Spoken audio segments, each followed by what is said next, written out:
Oh, my goodness.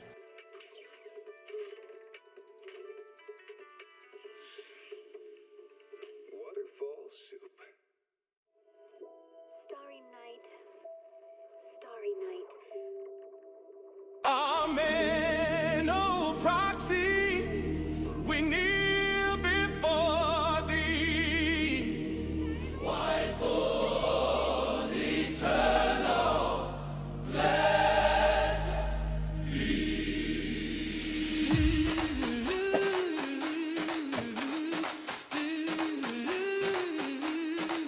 Oh god, I just woke up. I apologize. I fucking fell asleep. I fucking died. Like, I was playing Metal Gear Solid, like, half-ass fucking tired. And I fucking stopped that stream mainly because I wanted to fucking lay down and go to sleep. And then, bam! I was thinking the nap was gonna be like 10 minutes fucking long. And our divine gods of the fucking world said, no! You shall go to sleep! Until you're woken up. By my wife, who's now apparently on her food.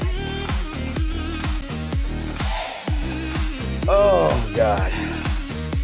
in the hollow streets, temptation calls. We kneel at the gotcha within proxy's hall. May Abby's grace and peace might guide us through darkness into delight. Spin the sacred rite. Let's see. I need to do all this. All right, controller seems to be working. Gospel true, praise be the pools, Holly waifu, oh waifus divine, grant us thy gaze, smite the pity with holy rays, bang boo bells, let them toll. Oh. Gospel saving our souls. Proxy protect us, agents be near. May our stamina never disappear.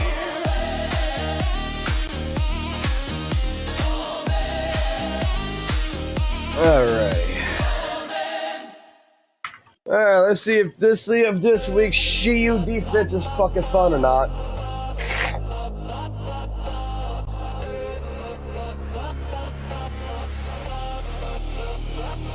One day. Why does this sound louder than this? All right.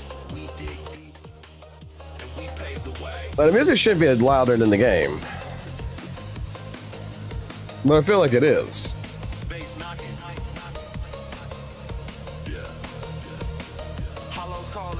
Whatever.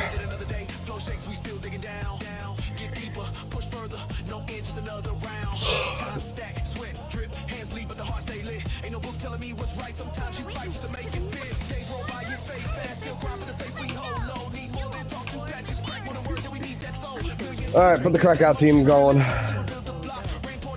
Both sides get crack teams. Let's go.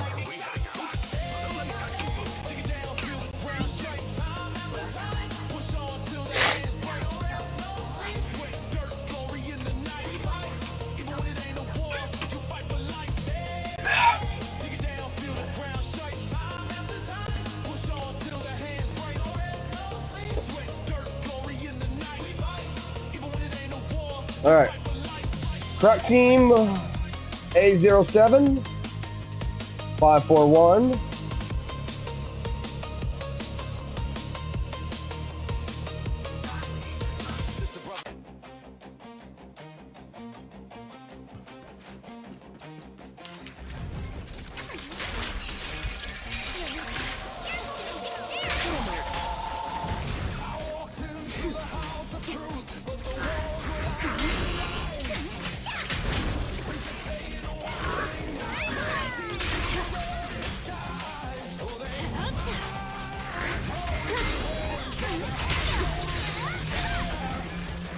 Oh my god, when you actually fucking awake. Holy shit. Okay, let's make this quick. For the time field name, I will never lose. Ready, strike, coming.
Alrighty. Can't you smell it? What's next? It's in the room. It's in the streets. It's in the power.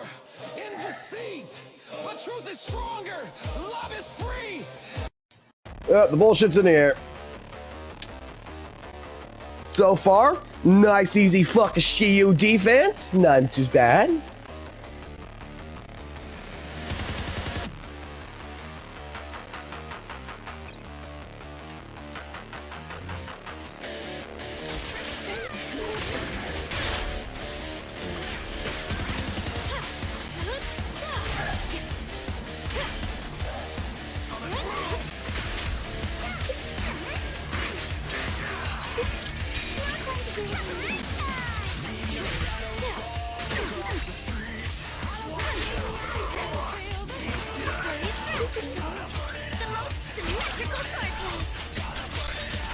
All right. Okay, let's make this quick. Now, you're the prick. One second. Yes. You already know what I eat. Sure. Hey, 37 seconds, damn.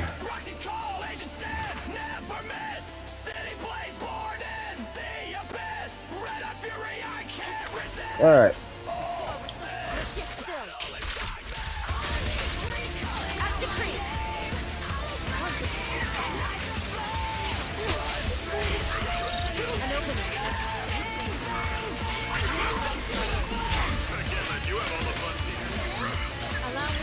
Let's make this quick.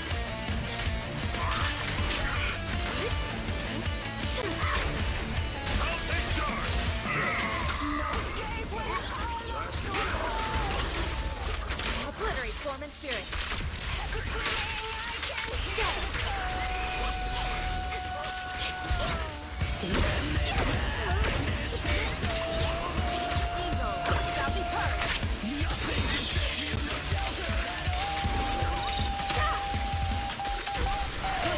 Bum bum bum bum bum bum bum bum bum bum bum. Alrighty. I can feel the HP inflation so hard, bro. Let's get rid of this team. Since you got hit,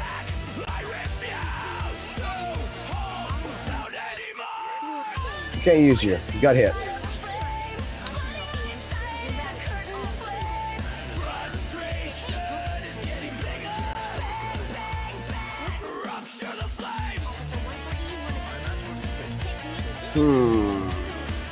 Who to throw in here?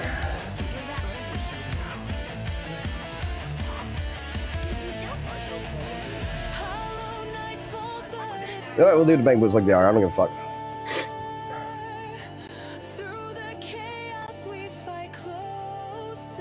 Don't care. I'm gonna leave the bang boots like they are. We're just gonna go straight into it like this.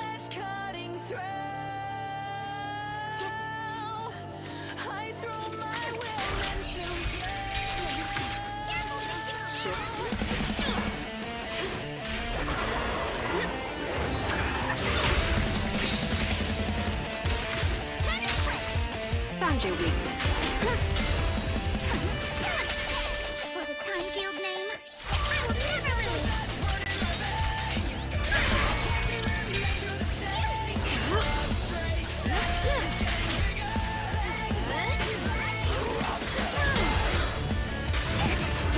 Now, you're the prey. Well, I was got hit. Can't use Alice anymore.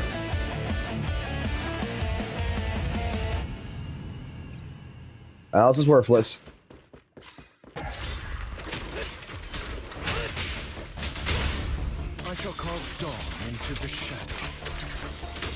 Dodge. This one's a real crowd pleaser. Understood.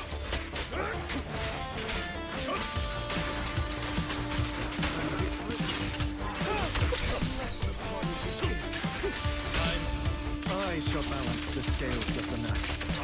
Gotcha now. Woke up one day, story dropped on Can't use ladder no more. He got hit.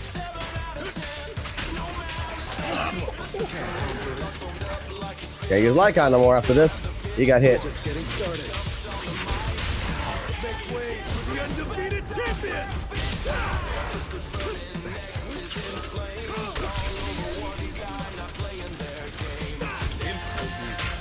I'll eliminate any obstacle before the abyss. All right. Be gone. I shall carve dawn into the shadow. By your will.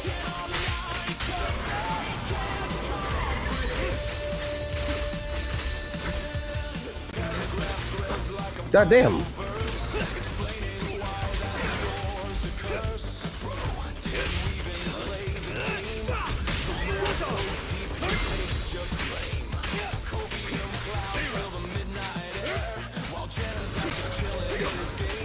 There it is.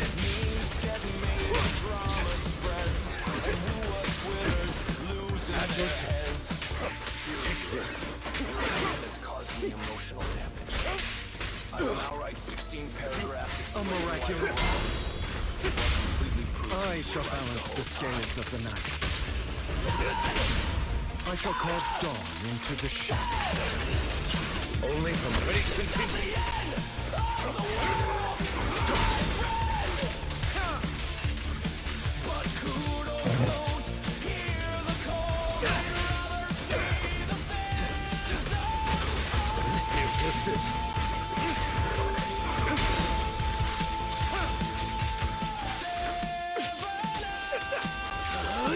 I'm unstoppable!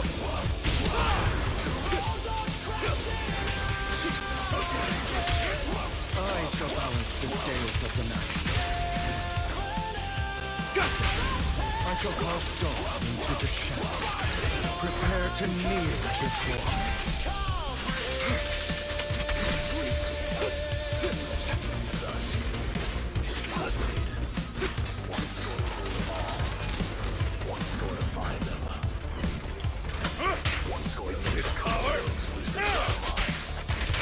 This guy is such ice resistance.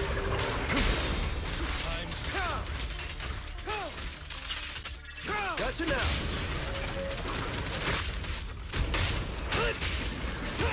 Every time I turn around, it's the same old thing. I shall balance the scales of the night. I shall carve dawn into the shadow.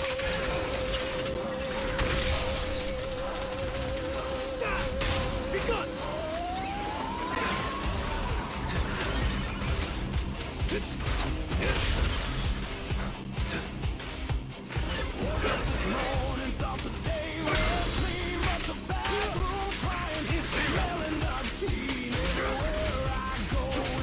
Yours truly.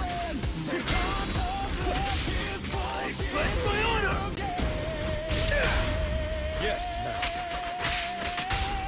I bestow upon you. Let order and madness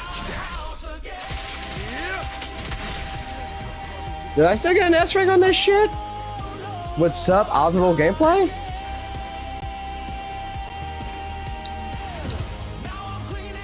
Yes. I am surprised by that.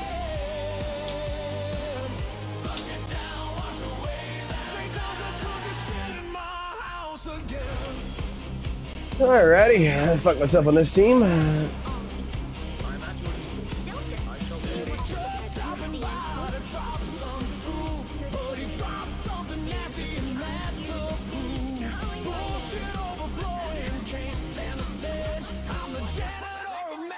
Lord, give me strength.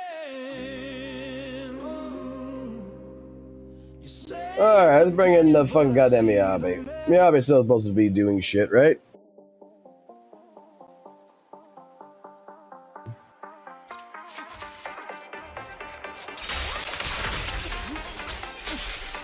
Good work, team. It's over. Waste of time.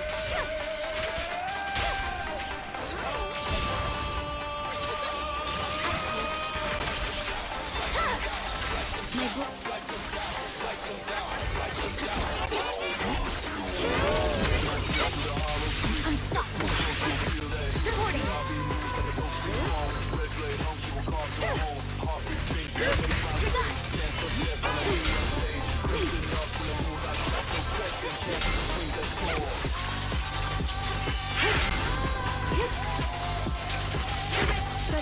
petitions don't go unanswered.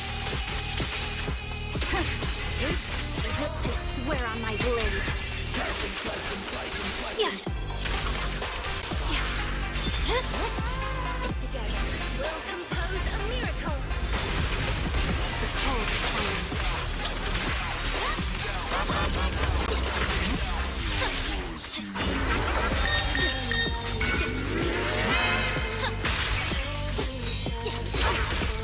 We perform.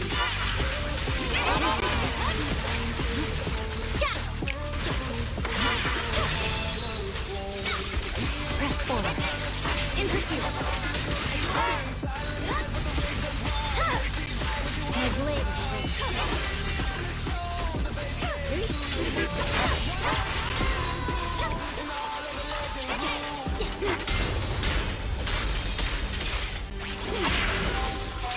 we succumb.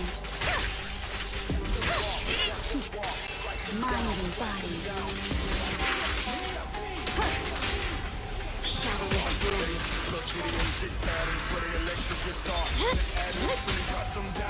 Hold silent. Victory, the only option.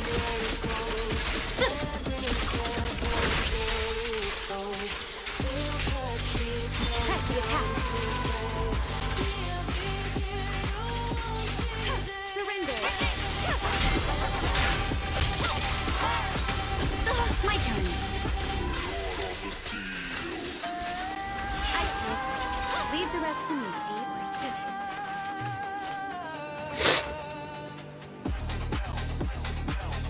Oh, I forgot. I'm supposed to get Alice off. Oh well.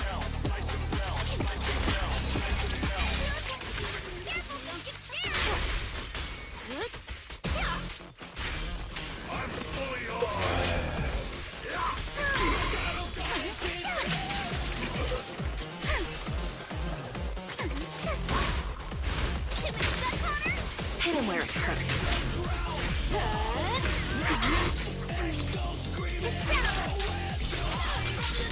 She's gonna redeem herself. I'll make it painless.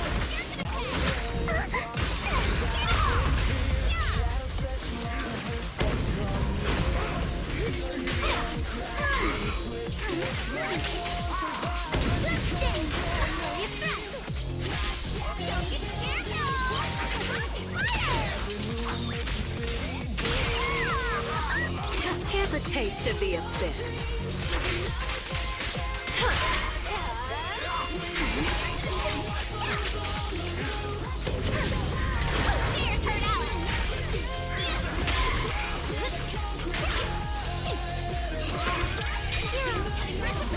Find your weakness.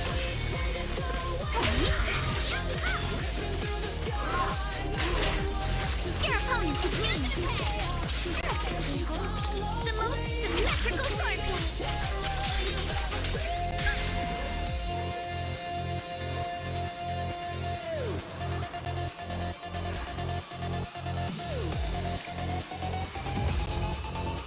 That's it.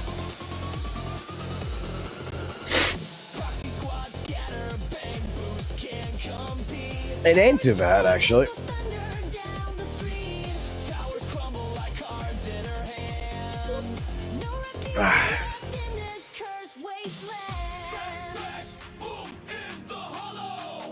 Ay, ay, ay.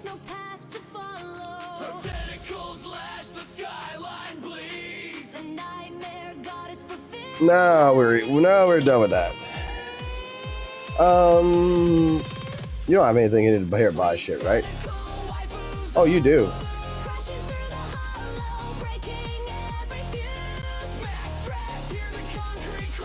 Go give me 6 of those.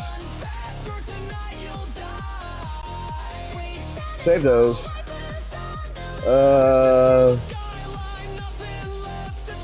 Definitely gonna need this. Give me these.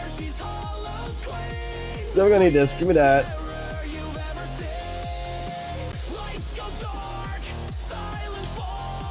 We got 703 energy.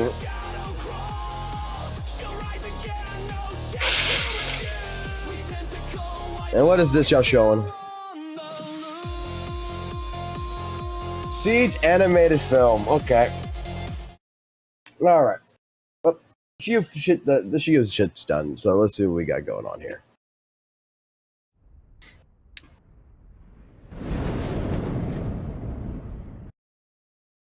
Okay. Let me adjust the volume. Bring this up a little bit of a hair. So that way it's out of the way and it's good to fucking go and all that good fucking stupid shit. And I think, yeah, because I think there's a couple things that we're going to need to react to anyway. So we'll start it off with something good. Let's start off with something glorious, something gorgeous. And that's going to be with Zenless Zone Zero. And I just realized that my fucking Bang Boo is not up. Oh boy, let me fix that shit too. I need to also pop another tab, and I need to put it over here because I got to check on something. All right, they haven't messaged yet. Okay. I'll get to this in a second here. Give me a minute. I just woke up and everything, too, so you guys can give me a fucking, 20 minutes to do this shit.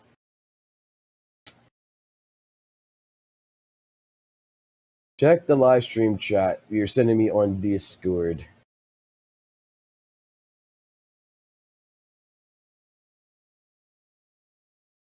All right, I can see how now.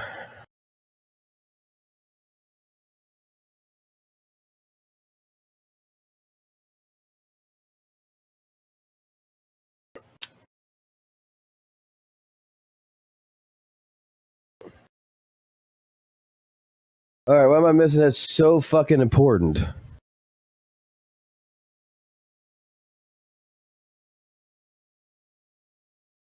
Chat screen is bugged.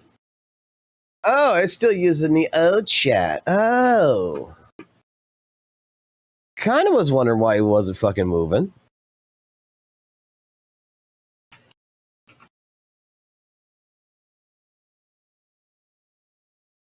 Not gonna lie, kind of thought there was no one here yet at the same point in time. All right, before we get into any videos, before we get into any shit, how are you guys doing? And they all doing all right?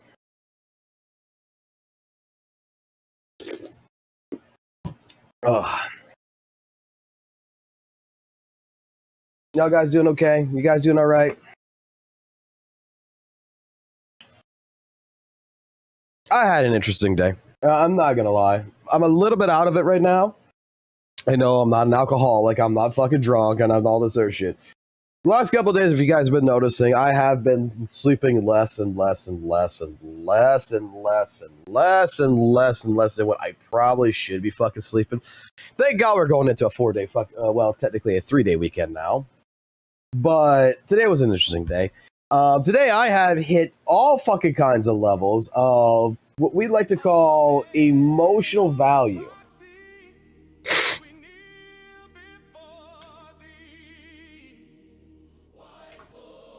I am sick. I'm still sick. Peak anime trailer. We're about to go see. We're about to go see what Seed and everything else is. This dropped what time? About an hour ago. So we're gonna see it. I haven't seen it yet.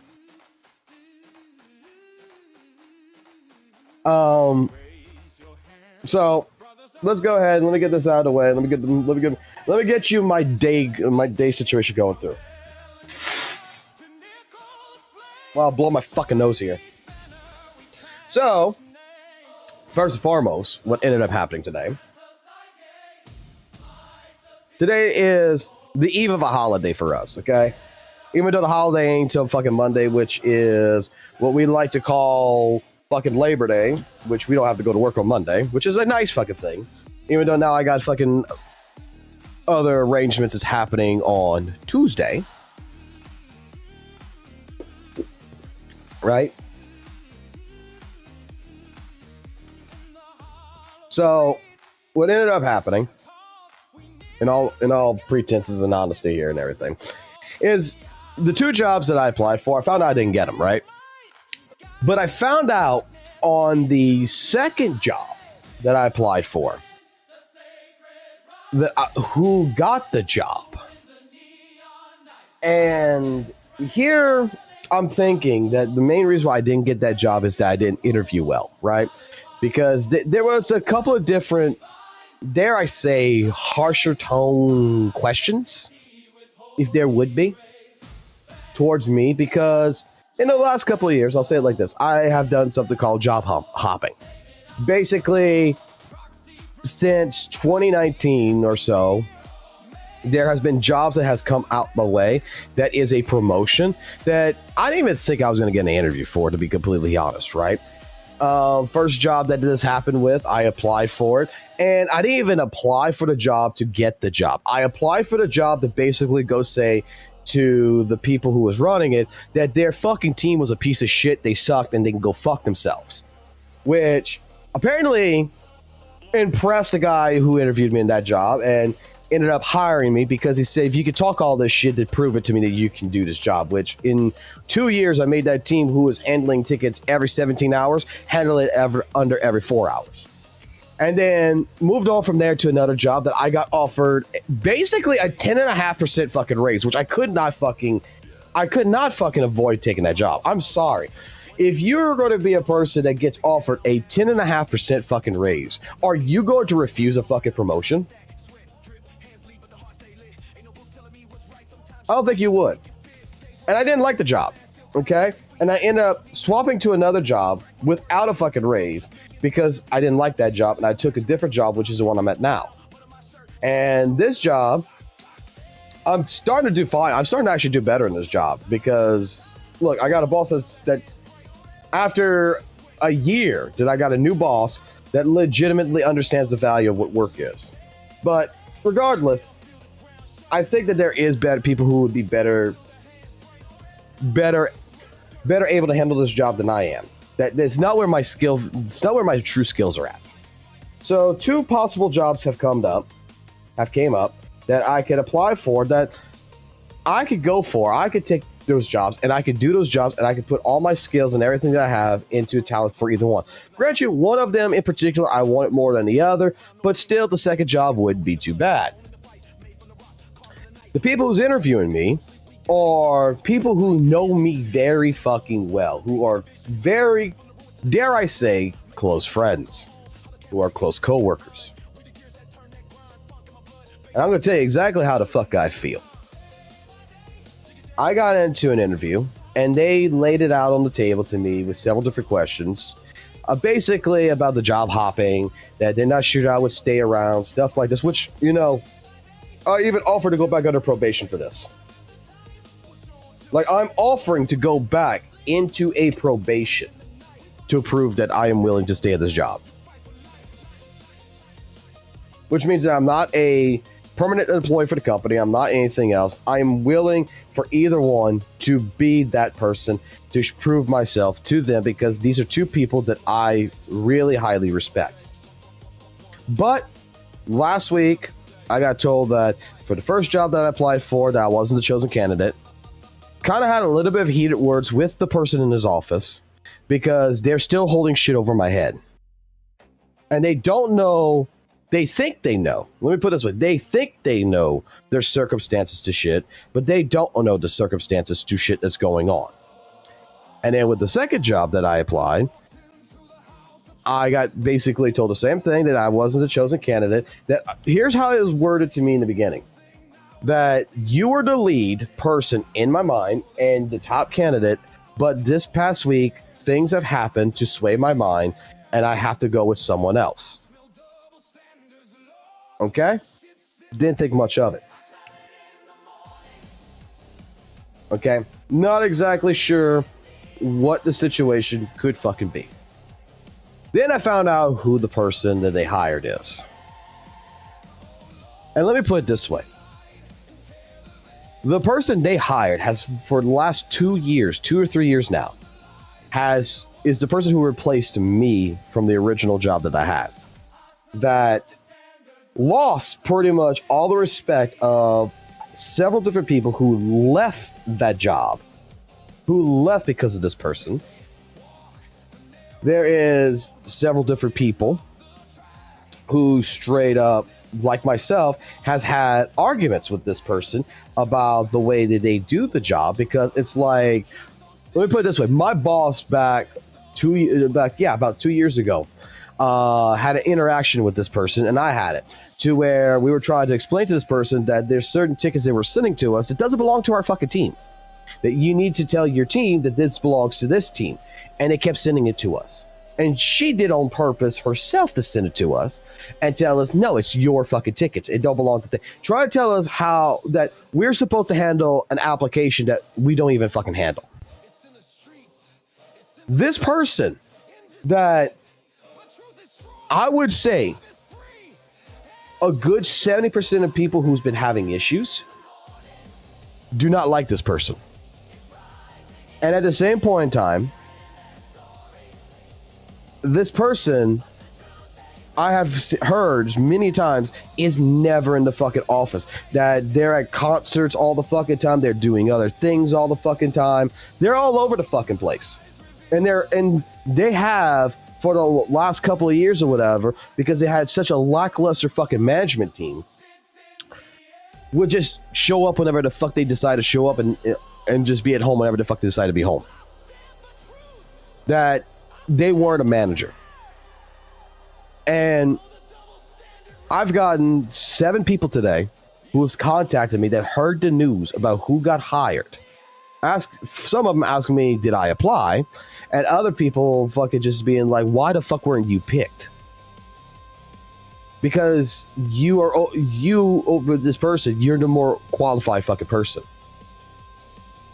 And I'm like, I don't fucking know. So I got to pretty much a good part of my day today into an angry phase. Because I am asking questions now, like, what the fuck did I do so bad in an interview that you are going to pick out of anybody else out there, probably one of the worst people for this position? Like, you're going to call me out, in a sense, and be like, well, you job hop. The last 6 months you were stuck in an office, not really doing anything. So let me explain that situation. Yes, for 6 months, I was doing absolutely no fucking work pretty much. I was working on my little own SOPs. I was waiting and everything. But, you know, I went try to work with my team. I got pulled into a conference room by my boss, told me to stand back, stand by, don't talk to my team, leave my team alone. That I got reprimanded.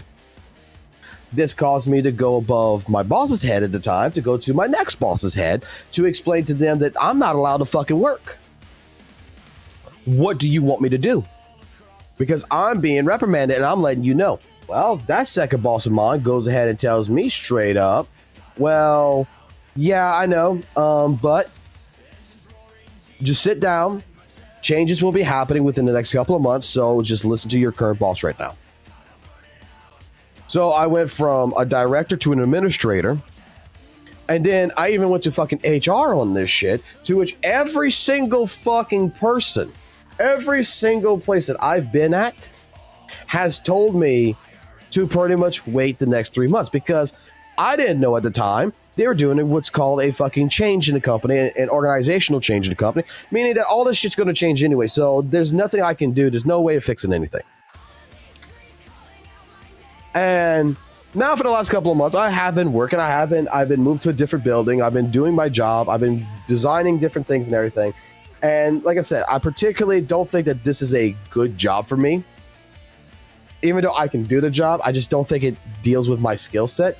And to go back and have these two people who know me, that know the type of person I am, not pick me for at least this job kind of irritates me, because these are the people that I have volunteered to travel across the land, you could say, to go ahead and help with deployments. I have been the person who's woken up at 2 o'clock in the morning, been at the job site before anyone else at 3 o'clock in the morning, loading up machines, computer machines, 150 of them at fucking 3 o'clock in the morning to get ready for fucking deployments. I have been the person that has volunteered to jump into all the fucking fire pits necessary to ensure that the job gets done. And the person who was selected is a person that may or may not be there tomorrow. That they may be at a concert, they may be at the job, that particularly no one likes, because this is one of the problems that's been happening on our service desk. And I don't know about you, but like I said, today I went through all kinds of different fucking emotional values. I went through the anger, I went through the grief, I went through the fucking denial, and I went through the acceptance.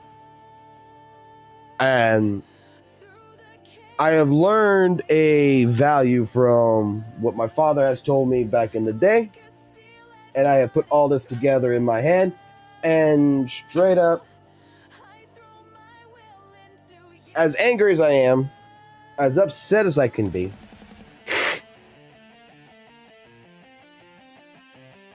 I'm not gonna let it bring me completely fucking down.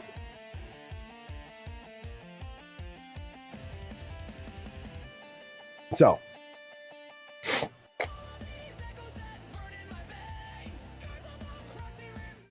and here I'm willing, like I said, I'm willing to go into probation. I'm even willing to go into this job without a fucking raise to prove myself for the next 6 months.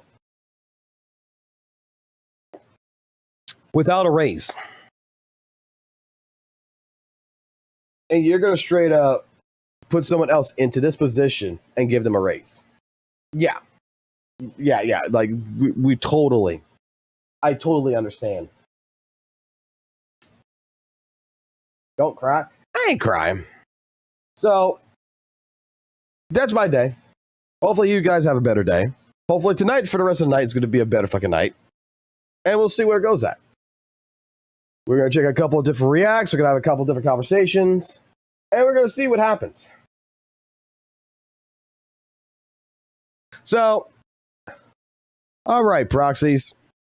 So, coming here, we have the Seed animated short film, Love, Death, and Constructs from Zenless Zone Zero themselves. About Seed, I'm pretty much guessing. It's a 6 minute and 50-second animated short film. Before I even press play on this,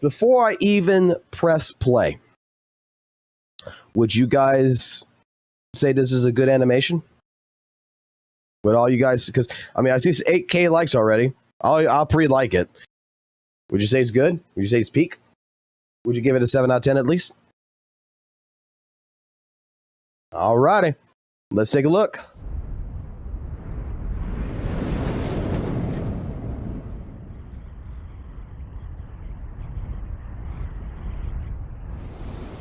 Why does this look post-apocalyptic? Destruction. Chaos. Death. I had always thought humans had been left with nothing in the wake of this devastation.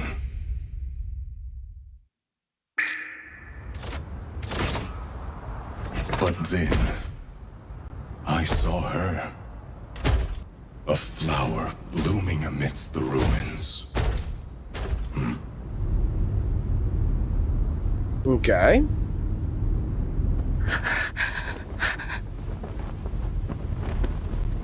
Warning, extremely high-risk target initiating. High risk? Trapped for half a month with barely any signs of corruption. It's practically a miracle. However, Is there something wrong, Doctor? there are serious flaws in how she perceives and comprehends life. I'm not sure what she's been through, but I must remind you, she has no heart. We're here. From now on, this will be your home.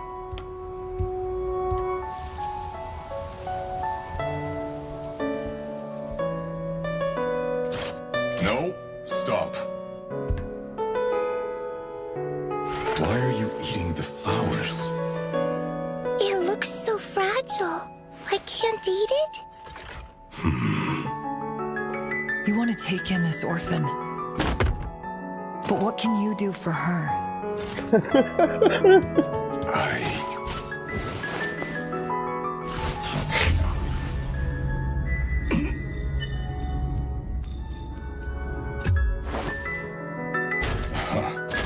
Are you concerned about me? I'll be fine. You've grown another 3 centimeters. This one's different from our dolls at home. Try touching it. I I shall teach her how to have a heart. I will plant a seed in her heart. I will carefully nurture this flower from the ruins.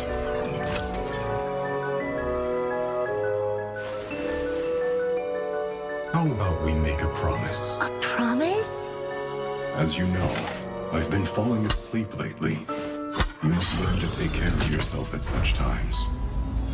Since you like the cockpit, why don't you pilot me and help others when that happens? You mean I'll be Seed? More or less.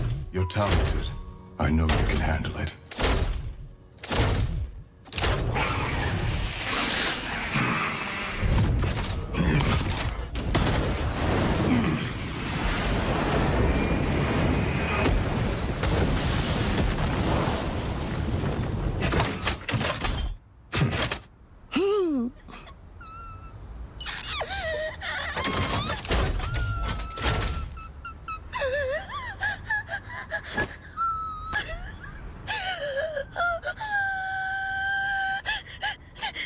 Holy moly.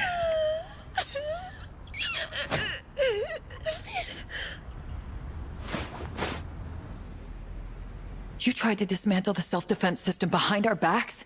It's only a matter of time before the logic core completely fails. Don't you understand? It's suicide, Seed! Did that even cross your mind? I have no regrets.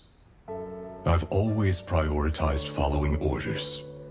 But just this once, I wanted to prove that I do have a heart.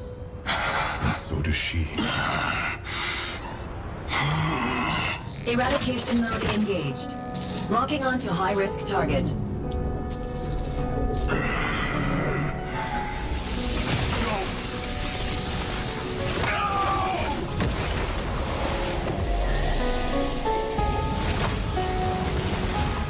Why would she be considered a high-risk target?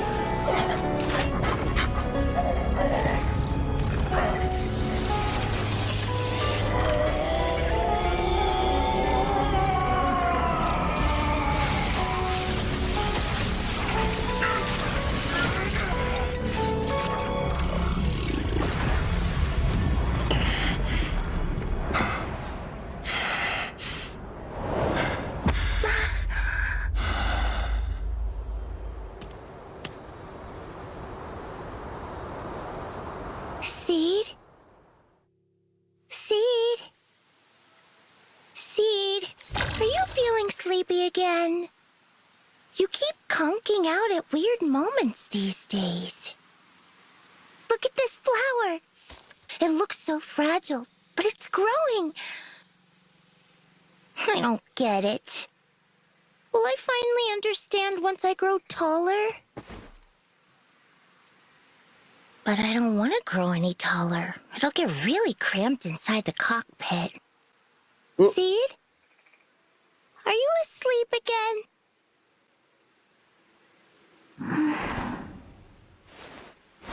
Good night, Seed. I have no regrets. It's just a pity that I won't get to see her blossom. I planted some seeds in the ruins where I first met her. I wonder if they've grown into a field of flowers now. Good night, Flora. Her name's Flora? He named her actually Flora?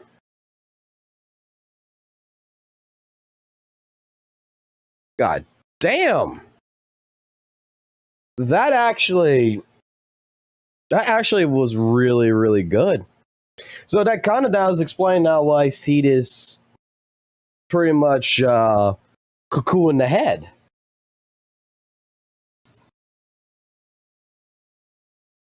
So she's not corrupted, right? But I guess in a sense she is, if she lived in the hollow for that long. So automatic defense system was going to neutralize her. He removed it, and now I'm guessing for a short time period he was able to stay awake.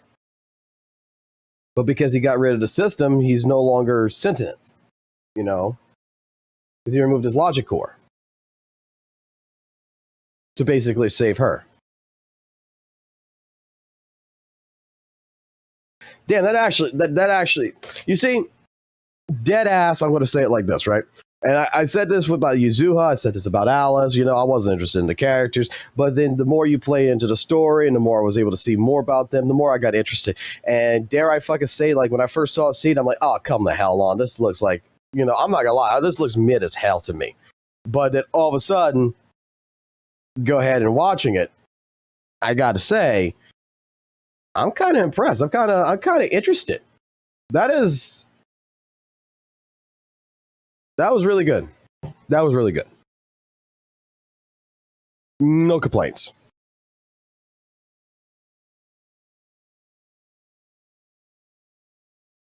Now I understand why y'all wanted me to see that.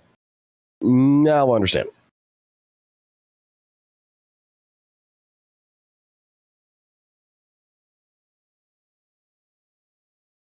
Some mid-looking characters in ZZ can surprise you, yes. I mean, she ain't got no heart. Promise? Right? She ain't got no heart, technically, because, she was raised in hell. And then C took her. So, education, not completely. But why is it? I'm going to say, why is it that I feel like this is Repliforce? Why do I think? Why, when I look at Seed, for some apparent reason, I think Colonel. I'm thinking Mega Man fucking Zero. I'm thinking like this is Iris, and I'm thinking that this is Colonel.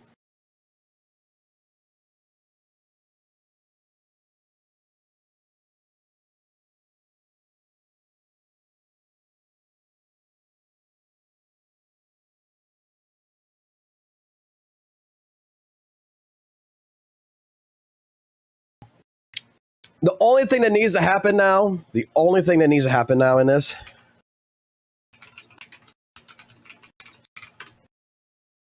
is this. No,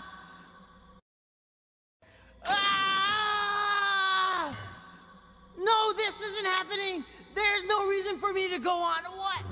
What am I fighting for?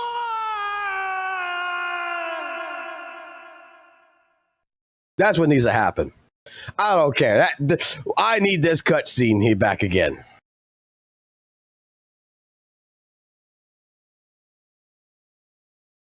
Yes, I am a big fucking Mega Man fan, by the way.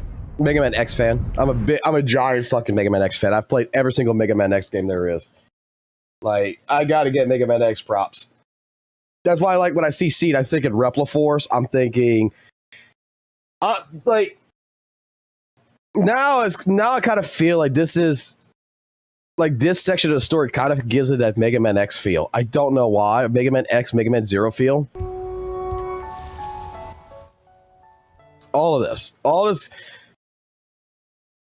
That's what I feel. I feel like this is like, you know, Repliforce. This is the Reploids and the humans. That's how I feel. And this kind of gives me like that feeling of like, you know, turning Maverick in a sense. I know it's not what it is, but I'm just saying it gives me that Mega Man X feel.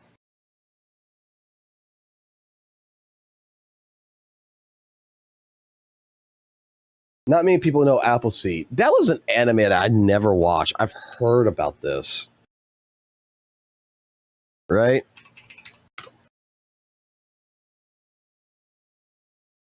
Yeah, because it was that 3D fucking shit.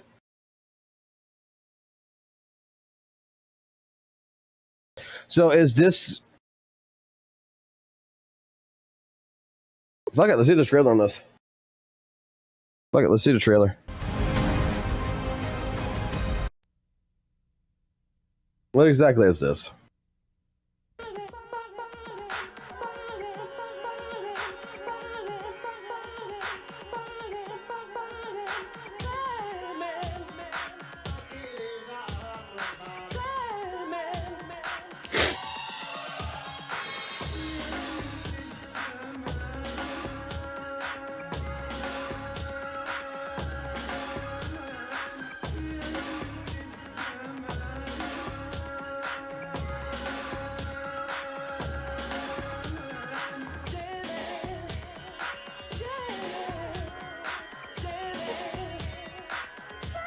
Would this be a reference to? Would C be a reference to this?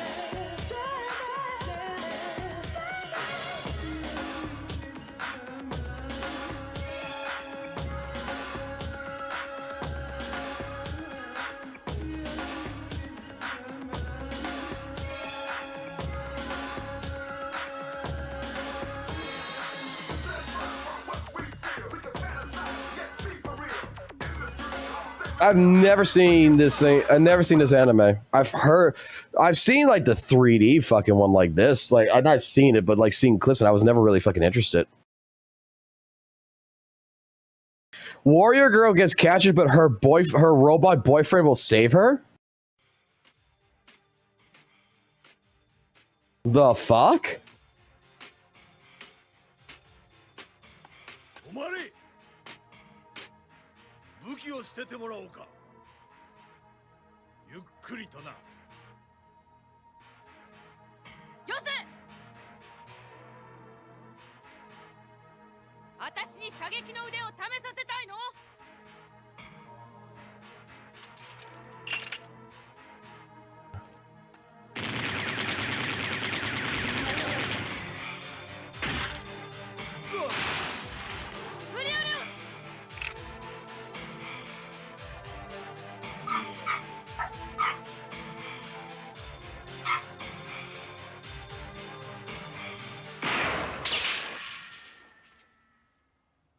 I mean, this looks like the classic type of anime style that I like.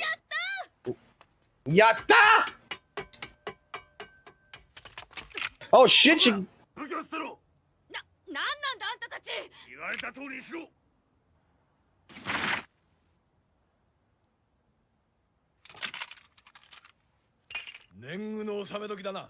AJ セバスチャン、今度は手加減しないで。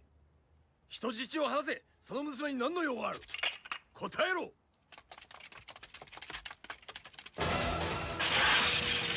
なんだ。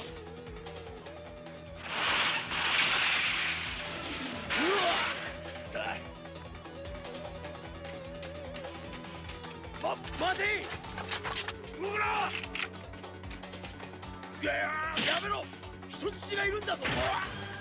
おい。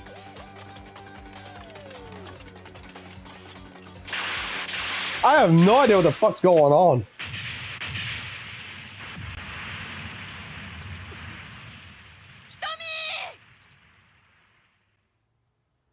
But it is that classic 1980s fucking anime style that I do like.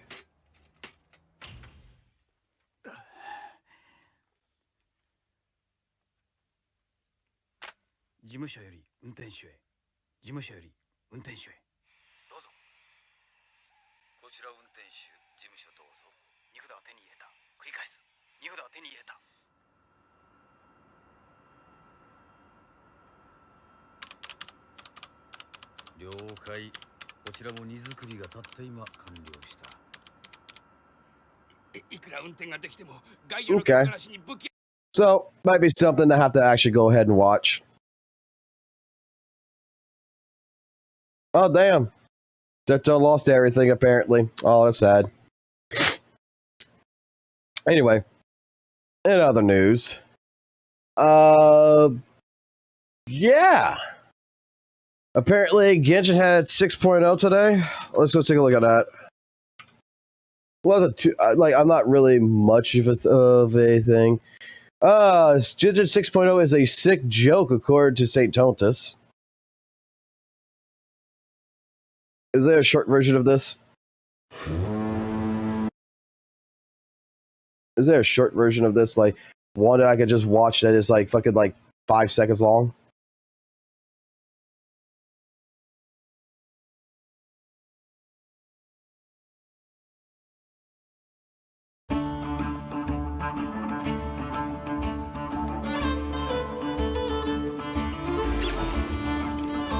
Clink, clink, clash. After familiarizing yourself with the knock thing and Paimon yourselves, you know what? I think I'm going to actually have to watch the fucking live stream, aren't I? We got to watch the trailer, right?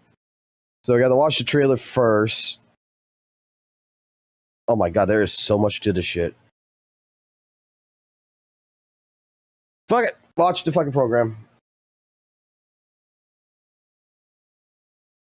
I'll skip through it. Hey, it's Nipple Girl.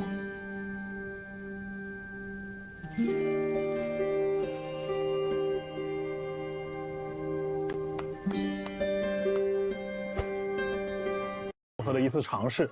那在接下来的节目当中，我们也会一步步的向旅行者们揭示这些门枪码。I need subtitles. This is where our spaceship landed when Lumine and I first arrived in Tavad. All I remember is Lumine waking me up and us leaving the ship. The wild hunt came. It passed through all the graves.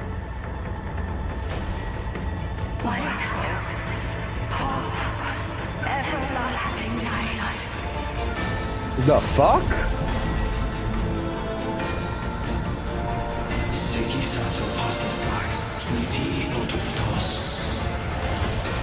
Look upon my flame. Return to your graves and forever rest in On. peace.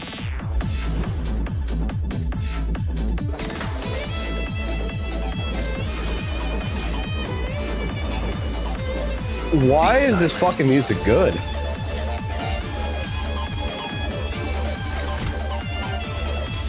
To dust. The long sleep beckons. Viewing the world through human eyes is like looking into a kaleidoscope. It is so complex and yet so beautiful. Ad Astra Abasask. Welcome to Not Cry, Dominion of the Fatui. Whoa, go back, go back, go back! Dominion of the Fatui. Bro, why am I looking at Borderlands? This straight up looks like fucking Borderlands to me.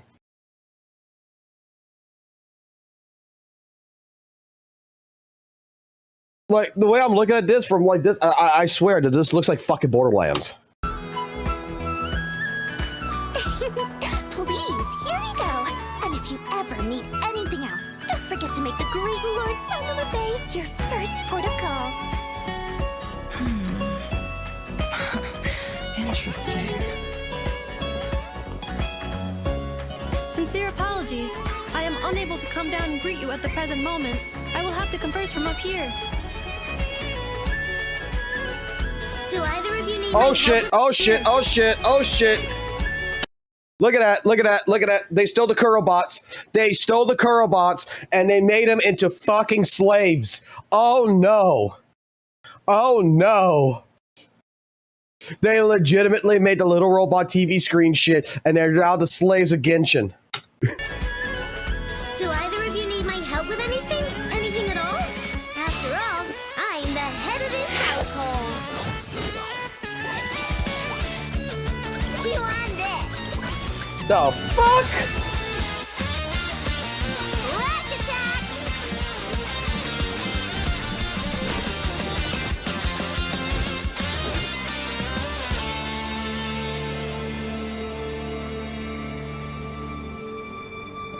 Kuvaki.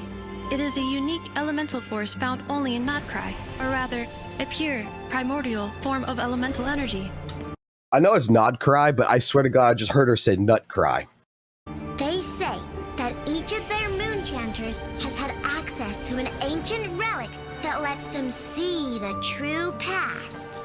I am still trying to piece together the many fragments of our past. It is a story not only of the Frost Moon Scions, but also of the moons themselves.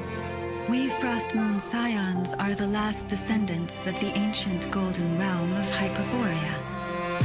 Follow me and bask in the soft light of the moon.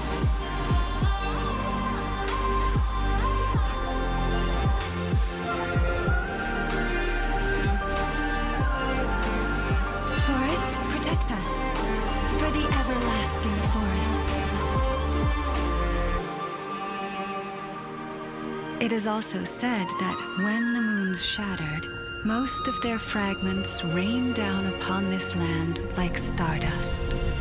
Yet, successive generations of Frost Moon Scions have always passed down a prophecy that one day the moon goddess would return. That prophecy. Why does this look familiar? I swear I've seen this before. I still wish to return to the moon that belongs to me. The Fatui built their research facility on top of the remnant over on Paha Isle, but they've had their sights set on the one here, too. The sacred relic of the Frost Moon Scions. It's been stolen. Today's encounter is merely a courtesy call, a friendly warning, if you will. I strongly advise you not to stand in the Fatui's way. The Frost Moon Scions will never hand over anything to the Fatui. With your blood, we shall draw an inviolable line in the snow. No irregularities detected in the duct. You're wrong. Just because Not Cry lacks a ruler at present, that does not mean it should not be ruled. We Fatui are simply establishing a new order. Kuvaki ammunition fully loaded. Assessing risk level maximum. The Curatorium of Secrets has always striven to abide by a policy of strict neutrality. We do not take sides with any faction in Not Cry. Moon Goddess, please save us! I suspect your spaceship has been intentionally hidden away. Are you wondering if your sister might be in cahoots with the Fatui? I'm not asking you This to does trust not me. look like Just Genshin. don't try and stop me. Take care. The moon can be treacherous. Alright. Before we get into all the events and shit like that, right?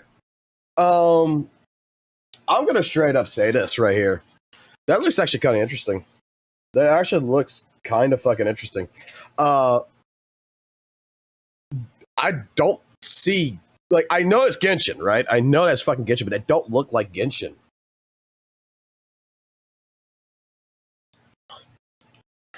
You know what I'm saying? That does not look like fucking Genshin at all.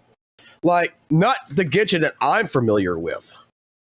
Like, when I see these trailers with Genshin and everything, I remember fucking Genshin with 5.0 whatever, like, when y'all made me watch one fucking stream that showcased fucking Bird Girl that flies on the fucking gun and everything. I'm like, dude, this is so fucking kiddie looking. And then you give me a fucking trailer like this, and it's like, kind of fucking badass. I'm not gonna fucking lie. What we got going on in this?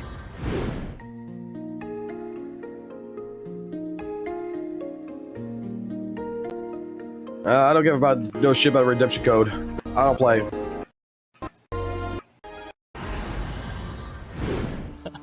那看完这个版本 PV 啊，我感觉各位旅行者已经有一肚子的问题想要问我们了。首先啊，大家能感觉到这个 PV 里啊，那个月亮的含量非常高。那这也是之前我们在节目里提到的罗德凯莱的一个很核心的意象。月亮向来给人一种神秘缥缈的印象。 而提瓦特的月亮呢，更是蕴藏着久远的故事。Like this don't even look like Genshin. 罗德凯莱这片土地笼罩在月亮的光芒之下，对于外界来说，确实会有种朦胧的距离感吧。是啊，在探寻月亮秘密的旅途开端呢，旅行者们将从纳塔启程，由海路前往罗德凯莱，到达这里的第一个目的地纳夏镇。哎，那与往年一样啊，我们在这里也设置了魔神任务的快速开启功能，帮助大家能够快速抵达罗德凯莱。哦，在我们之前发布的信息之中呢， Go back. 大家能够快速抵。 So wait a minute. When this starts, you tell me I don't have to do shit in Genshin. I go straight into this.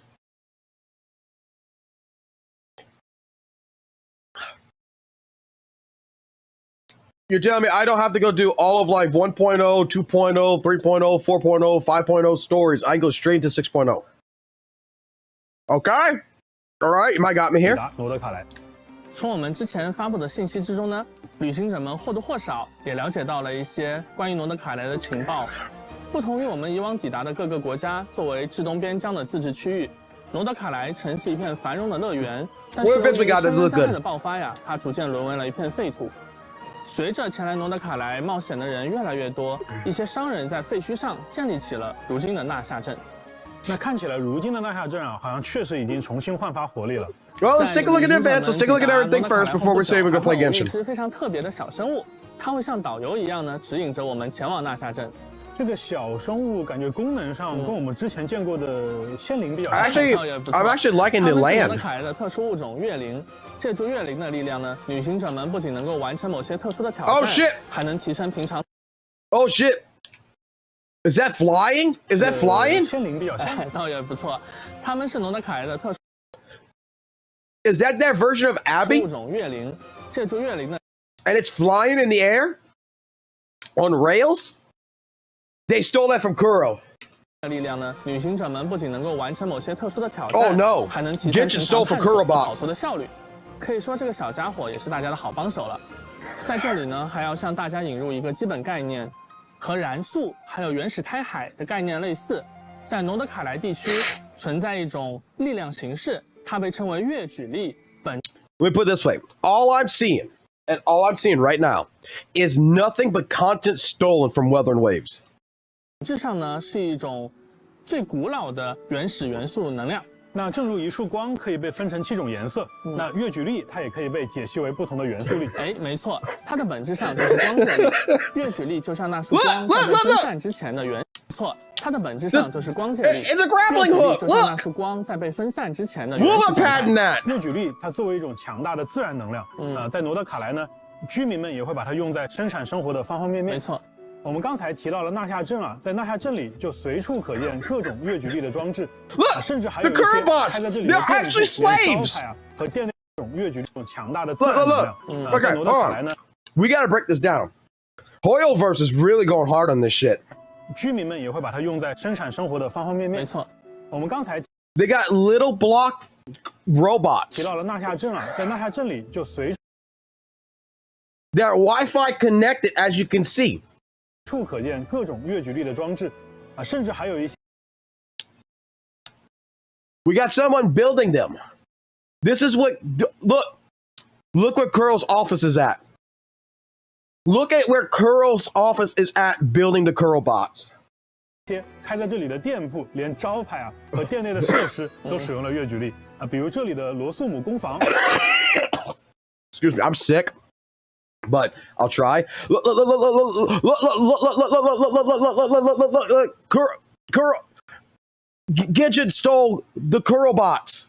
You see this? That's plagiarism. Plagiarism, I tell you, brother. This right here. This is kind of sus, brother. This is kind of sus. 连招牌 They're desperate now. 设施都使用了月举力啊，比如这里的罗素姆工坊。在罗素姆工坊中呢，旅行者们还可以兑换到5把罗德卡莱风格的锻造武器图纸。从全球瓦特各地汇聚而来的人们，利用这种来自月亮的能源，给罗德卡莱注入了充沛的活力，也产生了独属于这里的特别的风情。刚才大家有没有注意到呀？纳夏镇里有一个熟悉的店铺标志，里面的装潢还是须弥风格。我们的老实人多利桑哥马哈巴也来到了罗德卡莱。Look, I gotta see what Senpai says about all this shit after we're done. I have to see what Senpai says, right? Because I know he covered this shit. I gotta see what he says. 啊，不愧是我们的多利啊，真是一点点商机也不放过。Look, it's an antique dealer. It's an antique dealer. 来到了罗德卡莱啊，不愧是我们 She's in pots. They stole YuWa. 的多利啊，真是一点点商机也不放过，甚至连店都已经开好了。旅行者们呢，或许可以从他那儿打听到一些重要的情报。至于要付出多少摩拉，哎，这个可能就不太好说了。那刚才我们讲到月举力啊，其实除了纳夏镇，在罗德卡莱的其他区域，月举力的影响也是无处不在的。这种原始的力量呢，它直观地影响了罗德卡莱的气候、土壤、山石啊等等等等。那在罗德卡莱的不同区域，它也有着不同的表现形式。而生活在这里的生物，自然也都因为月举力的影响，发生了不小的变化。比如这里的植物和小动物都有着很独特的生态还有习性。啊，不仅如此啊，还有一些盘踞在这里的怪物，它们能够驱使月举力作为自己的攻击手段。啊，当然了，我们的旅行者来到罗德卡莱之后呢，也能掌握和使用月举力的方法，在大世界中完成解密还有挑战。So we got our version of an Abby that is following us. Because I don't see Paimon anywhere. So I guess they fucking replaced that. We got grapple hooks. We got a post-apocalyptic world basically going on here. We have curl bots going on here. I don't know, guys. This is smelling kind of fishy. 既然月举力是元素力的原初形态啊，那这个是否也可以有那种使用类似于神之眼的外置魔力器官来引导月举力呢？哎，那这里我们就要说一个在之前版本里的秘密了，对吧？在5.8版本当中啊，大家本来会发现伊涅弗它原本应该显示为神之眼的字体，那文字被隐藏了。其实啊，它使用的是罗德卡莱的部分角色会拥有的一个神秘装置，叫做月之轮。哦，那月之轮的力量啊，来源于3月。它的持有者呢，也获得了驱使月举力的能力。因为力量来源跟神之眼有差异，导致他们在具备元素力的同时啊，元素反应的规则也发生了相应的异化。那这部分被异化的反应呢，我们就叫它月曜反应。月曜反应就是我们在玩法体系层面在反应上做的新的尝试。在未来的版本当中啊，包括刚才提到的月感电在内，我们将对多个不同的传统反应体系进行革新。那对于大家已经接触过的月感电呢，在这个版本也将有一位全新的角色，会加入到我们的体系当中。那我们也会在后面给大家介绍。没错，还有一位。除此之外啊，月之1版本还会加入一个全新的反应规则——月绽放反应。小罗浩，从设计师的角度来讲啊，我觉得再造2个简单粗暴的、直接提供伤害输出的反应，我觉得显然是不会让玩家产生尝试的意愿的。有道理。对，所以每一个新的体系啊，我们都尝试从队伍层面先定义它的概念。鸡哥，要不要你展开说说 ？OK， 那比如说月感电啊，它的本质呢，其实是一个通过自洽的规则，将各个角色在元素层面的一些直接贡献，转化为一个统一的、表达更明显的形态。原来如此，所以月感电反应造成的伤害是和所有参与反应的角色相关。Oh shit！ 没错。They stole Aura. They stole Cool Guy Aura. They stole GN. They stole GN, Zheng Liao, and threw him into one character. This is suspicious as fuck, guys. 那对于月绽放反应呢，它更像是将队伍中的角色进行了一次重新分工。比如哪些角色是负责积累资源的，那哪些又是负责转化资源的。所以月绽放体系呢，在原本的绽放体系当中新增了一条规则，也就是当队伍产生原绽放反应的时候，将积累一种名为草鹿的公共资源。而具备月绽放反应能力的角色，他们一方面是允许队伍积累草鹿，一方面呢又能对草鹿进行不同形式的利用。所以这个规则呀，在很多其他游戏作品里，其实大家也有见过类似的形式。But all seriousness, it actually looks good so far. 并且上手。那么在新的玩法体系以外，就剧情和世界观的层面而言，像古月遗骸、月举力等等这些与月亮密切相关的要素，也将多方势力牵引到了罗德卡莱这一舞台上。因此呢，在我们这趟旅途当中，我们不只会结识来自罗德卡莱当地的新朋友，还会再度重逢很多早已熟悉的老朋友。那接下来啊，我和鸡哥就要向大家介绍几位来自不同势力的角色了。那我们就先从近的开始，我们从双叶之子。The bitch with the fucking fold right here that could show that you can really tell that's just a fucking nipple right there. 子势力的踊跃史拉乌玛开始说起。双叶之子呀，他们是传说当中黄金国汉珀波瑞亚的遗印。Heavy nipple influence. 选择在山林之间的生活。Wait a minute. Go back. 在很多器械并且上手。那么在新的玩法体系以外，就剧情和世界元素一样，旅途当中，我们多位来自不同世。 Where the fuck is she? 对草能力的将积累新增了进行了一的没事。Where's that bitch at? 也就是当队。There she is. I need to look at her again. 子呀，他们是传说当。Okay. Take a good look at her, right? Take a good look at her. She's folding her hands. Okay.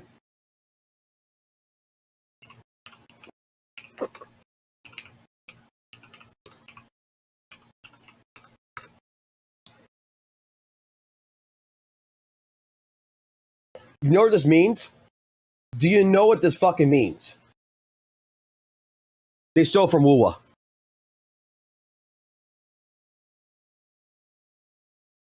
Look at that shit. Look at that shit. That's a 1-for-1 fucking copy. They stole the Shorekeeper's Prayer. 当中黄金国汉珀波瑞亚的遗印，他们远离文明，选择在山林之间的生活。他们聚集在如今称为西西岛的地方，以月神库塔尔作为信仰，虔诚地崇拜着月亮。而踊跃使则是听取教众烦恼， Girl needs a suit right now. 拉乌玛不仅被教众们视为月神神谕的传达者，同时也是深受族人信赖的领导者。他在双月之子 Kuro 中 needs to 有 sue 着 for this 崇高的 fucking 地位。 defamation. 另外呀，由于拉乌马的独特体质，它和动物们的相处相当融洽，甚至能够听懂不同种类动物的语言，还能短暂的变身成 This reminds me a lot of Elden Ring. 特殊形态，进行快速的移动。哎，这里就要提到我们之前说到的新的内容呈现形式。Wait, go back. These blatant ripoffs. Holy fuck. Holy fuck. That's a ripoff. That's that fucking character in League of Legends, that deer girl. The jungler.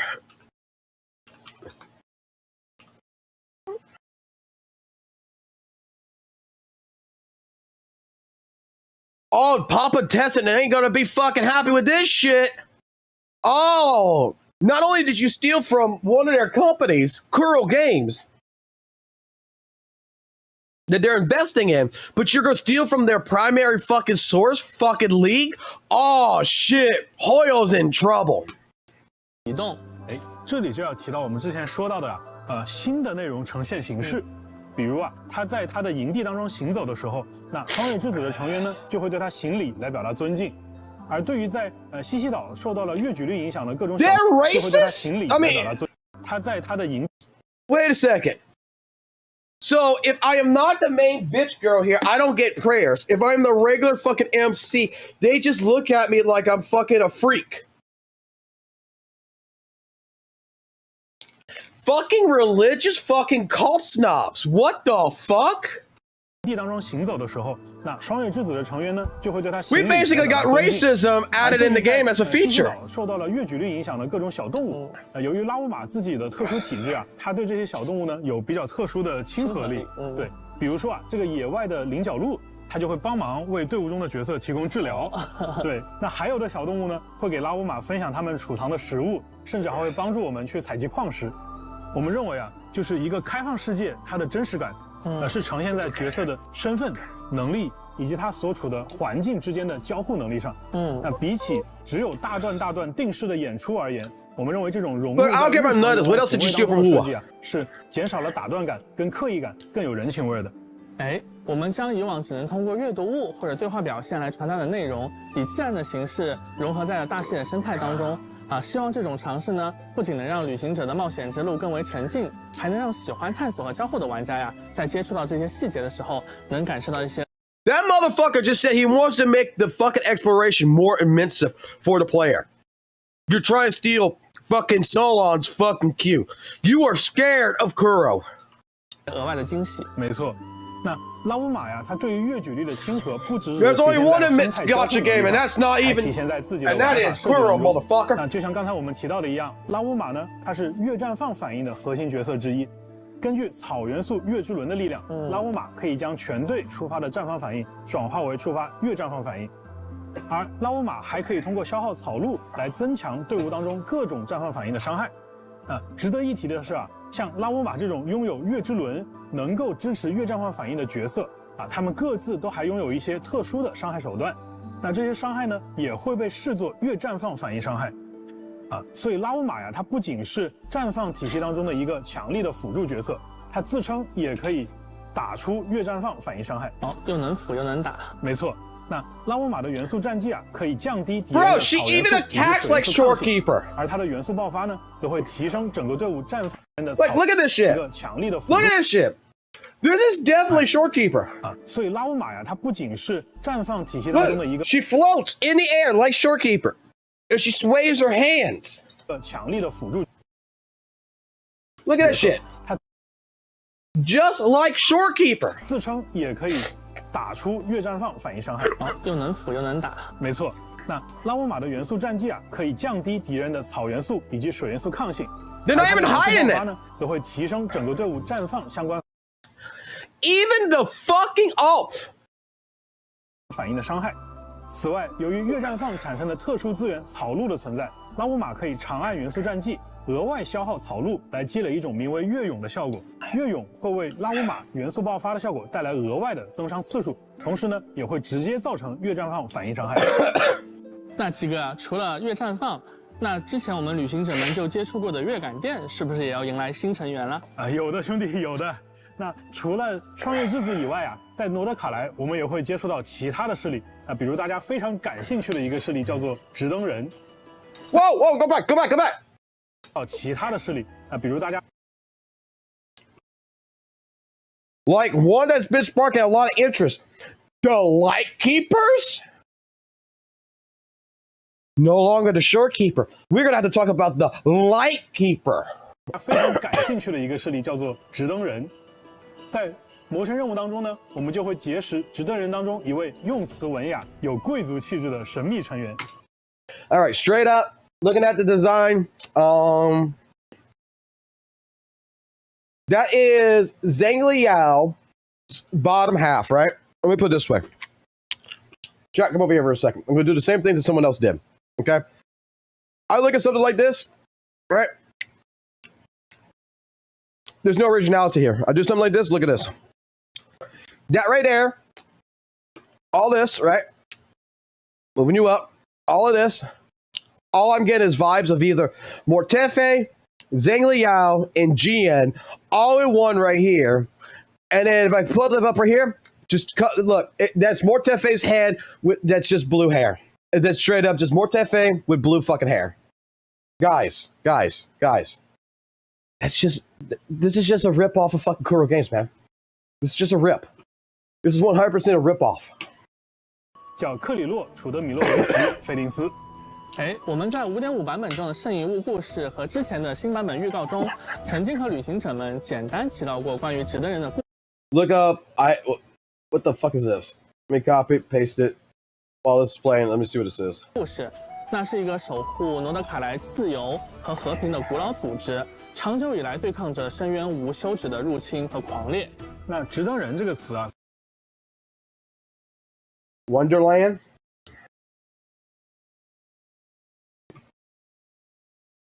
They look nothing alike.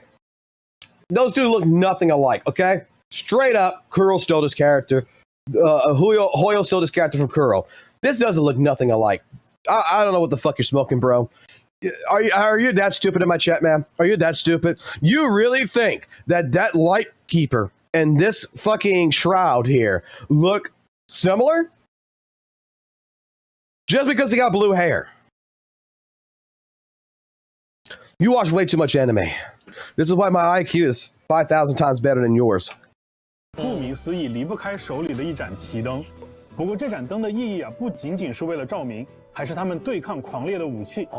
而这一点啊，在大世界生态上也会有所表现。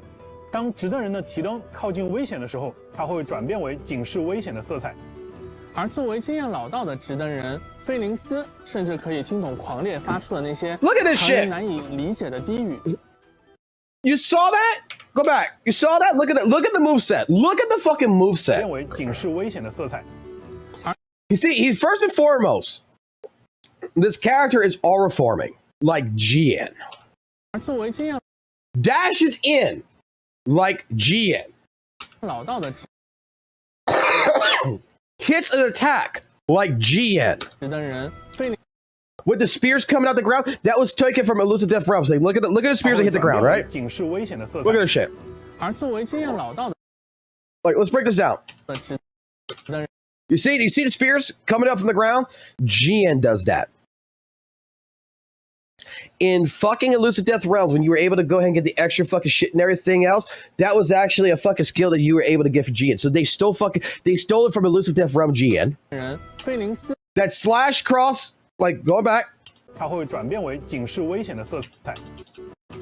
而作为经验 Or farming. 老道的直登人 A dash fucking thing with the spear. Look. Horizontal fucking slash. First attack that GN does. Then it's going to do a vertical one. Like GN. Then it's going to dash back, getting ready for invulnerability frames. And look. Heavy attack. Spin. Just like GN. Look. Horizontal. Look.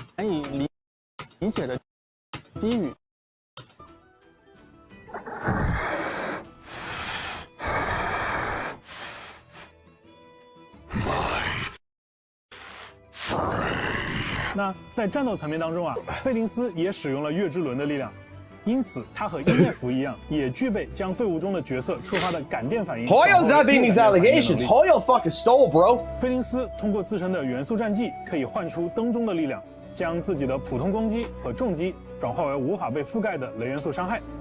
而他的元素爆发呢，既可以在元素战技期间 Look, even one of his attacks is a plunge attack. Look. 既可以在元素 See, he disappears. He plunges in the ground, just like who, guys? GN from Weathering Waves. 期间作为派生技能打出，也可以单独释放，并且元素爆发造成的部分伤害啊，将会。You saw the lightning and everything? That's kind of like when GN jumps in the air and throws his spear. That's like the second part, the second phase of the end right there for the elemental burst shit. 制作月感电反应伤害。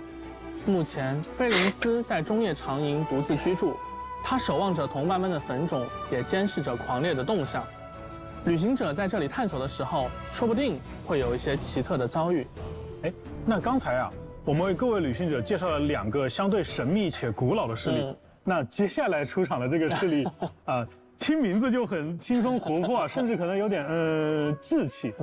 之前我们公布罗德卡莱的各个势力的时候啊，也观察到很多旅行者觉得这个取名风格跟其他的势力有点不太一样啊。对，你说的一定是叮铃哐啷蛋卷工坊。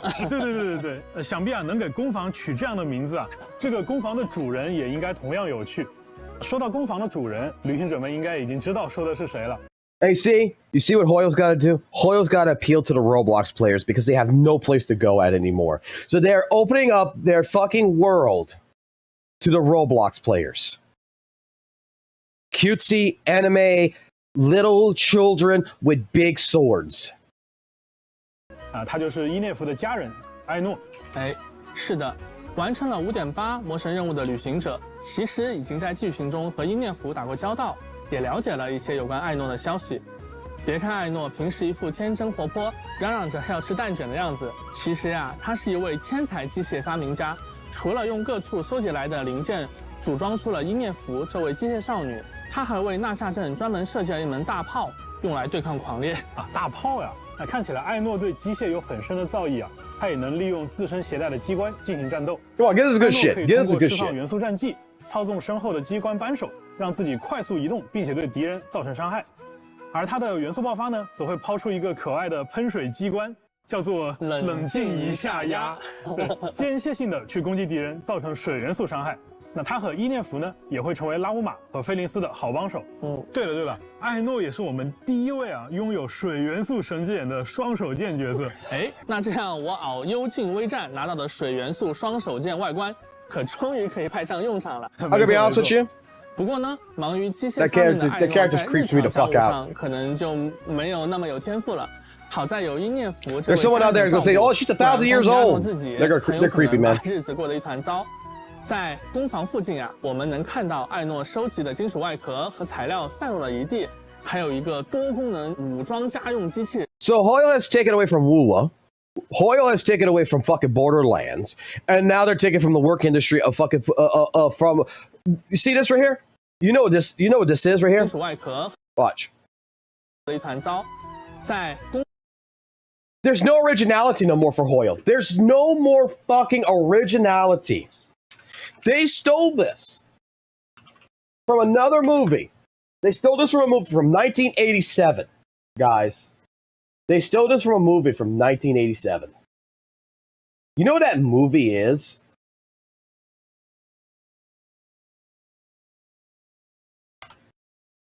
It's a Walt Disney movie.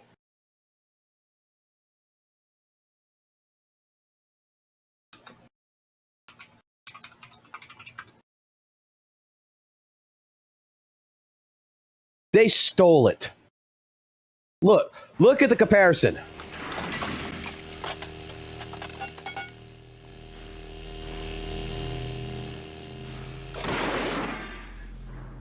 It's a fucking junkyard. They stole it from fucking Brave Little Toaster. 附近啊，我们能看到艾诺收集的金属外壳和材料散落了一地，还有一个多功能武装家用机器人重拳出击鸭。对，那这个名字一听啊，就又是艾诺的风格。旅行者们可以和重拳出。They stole from fucking Sega. Knuckle? Come on, we know that means knuckles. Right? So not even Knuckles was spared.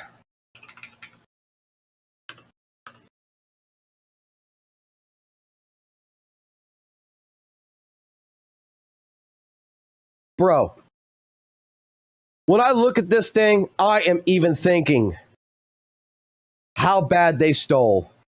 God damn. 出击鸭对话，并且进行切磋，获得角色的培养素材。 No originality. 那这里啊，作为新版本的生态呈现啊，和强大的敌人之间也不一定只有战斗这一个选项。那如果是艾诺或者是伊涅弗在场呢，他还能触发额外的对话选项。哎，几个，我看其中一个对话选项是开启攻防秘藏。没错。那不知道旅行者们有没有发现啊？就自己队伍里的伊涅弗在好感度达到6级的时候，可以领取到一个奇异的螺栓。哦。而在新版本的探索当中呢，也会有其他的方式获取到更多的。 Oh my god! They stole beds. Bro. They stole beds. They stole fucking beds. 探索当中呢 We know Gitchy characters don't sleep. Why would there be a bed there? 消耗一定数量的螺栓，就可以在工坊秘藏处兑换专属于艾诺和伊涅弗的独特道具。那拥有道具之后呢，艾诺和伊涅弗的一部分外观还会发生变化。我们刚才介绍的3位新朋友啊，都会在《空月之歌》城市的魔神任务第1幕“雪浪与苍灵之舞”中登场。而在任务开始后不久，我们就可以和艾诺相遇。Skip ahead. 顺便一提的，Skip ahead. Anything 有魅力啊！ I know all this story shit. 根据密切相关，马、菲林斯还有艾诺他们的背景故事和魔神任务的展开密切相关。So they stole sex appeal, they stole aura farming, and they stole Roblox. 因此，在本次我们将传说任务 They're trying to hit all the markets, bro. 整合在了一起。这不会是一个新的城规，而是在《空月之歌城市》这个版本最适合为大家讲故事的方式。比如说，在《空月之歌城市》的魔神任务剧情中，旅行者们将会与身为双月之子永月使的拉乌玛一同深入到对抗愚人众的冲突里。旅行者会逐渐了解到拉乌玛的过去，并对双月之子想要守护的月神产生更加深刻的认知。而在直登人菲林斯，在和他相处的过程当中，我们还会直面狂烈的威胁，在旅途中感受到直登人场的其他角色以及密文馆的老板众的执行官木偶。They even stole fucking from their own fucking game because that's a maid from Victorian housekeeping right there. 角色包括愚人众的执行官木偶。That is Rena in her childhood. 月之少女哥伦比亚。I don't know what the fuck this is, but first instinct tells me Moon Maiden. The Moon Maiden. We have Augusta and we have the Moon Girl. The Moon Girl's coming into the second phase. Oh shit. 以及密文馆的老板奈福尔。I don't give a fuck about this character. 他的合作伙伴雅科达等等，也同样将在《空月之歌城市》版本中和各位旅行者见面。当然啊，我们熟悉的老朋友西风骑士团大团长法尔加，他似乎也在纳夏镇为旅行者们留下了一些线索。你刚才说到了少女哥伦比亚，那她作为从东野They're going to Colombia. They got Colombia coffee. 在新版本啊，她的称呼也从愚人众的执行官变成了月之少女。那3轮明月的篇幅限制啊，那我们今天还是简要一些。Can I tell you one thing though, to be honest here? If you take a look at the 2 developers talking, right? They're eating good. Compared to the last time I've seen Kuro fucking devs talking, those motherfuckers are skinny as fuck. These people are getting fucking... The Kuro devs are eating fucking noodles and fucking ramen and shit. You know, they're trying to survive. Oh god, look at the teeth on this shit. Oh god, look at the teeth. Ugh. These motherfuckers are eating good. These guys are eating fucking steak and shit. You know, they're fucking fat. 那碍于篇幅限制啊，那我们今天还是简要一些。从之前已经释出的信息中，旅行者们或许已经推测出少女和月亮之间有着 Look, that's how you know the devs of WUWA is so fucking adamant about making sure their game is 100% amazing with Weather and Waves. Is because all of the developers are skinny. They don't eat. They are like studio fucking Mappa. Solon is there telling them, you have no family. You have no life. You've worked on Weathering Waves. And then when it's done, you still work on Weathering Waves. With Hoyoverse, they're so laid back. It's like fucking going to a fucking goddamn different anime company. It's like, do we really need to animate this and make this look good? Let's make it look like Berserk, you know? Let's just make the character go across the screen. Put a black screen with some white text on. We don't give a fuck. People are going to buy it. See? Understand your developers by the way they weigh, man. 紧密的联系。当新版本大家前往纳夏镇、西西岛这些地方的时候，还能见到罗德卡莱特有的星月神像，上面雕刻着的呢就是曾经的少女。罗德卡莱其实是少女的故乡，是她诞生的地方。啊，你刚才说到曾经的少女，那也就是说呢，少女被当作 Wait a second. 诞生的。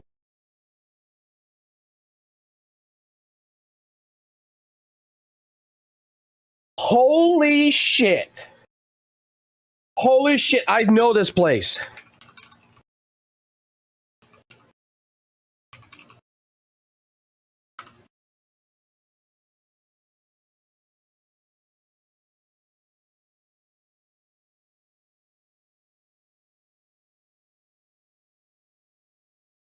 I actually know this place.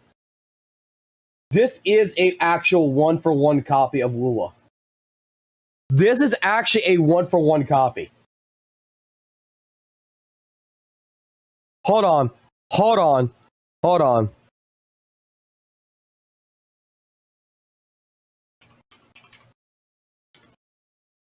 This is actually a 1-for-1 copy.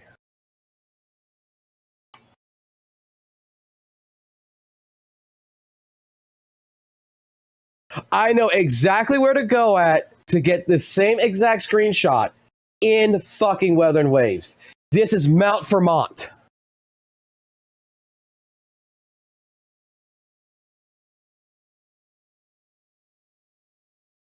This is Mount Vermont. You don't fucking believe me? I can show this. And you see, you guys were always denying and doubting that fucking Hoyo was trying its best to fucking hurt fucking Kuro. That they would not rip off of fucking Weather and Waves. Come on, log me in, hurry up. Don't download, oh, you motherfucker. Oh, you motherfucker. No, we gotta prove this point. We gotta prove this point to any of the disbelievers out there.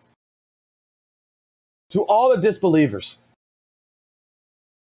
We are taking an intermission. We are going to the world of Weather and Waves. Brothers and sisters, what do we see? Holy revelation, let it be. Let it be.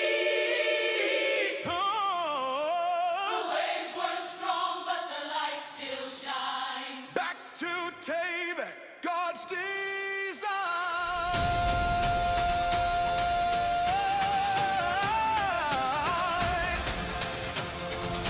I walked a path through the hollow waves.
Okay. Back to this. 地方啊，你刚才说到曾经的少女，那也就是说呢，少女被当作神明来崇拜，已经是她加入愚人众之前的事情了。哎，没错，目前呀，少女出于某些原因离开了愚人众，暂时长生在西西岛附近。那既然罗德卡莱的不同势力啊，都是为了月亮聚集于此，那么少女呢，也必然会跟各个势力之间都产生一些关系。那关于新版本的魔神任务的更多内容呢，就请旅行者们亲自前往游戏内探索了。哎，对了。虽然在这个版本啊，传说任务跟魔神任务进行了整合，那我相信大家肯定很关心啊，那我们该有的奖励会不会被落下，对吧？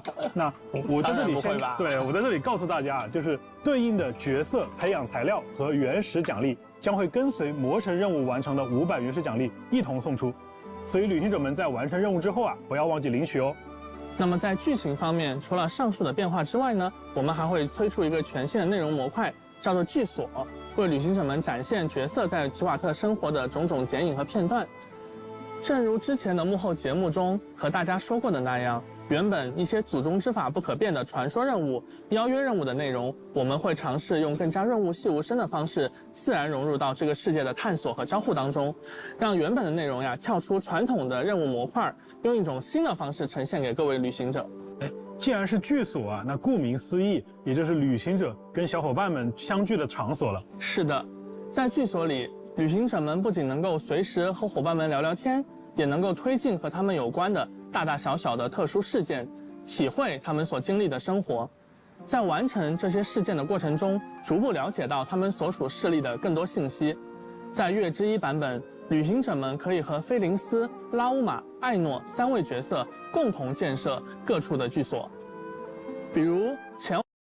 Of course, that's just the beginning of the story. 自然环境吧。接下来还会有我们的研发同学为大家带来罗德卡莱的生。You know, I don't care right now about the voices of the devs and everything. We know they copied everything. Like, look, they're even copying the table and the fucking chairs from fucking WUWA. Brothers and sisters, Look at the feast. oh yo, eats plenty at the very least. Oh, But out in the cold with no bread inside, Kuro is starving on this night.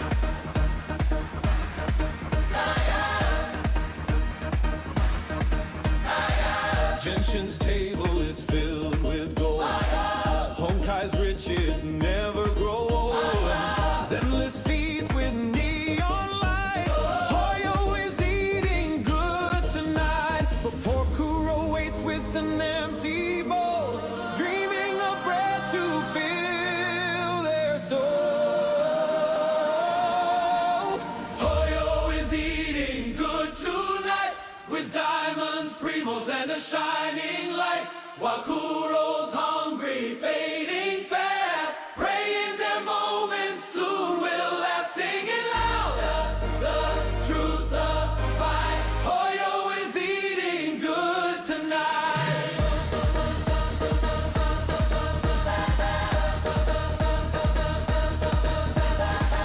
Banners roll, the wallets fall. Players flock, they heed the call. From David's gates to below Box Snow, the cash flows strong, the blessing grows. But Kuro's table is bare and dry, while Hoyo's feast reaches to the sky.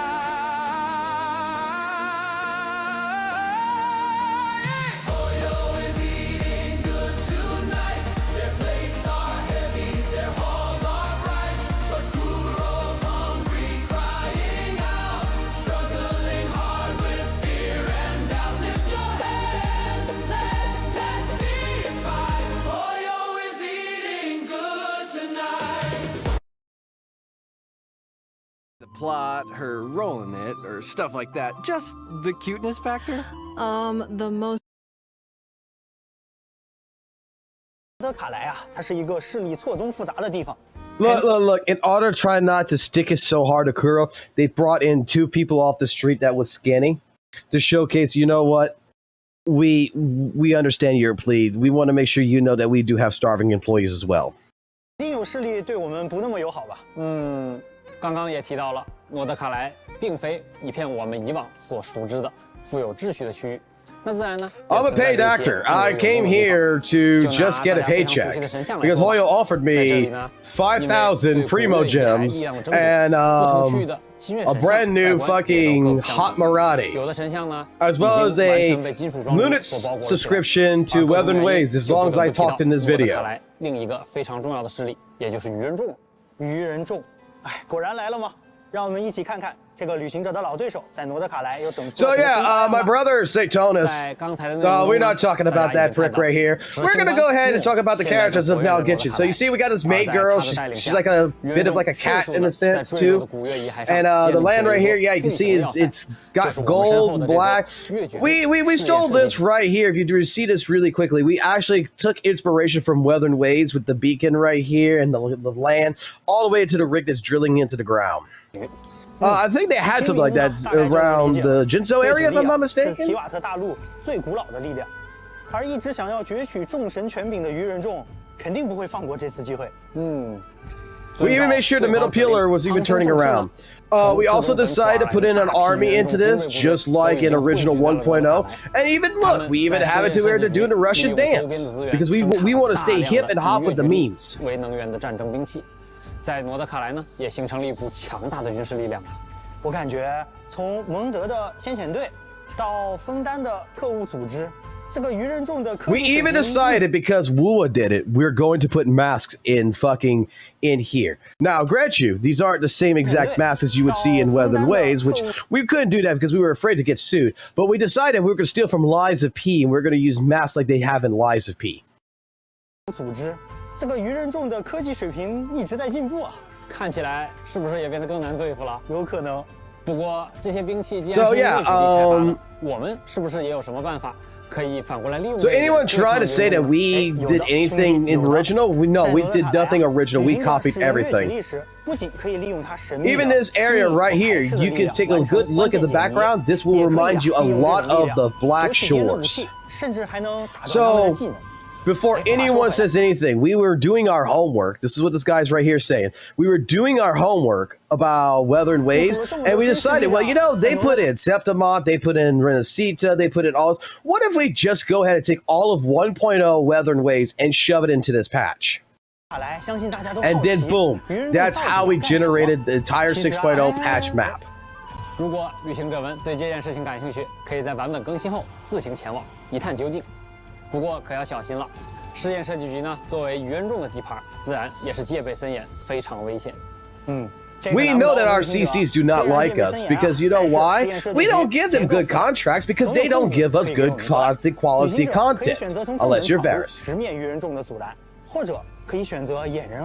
But look what they're missing out on. Look at this high-speed running action right now. Look, we even added lasers. Everybody likes lasers. You get to operate a little robot car. How awesome is that? I hope Kuro doesn't take that from us. Yeah, they take it from us. They're going to go ahead and end up trying to patent it. 和当地的结识的一些新伙伴合作呢，我们也能逐渐了解到愚人众不为人知的秘密研究。不过也要注意了，一旦触发了愚人众的警报呢，很快就会有大。Look, we even made the game so easy that the enemies walk; they don't run to you. Just because there were some people out there complaining about HP inflation, so we decided we were going to take it up a notch and go ahead and help with balancing out walk inflation. 盗宝团的创始人雷德米勒，最初就发迹于诺德卡莱这片土地，并且呢，他还在这里为后人留下了一份伟大财宝。而关于他的其中一份线索，正藏在试验设计局之中。传说，盗宝团，伟大财宝，感觉要素齐全了。这份财宝，相信我们旅行者是。Are we sure this is not copyrighted? 那可说不准。Because after all, Kuro's copyrighting everything. They're patenting everything. You sure walking is not patented? No, as long as we don't fly, we're perfectly fine. 和这些势力相互竞争，说不定在特殊的情况下还得临时。Did we steal from Metal Gear for fucking sneaking? 如果说 Yes, we totally did. That's perfectly fine too. 那么接下来 Because no one gives a fuck about fucking Metal Gear without Kojima. 所有生者所要共同面对的敌人了。狂烈本身是深渊在诺德卡莱呈现出的一种极度危险的形态。 So remember those tacit discords you would fight all the time in WUWA? Well, we decided to bring our own version of tacit discords with a father figure that can give you some aura farming. 可想而知，过去有多少人因此而牺牲了。 Again. 但人们啊，其实 Isn't he just GM with Mortefe's head with a hair color that's just blue? 去对抗狂烈。 Why, yes, he is. But no one's going to care about that. Even the laser beam that blows up the fucking goddamn waterfall is in here. We stole that from WUWA too, by the way. 也从来没有懈怠过，他们一直在利用吸引石的力量，在诺德卡莱的前线奋战。甚至有过路的商人说，在野外的浓雾里，偶尔你能看到一个神秘的追逐猎杀狂烈的身影。而在诺德卡莱的其他地方，也同样存在着一些需要我们谨慎应对的敌人。 Look, you see this boss right here? You see this fucking enemy right here? We stole echoes. Dude, they are not hiding it either. What's the name of that echo? What's the name of the echo? That is... Hold on.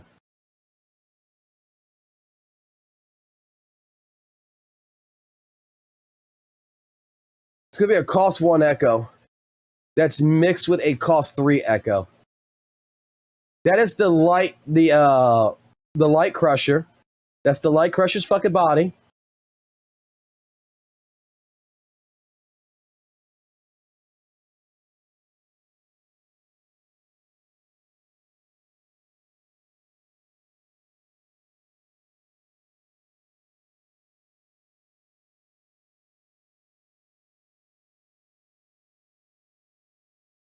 That is the light crusher's body with the head of this fucker.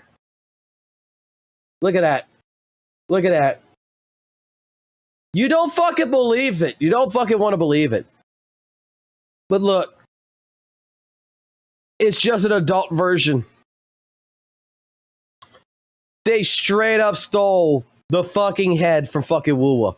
They're making echoes in fucking Genshin. 有的则在形态上发生了巨变。 比如说，这只隐藏在山洞中 Yes, I've watched the C trailer. 就是本次旅行者需要面对的强敌之一。击败他所掉落的角色培养素材，也正是拉乌玛的培养材料。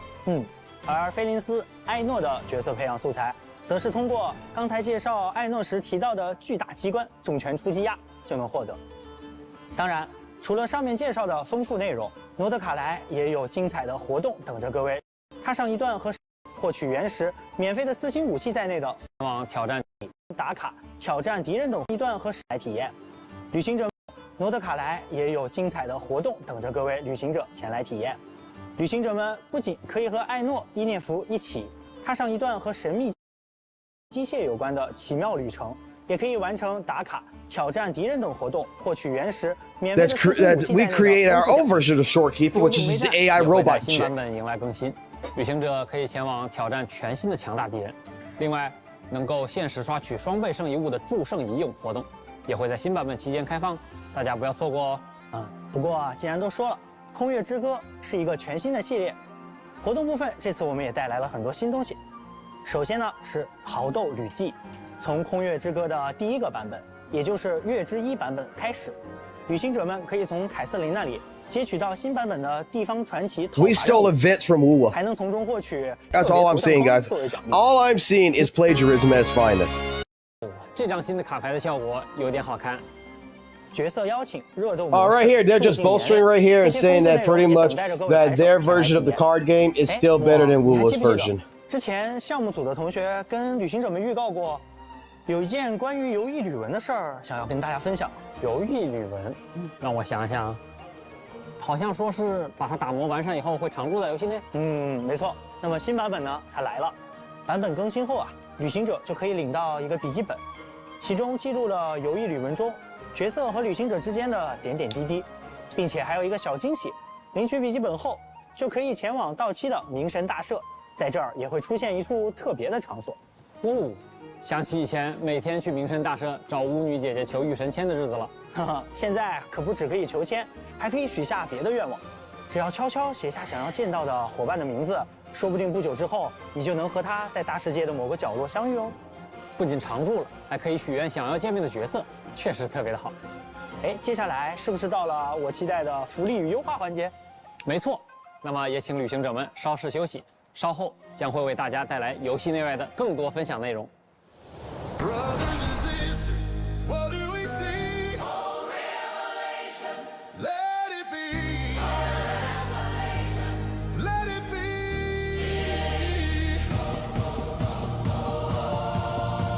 The waves were strong, but the light still shines. They even stole the art design from fucking League.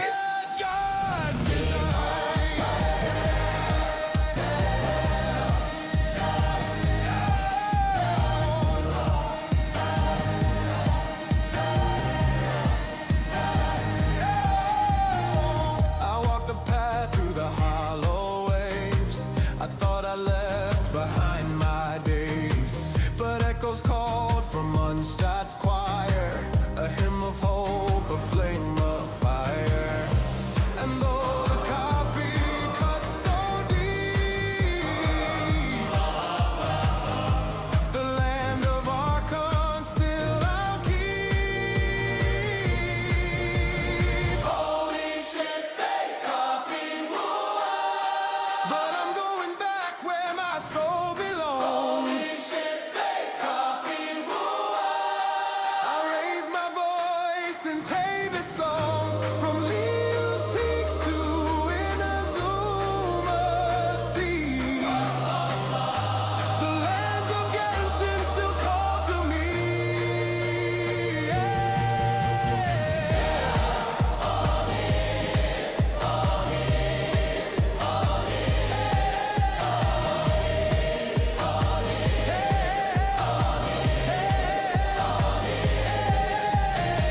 I saw the waves, they tried to rise, but the 7 stars still light the skies. Old friends wait with hands held high, banners waving, blessings nigh. Though tempted once by a brand new 我也请到了大家的老朋友 Michael， 一起来介绍月之1版本的福利。 Head of marketing! Oh shit, this is the dude that fucking does the 咋了 ads! Michael， 你这个眼神，你这个动作是有什么心事啊？你问我，这不该我问你吗，鸡哥？啊？5.0前瞻你都把我耍成表情包了。 This is the motherfucker responsible for fucking hiring all the fucking artists to fucking do ads for Genshin. 那行，那你来说，这次咱们怎么介绍？这段时间，我收集了旅行者们从萌新到大佬的心路历程，以及他们反馈的一些痛点。待会啊，我就来考考你。哎，那我还是很有自信的呀。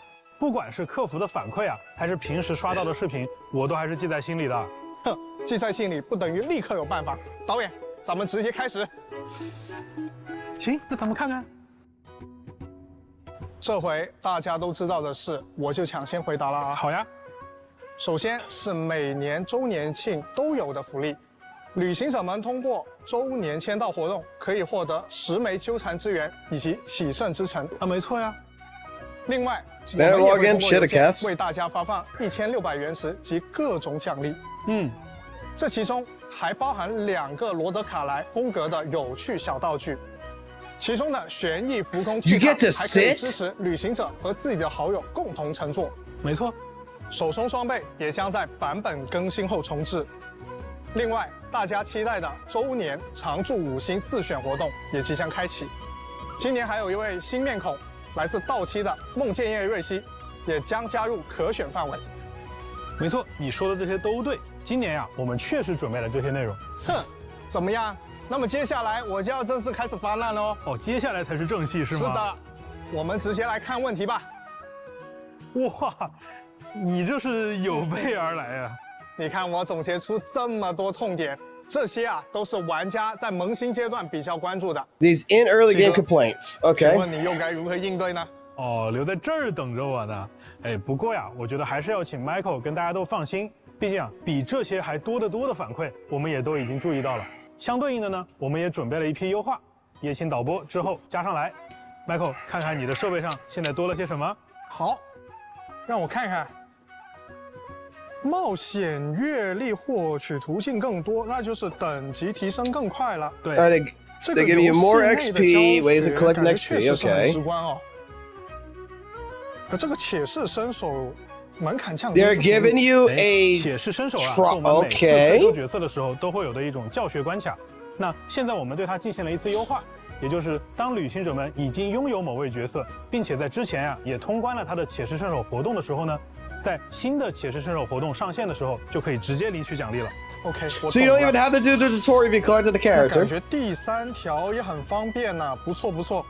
哎，鸡哥，那最后这条多人游戏难度下调，这有什么说法吗？哎，这个我也必须解释一下啊，因为在原神当中啊，寻求多人游戏组队的旅行者，其实有很大一批，他并不一定能够单独挑战游戏中的强敌或者高级秘境。而我们默认设置的这个多人难度的调整规则呢，其实是以大家都有独立挑战的能力为前提的。那这就会导致他们在联机抱团取暖的时候啊，有时候会遭遇更艰难的战斗情境。因此，我们在新版本之后呢，下调了大世界以及部分材料产出秘境 They 的联 reduced 机难 co-op 度。 difficulty. 哎，确实啊，过去呢，我带同事过本的时候，偶尔也会小翻车一下。哦，原来你也有这种情况。是的，但现在的话，带同事过本就更有效率了。哎，等等等等，我好像被你带跑了，这才说到哪啊？继续继续。那接下来我就要为和我一样的老玩家说说话了。好呀，其实我们玩了好几年原神，期间也遭遇各种大大小小的问题。相信这些问题啊，我不说，你心里都应该有数。那对于我们这些老玩家，你又准备了哪些惊喜呢？哎，那对于老玩家而言啊，那我当然也等一下，我还没说完，我觉得 Let the motherfucker speak, Satanus. 还有单独要提的是的，很重要。第一个就是每日刷体力。哦，虽然之前啊一直都有优化，比如5.8版本优化了一些，但是这么久了还只能用40点体力合成一次浓缩树脂，另外还要去抓金蝶，还得合成，真的很麻烦啊。哦。第二个圣遗物，每年我都在提这个，今年我还得提。比如我刷了好多圣遗物胚子，啊，看起来好像有用，但又不敢把它合成或扔掉，只能存着，生怕哪一天用上了没了，弄得我现在都爆仓了。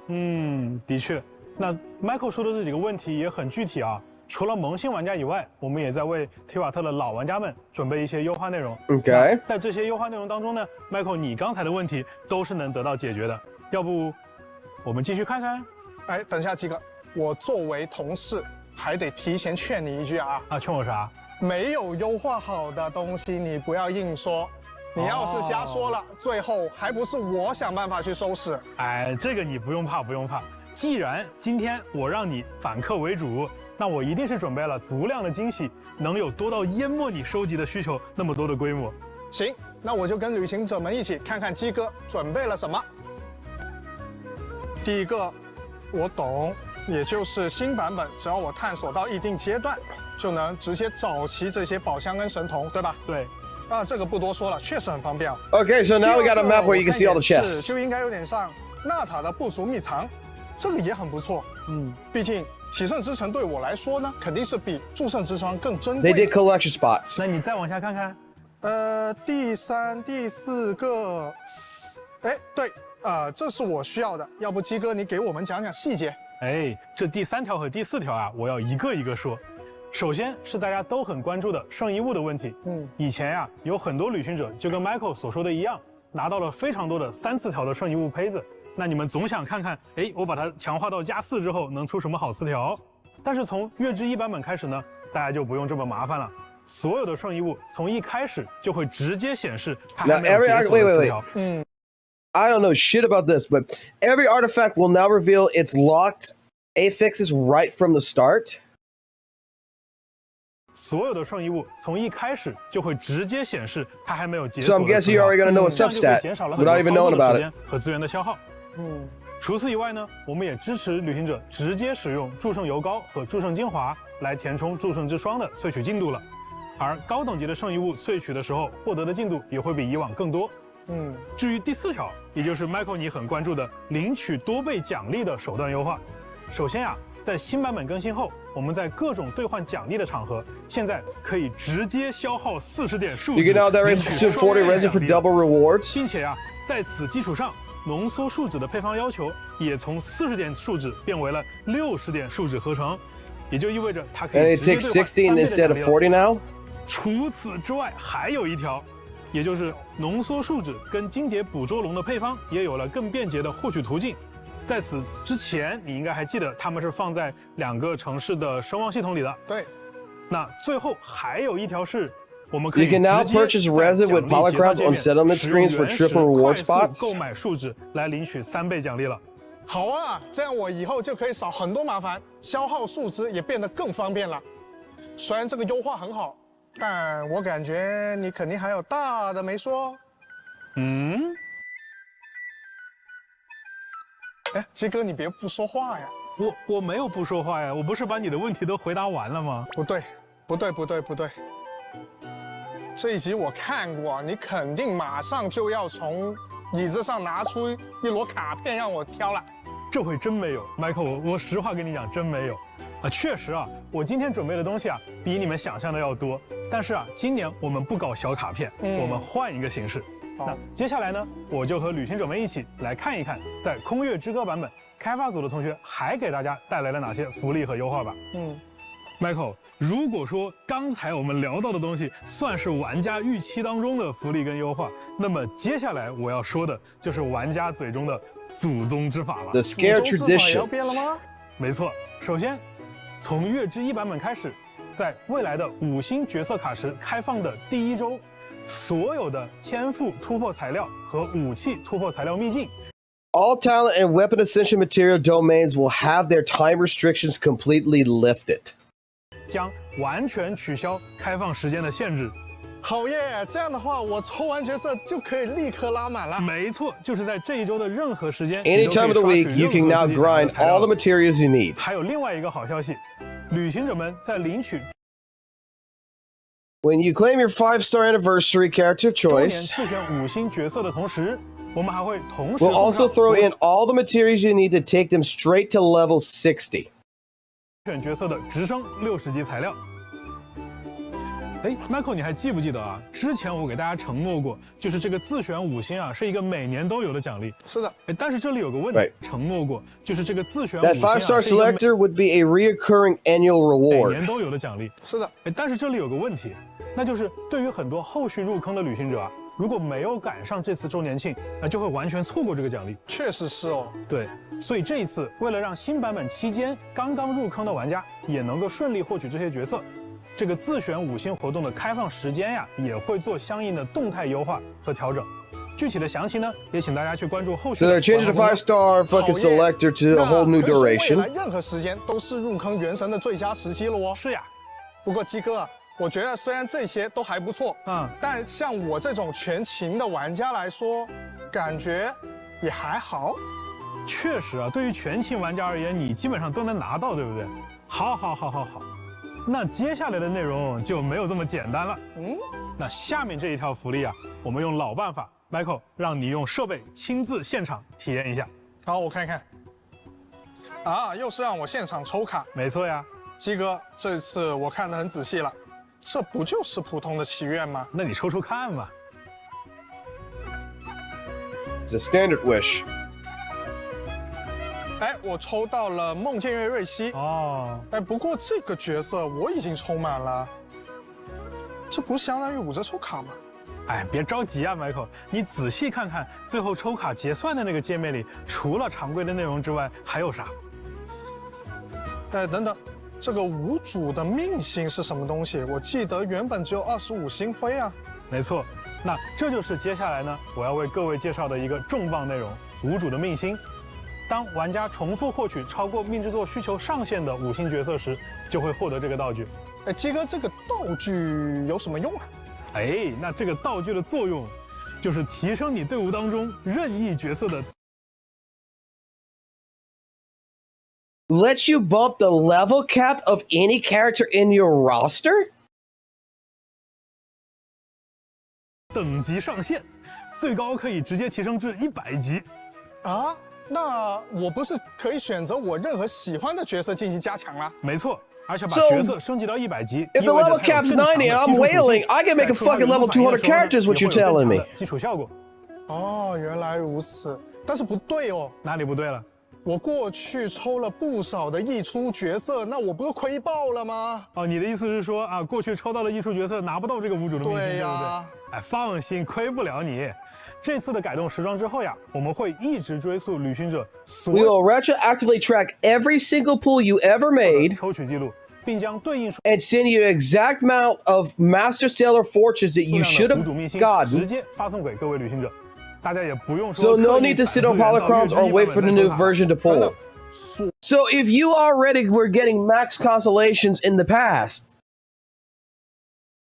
anytime you were supposed to have gotten that, they're going to retroactively send all that to you to go ahead and level cap up the characters. 所有，没错，指的是从开服到现在的所有吗？ Every single pull says launch. Holy shit! 不是能拿到不少的命星去升级 They didn't have to go that far. 我可以拿到这些命星 And then you can have a level 100 characters. Oh shit! 炫耀了，我溢出的部分也终于有用了。不过我想啊，90级到100级，那按照以前的惯例，我岂不是要准备海量的经验书跟摩拉吗？哎，这个呀，你也不用担心。虽然说这项操作只能对已经90级的角色使用，但是相对应的角色的当前等级和最大等级是会同步提升的，也就是说不需要准备额外的经验书和摩拉了。不会吧？哎，什么不会吧？真的？哎，七哥，你别吓我啊！我觉得比起去年呢，今年的福利和优化力度好像是更猛了。比如像你刚刚说的这个。无主的命星从开服开始追溯，这些决定真的没问题吗？哎，这样说吧，我经常听到一个说法，我相信 Michael 和旅行者们也经常听到，叫做元神不想赚钱，对吧？但是倒也不至于这么不想啊。陪了我们走了这么久的旅行者，应该都能知道，这么多年下来，元神的生产成本已经远远超出一个常规游戏的规模了。原神这个作品的价值和呈现，更多的其实是体现在 IP 和玩法上，也就是角色、故事和乐趣本身。所以借由这样的一个想法，接下来我们还有一项福利。还有福利？没错，这个福利也是出于刚才上述的考量，为了见证玩家和角色以及故事的。I'm not a Genshin player, but I can tell you right now, I think Genshin's eating good right now. 叫做例行修远。在例行修远系统当中，旅行者在提瓦特的一举一动都会被铭记，而提瓦特的命运呢，也会因此与你产生共鸣。这将会允许你和你已经拥有的某位角色之间产生一次更强烈的牵绊，因此你可以免费获取一颗他的命星。啊，没错，在新版本当中呢，我们将会率先开放部分角色的命星获取。玩家最多可以在1年当中单独通过例行修远玩法，可以最多额外获取4个5星角色的命星。我确认一下，我们今年不仅送一个常驻5星，只要玩家愿意，他还可以获得4个限定5星。They will be able to claim 4 exclusive 5-star characters. 虽然鸡哥你嘴上说不是，但我觉得你这个不想赚钱的刻板印象是要坐实了。那毕竟嘛，原神它也不是一个常规意义上的游戏作品嘛。那我们的很多决定呢，事实上其实带有一些理想主义色彩。比起去做一个收入数字很惊人的商品，那大家其实更想做一个能够给玩家、时代乃至历史留下痕迹的作品。那这个目标呢，肯定有它赖以生存的很物质的一部分，当然也有它能够延续至今的理想的一部分。那我们看到会有些人他比较针砭我们物质的部分，那也会有些人去称赞我们理想的部分。但是对于开发组的大家而言，不管是物质的还是理想的，都是原神的一部分。是的，没错。发行团队和研发团队一样，我们初衷都是希望能在原神中持续为各位旅行者提供更好的游玩体验。那么不久之后，我们也将迎来原神的5岁生日，在周年庆期间，我们也为各位旅行者准备了不少游戏外的惊喜内容。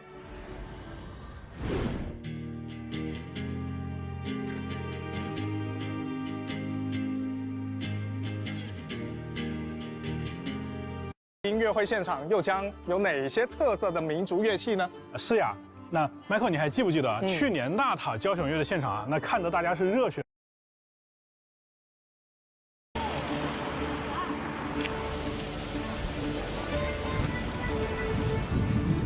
Oh my God, Gitch is coming to the real world. Long time no see. Today, I'm going to take you on a behind-the-scenes look at the music production for Genshin Impact's Nod Cry. Let's go take a look. Here we go, click from 5.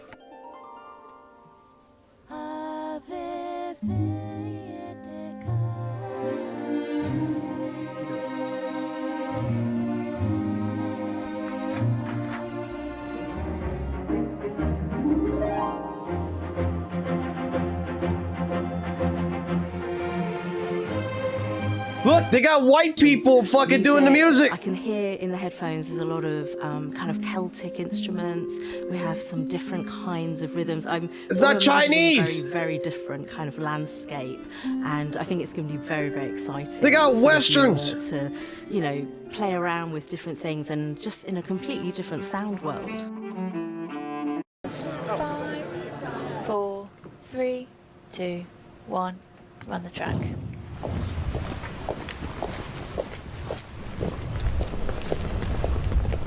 They got this weird motherfucker with the glasses.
That bitch is on some fucking goddamn coffee. I saw her eyes wide open. Then someone fucking slips some cocaine in that shit. Look, look, look, look, look! Cocaine bitch!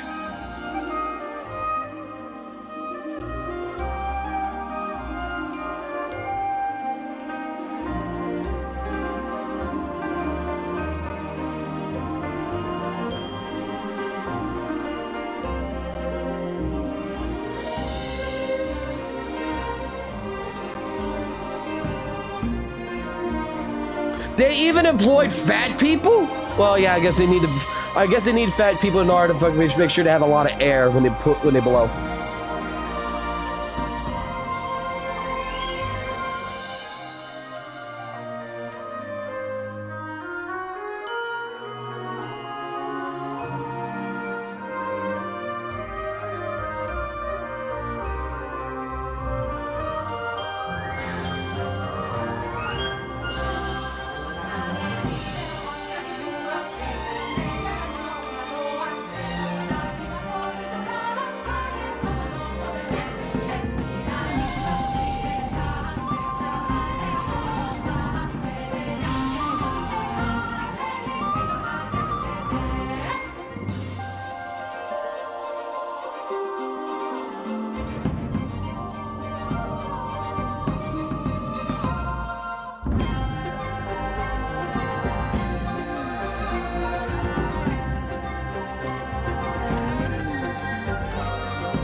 Metal Gear Solid, fucking only thing, it's great, but the only fucking problem I have with Metal Gear Solid right now, Delta, is the fact of the fucking controls. The controls are shit.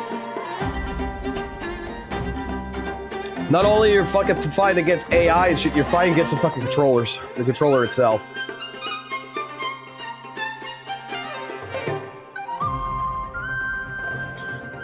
The problem with it is that basically they're taking Metal Gear Solid 3 controls, taking Phantom Pain controls, and putting them together as one, and it doesn't fucking work. And in order to get the Metal Gear Solid 3 controls, you have to play Legacy mode, which is not the camera angle that I want to be at. I want the over action style camera angle, which I don't like.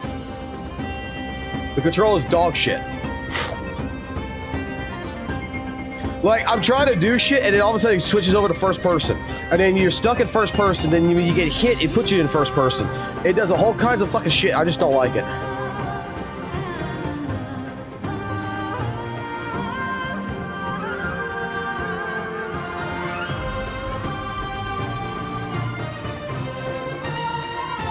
Like, the only way I'm gonna be able to play that game is if I play it as Metal Gear Solid 3 on the Legacy version.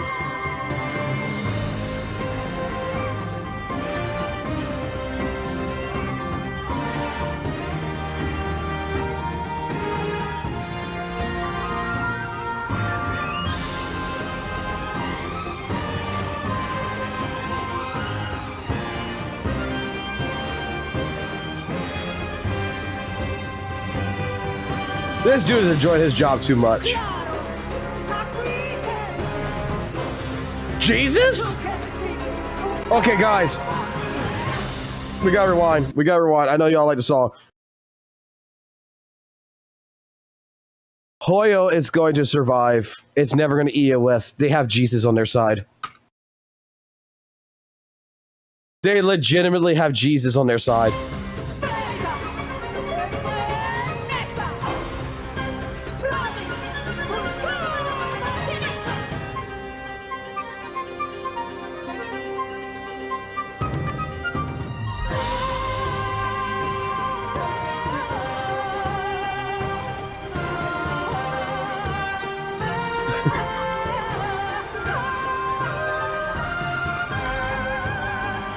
How long does this go on for? 是这个品牌前进的核心，就像我们米哈游的众多系列产品一样，我们大家都是保持着这种相互尊重的心态，独立发展，才能持续不断的拓宽精彩内容的疆域。那原神的团队也会一直秉持这样的理念，一直走下去。的确，作为一款长线运营的游戏，我代表全体原神的发行团队。 也希望能够在更长的时间尺度上陪伴各位旅行者。 All right, should we go watch the? Should we go watch the other ones take on this shit? 我们团队和我们的玩家共同经受 Because 承担了许多 I'm not gonna lie, this is the ending, right? Yeah, they're just doing like no matter what obstacle and everything else, we appreciate our fucking travelers, blah blah blah. That's all they're gonna fucking say. They're gonna show Chase the trailer and blah blah blah, and give you a little short demonstration. Okay.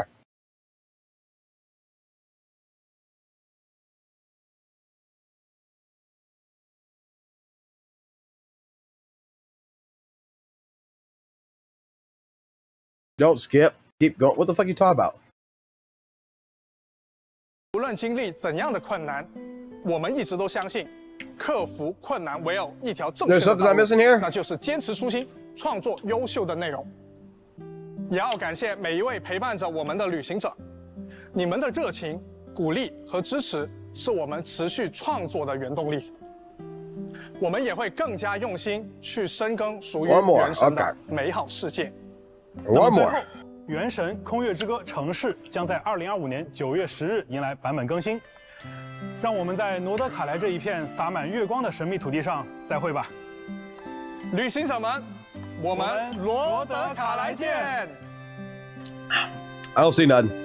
It's the ending.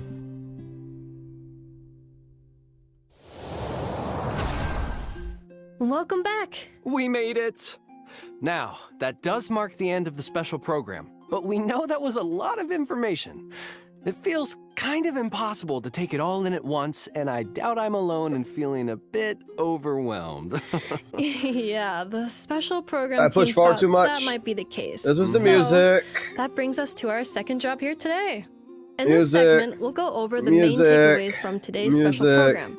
So travelers, 更新的玩法模块啊，对，现在有什么情报可以给大家更新的吗？啊，有的有的。那让我们跟随一段场外的短片来了解一下这个玩法的进展吧。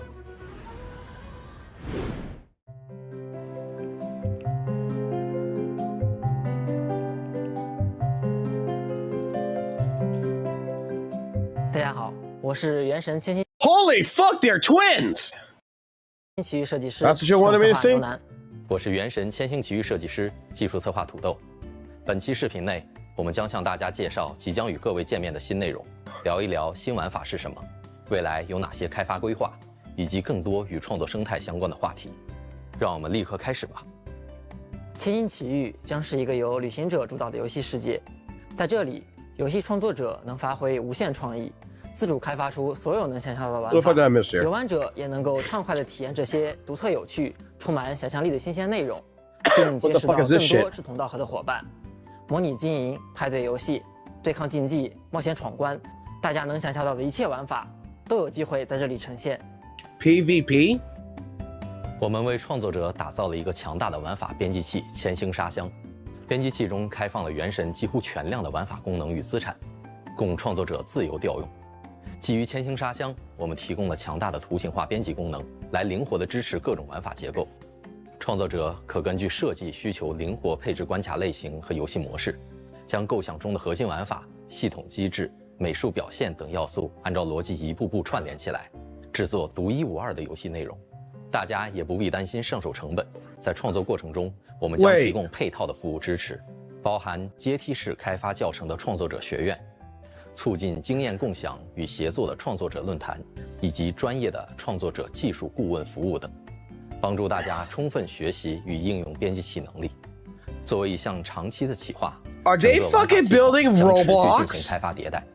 在接下来几个版本中，开发组也将为大家带来以下重要内容的。Are they giving the fucking system to allow you to build a fucking game?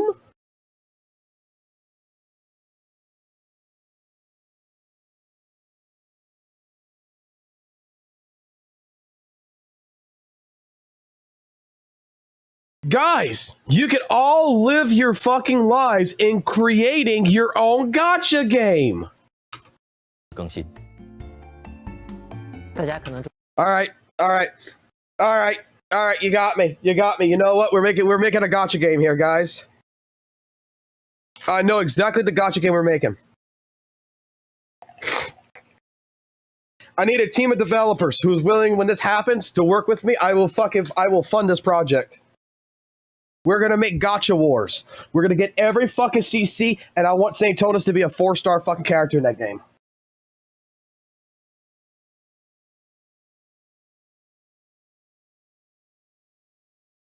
We are going to create Gacha Wars. We're gonna have like people like Tectone, Ethan, you name the CC, Loki Gacha, everything. But St. Tonas is gonna be a 4-star fucking character, and you get him free. You get him free, okay? And his entire capabilities is his entire skill kit is going to be where you see like the text, right? This is how I want my first developers to do this, okay? Whoever's ever going to be good at this shit. So your job is to make all of this say, I can't read, I can't read, I can't read, I can't read, I can't read, I can't read, I can't read, increased by 300, 900. When the player actually learns to read, they get 1,000% attack damage bonus. Upon understanding what they read, their entire attack value will increase by 100%. That's the 4-star character take, and it will synchronize with all other kits of ego inflation. We're gonna build that gacha game. 注意到了，在未来呢，我们还为 Whoever wants to work on that project, whoever's got like Roblox capabilities or shit like that and wants to help me with this, and you want to work on this, I will fund this. Just hit me up on Discord, and we will fucking create a fucking team of developers together, and we will create Gacha Wars, the fucking gacha game. And we are going to make it to where like standard banners. that you pull for characters is 100% fucking free. You just got to grind in the world to collect your shit, and it will always reset to where you can collect a good thing. But for the premium banners, in order to be able to collect on the premium banners, and I will go to every CC for this, every single one, we will put their videos in the application. You have to watch every single one of the videos to 100% completion in order to get your primo gems. So that way you can pull on the banner of the week. It's a win-win situation. Basically, I will go to St. Toad's and be like, look, I will force everybody to watch your 1 hour fucking video, and they get preview gems for it. So you actually have to watch St. Tonas, get a brain aneurysm, if you really want to pull on the banner. 玩法的制作品质和受玩家们欢迎的程度都将提升创作者的回报。我们对创作者的期望只有一条 I will make the Genshin killer. 富有创意且正面积极的游戏玩法。我们诚挚邀请有灵感、有创意的游戏开发者加入千星奇遇，将奇思妙想化为现实。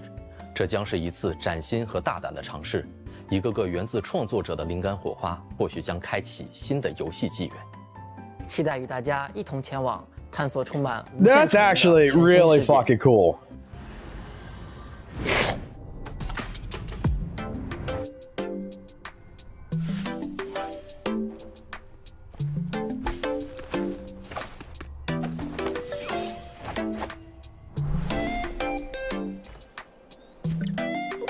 That's actually really cool.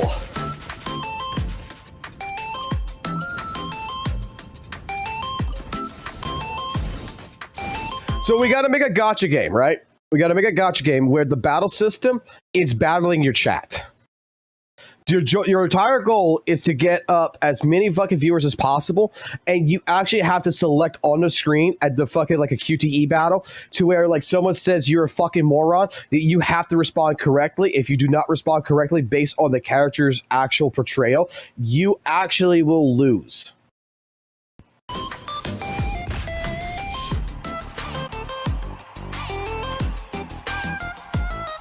Soccer? Oh, they stole that shit. They stole that shit. That's 100% actually stolen.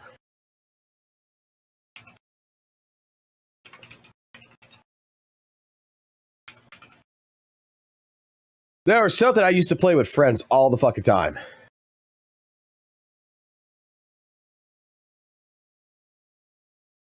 What's it called? What was it called? The thing. It wasn't Blitzball. What was it called?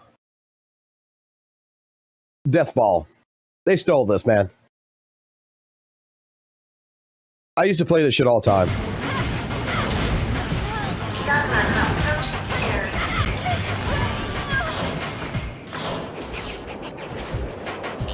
Supply drop confirmed.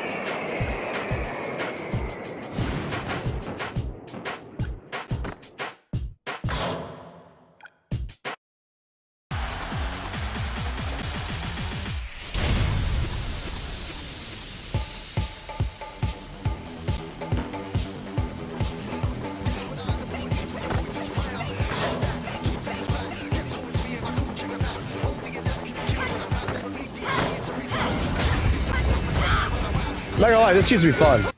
That's all this reminds me of.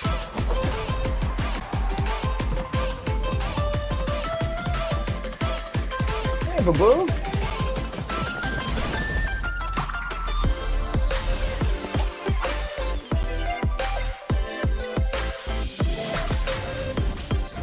League of Legends.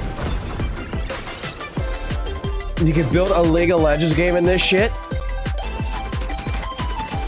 So we can get MOBAs. We got Fortnite. Bomberman.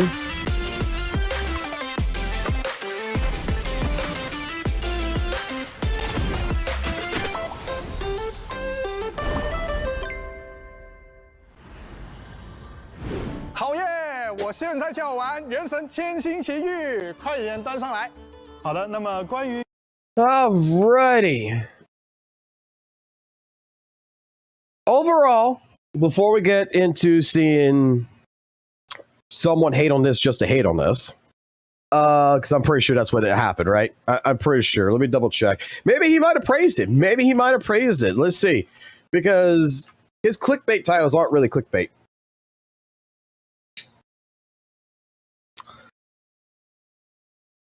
Oh boy. Oh boy. Sick joke. So before we get into this, I think the update for Genshin players, if you were actually like Genshin and you want to see what Genshin's got going on and such, that this actually might be the right time to jump into it. To be honest, I think it's good. Let's get the clown at least fucking 2 minutes. Ladies and gentlemen, boy, boy, do we have something crazy to start covering today, because we've got the Genshin. Did he actually watch the? Okay, here's the question: did he actually watch the live stream, or did he watch? Oh, live stream up on here. You can see it right here. Okay, he did watch live stream. And 43 minutes and 38 seconds worth of content. Of course, naturally, as big fans of Genshin Impact, we're going to be taking the time to go ahead and not actually fucking watch this thing, because who in God's name is willing to spend that much time on an update? Thankfully, Hoyoverse has gone ahead and actually provided us a bit of a special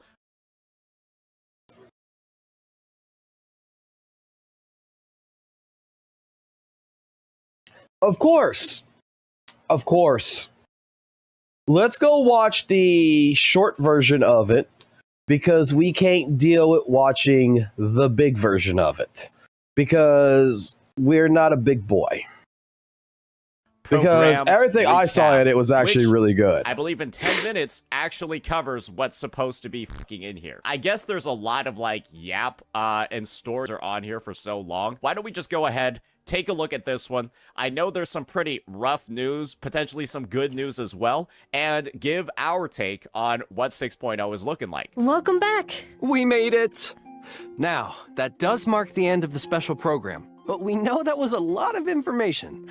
It feels kind of impossible to take it all in at once, and we never took it in the first place. Doubt I'm alone and feeling a bit overwhelmed. Yeah. All right. And also has a pay-to-win gameplay mechanic, a pay-to-win combat mechanic and a pay-to-win exploration mechanic. She's just both. And probably the best part is, Lunar Bloom is probably not going to interact with Hyper Bloom. Maybe it does. But, doesn't that mean she only works with, 2 fucking elements of characters? Oh, wait, that's just an F. I forgot. Okay, yeah, she only works with Hydro and Dendro characters. Great. In combat, her Dendro Moonwheel allows her to convert bloom reactions into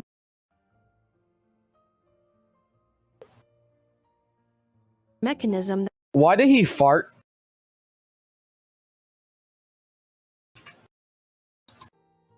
I know someone. Why did he fart? Why does the dude smell his own fart?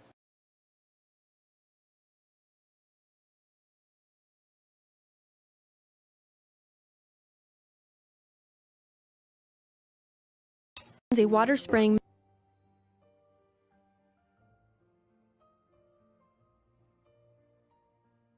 mechanism that periodically deals hydro damage to a.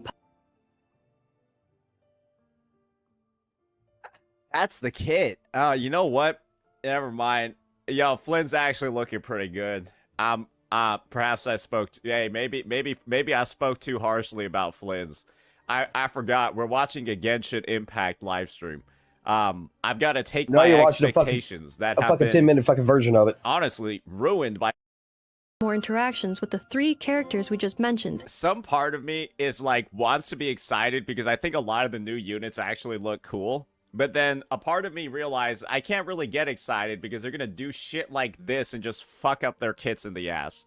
Hey guys, by the way, this new character only works with 1 or 2 other elements. It's also going to have a new lunar reaction. And then that new lunar reaction is also going to suck dick unless you get their weapon too. Are you receive her gifts? She's also one of the Fatui Harbingers, right? That's so little. How about 10? These motherfuckers just gave you, these bastards just gave you 2 fragile resin for your anniversary. They gave you 2 fragile resin for your entire anniversary and then proceed to, in the same live stream, say, Genshin Impact doesn't want to make money. Brother, you just, look at the banner schedule. Yeah, but there's a whole bunch of other shit that they just fucking did. You have 3/4 of the Lunar Bloom team. Of course, travelers will get to choose a standard 5-star character of their choice. These units are all useless. They're all completely, utterly worthless. There's not a single one that has, like, any meta use case. Come on, man. Like, how are you gonna say we don't want to make money on our anniversary patch? Grind by adding boxes for monster mats. Ooh. Well, ladies and gentlemen, it appears that the devs have listened from Wuthering Waves once again. Yes, because yeah, WUWA just gives you all these fucking boxes. And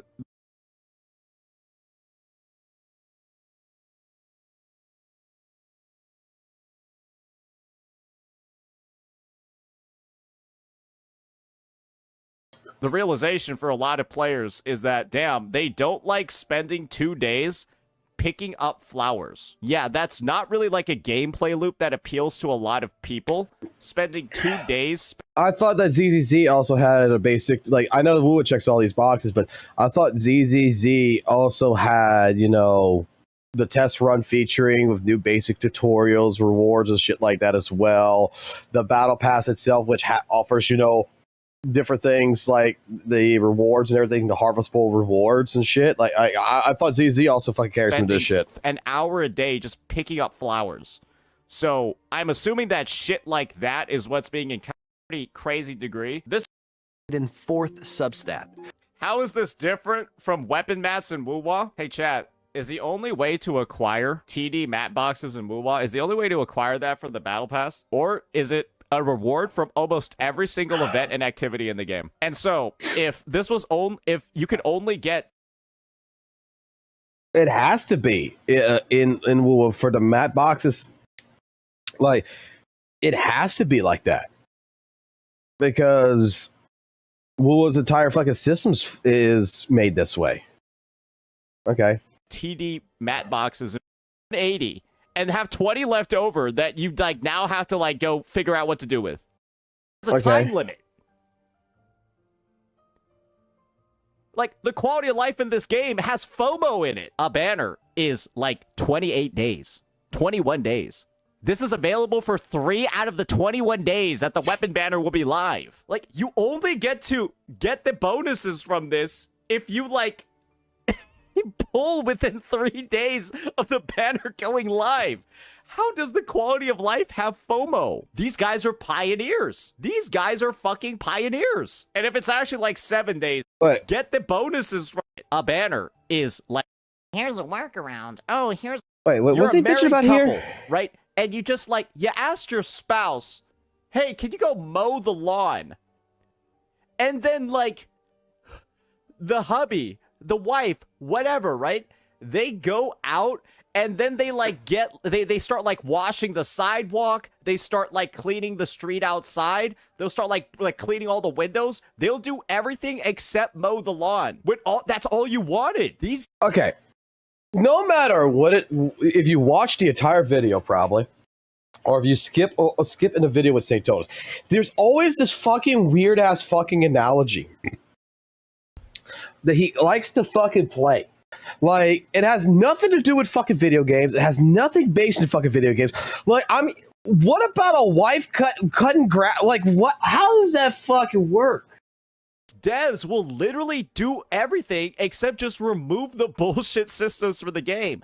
Oh, here's a workaround. Oh, here's like, oh, here's this other thing. Oh, and ZZZ, we're gonna add this thing where you can spend double your energy on the new stuff. Just add these features at a baseline instead of making them like fucking limited time of like the quality of life in this game has a time limit. Like, the quality of life in this game has FOMO in it. Wait a second. Did he just actually fucking complain? Did he actually just complain about the double challenge rewards, basically? Like, the limited time that you have to go ahead and go do like the disconnary thing to use up your shit to go ahead and get double rewards? Is that what he just bitched about? Yes, son. Yeah, cool. Hold on. What the fuck is a quartz cleansing event then? In WUWA? Isn't that a time limited fucking thing? Oh, go do your fucking goddamn forgery challenges, your echo challenges and shit to double your fucking rewards? It's the same shit.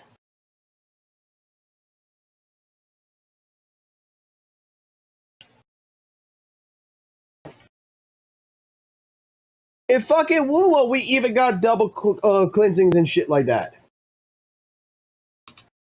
A banner is like 28 days, 21 days.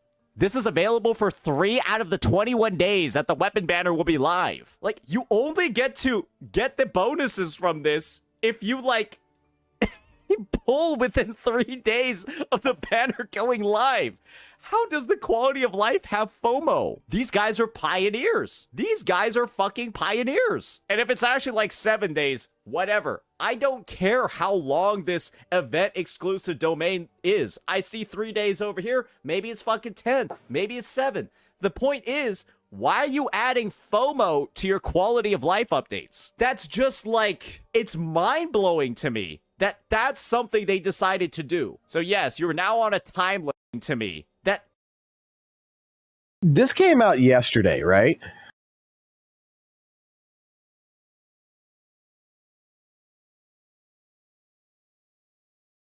And I thought I heard in the live stream that they were completely taking away this 3 days. If this stream was yesterday, 3 days and 13 hours. 1, 2, 3.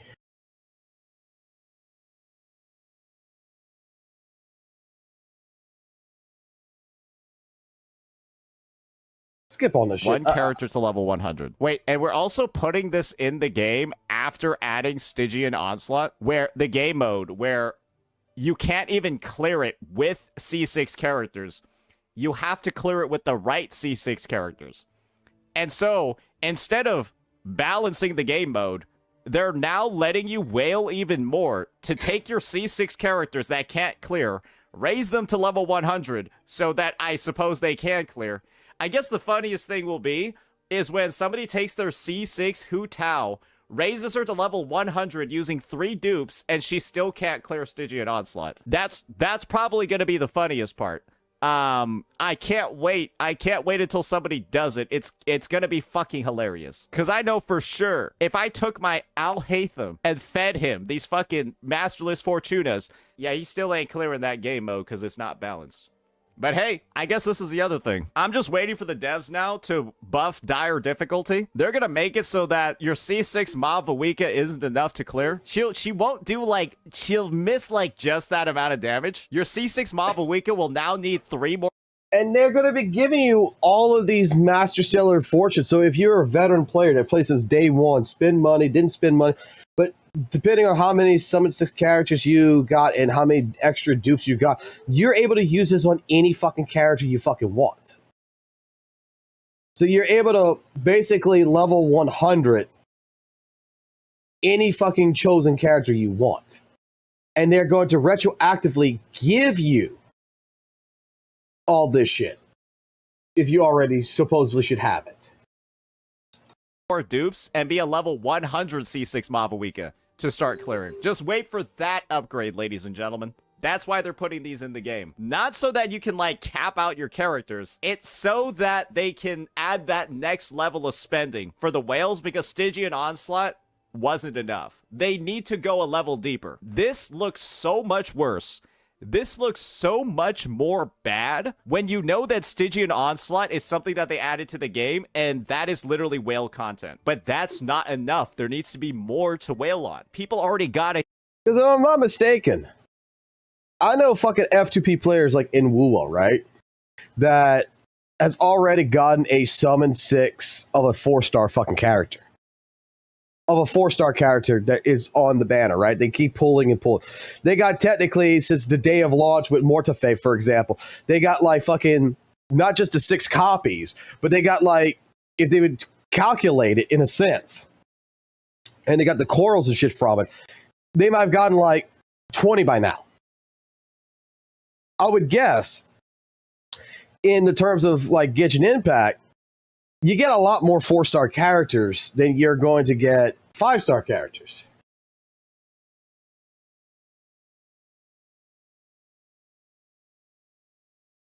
Okay, so it's only this 5-star character is going to give you the Stellar Form.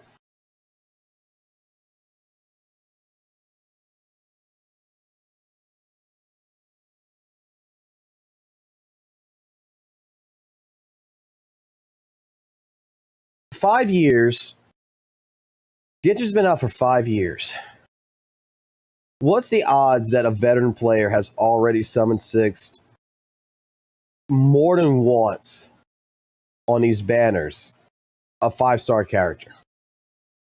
Here's my question. Huge incentive for C6 units. They need even more incentives. And remember, Okay. like, so you got to pull C9 units. That was probably intentional. You got to pull a unit to C9 to reach their full potential now. Make sure you don't leave the point, ladies and gentlemen. You might lose the round. If you have a standard 5-star at C6, I mean, 20 this is copies for of Wales. Wu Tao. Don't worry, you'll get some week period, or the duration of 2 versions. Did they just put the most garbage units in the game on there? Trash, trash, trash. Gonna be really good. Gonna be really good because they buffing her with Lauma. Trash, trash, trash, trash, trash, trash, trash, trash. Oh, trash, trash, trash, trash, trash. Yeah, they're all bad. They're all bad characters. The only one that isn't awful is actually her. Yeah, no, these characters are all useless now. Shenhe trash. Shenhe's potentially usable on one team. So it's like, that's who version. He ain't on here, but we got fucking Baiju. Oh, right. Because they can't have actually non-power crept units on here. Except her. I don't even know why Nilo's on here, to be honest. That to me is like the biggest... Oh, sorry. Wrong. Various rewards for their efforts, including sanctifying elixirs. If you're pulling this, you probably should go to... If this is where... If your screen ever, like, plays something like this, like, you just redeemed a Klee Constellation from this event, I don't even know what to say about you. But most importantly, this event will give travelers the chance to earn a constellation for certain designated 5-star characters. Garbage, for more garbage, detailed info goes live. garbage you've ever seen in the history of the game. Hey guys, where's the UGC? Hey guys, here's another way to not play Genshin Impact while you're playing Genshin Impact. Woohoo! Wait, we got Temple Run, we got Clash of Clans. Yeah. Hey, let's boot up Genshin Impact and not fucking play it, guys. Got fucking overcooked? Yeah, there's a bunch of shit in here. I'm telling, yeah, UGC has potential? Motherfuckers, they literally just took the Nintendo catalog and then ported it to Genshin. Bro, you build it. Yes, it has potential as long as Nintendo doesn't EOS. Oh, great. Now you can play Switch games on here that are all just worse than the versions that are on Switch. There's still all of that stuff that we could dive in. The entire point of that was not like, oh, we're going to give you all this stuff to go play games. It's not Genshin. That's telling you could actually build your own fucking game in Genshin. I'm gonna be honest, I don't think anyone gives a fuck about this. Some people might actually get into it, make it flourish like the Roblox landscape. I don't think so. I really don't. There's just too much stuff. There's too much stuff in this game. I don't think people are gonna be spending a lot of time on this. You get paid to do it too? That's not surprising because of course they're gonna pay people to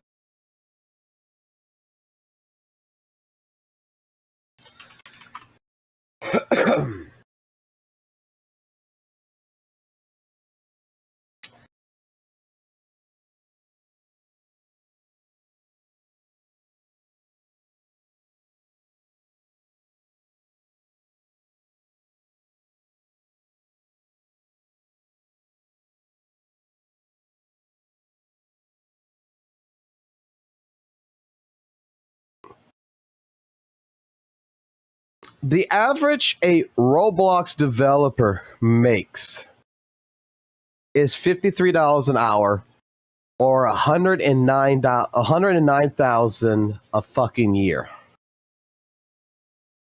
to develop all these fucking games like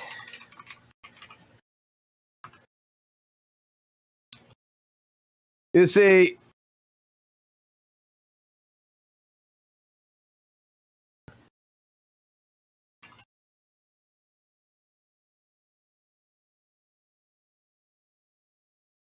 this shit right here? Let's see. Yo, what's good?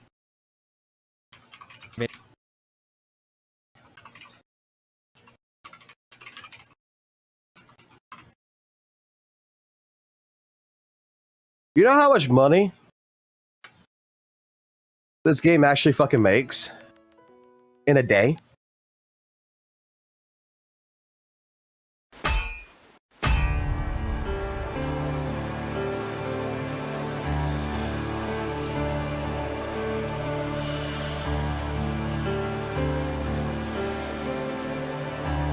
You know how much money this game actually makes in a fucking day? And the developers that they hired to build this game in Roblox is getting paid more money than I get paid in a job.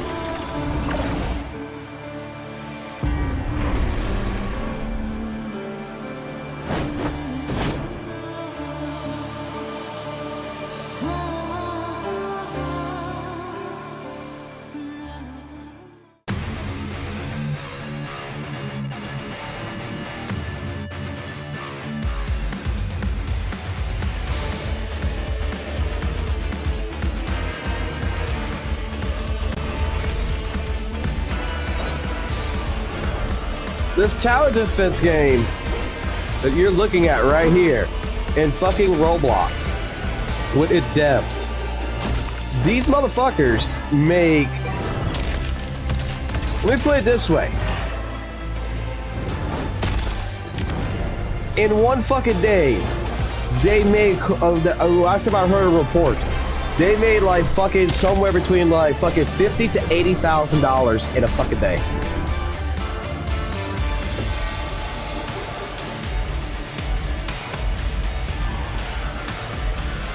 Their devs are eating fucking good.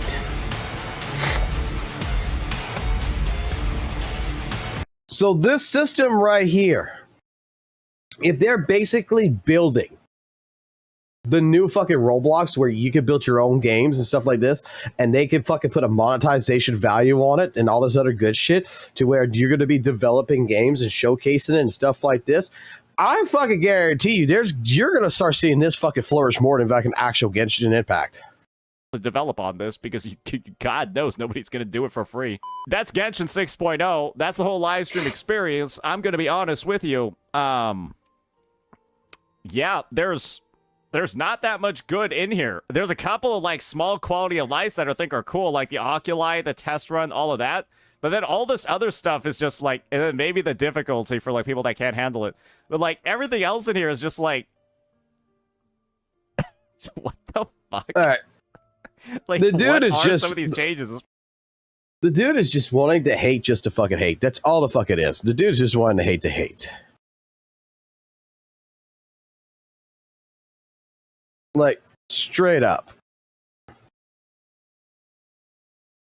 Straight the fuck up. Dude is just trying to hate the hate. He's no longer trying to hide the fact that he just wants to hate the hate. Let me put it that way. Dude just wants to hate on fucking shit just to hate on it and such. I mean, it could be fucking worse, right? Like, hold on.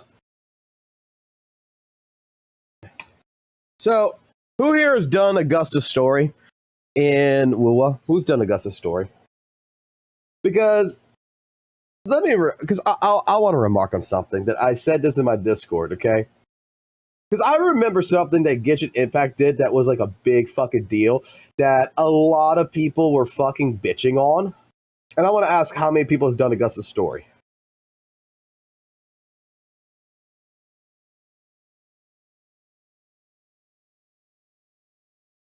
Okay, so what I'm going to show you technically is a spoiler, but it's not a spoiler because I hid the dialogue, I believe, on purpose. Yeah, I did on purpose to take a screenshot in Augusta's story. And I want to showcase the first screenshot before we get to the second screenshot. How many of y'all remember from St. Thomas and a lot of the CCs who are WUWA that was bitching about this shit? That was bitching about the lack of effort that the devs had when they were doing the ghost shit of Skirt's story quest.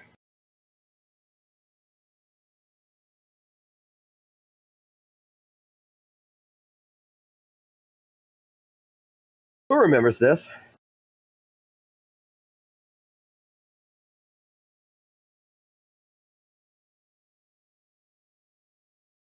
Do you remember how many of the CCs were all complaining about these ghostly figures and, you know, like there was no effort in the story and shit like this, right? Everyone remembers that, right?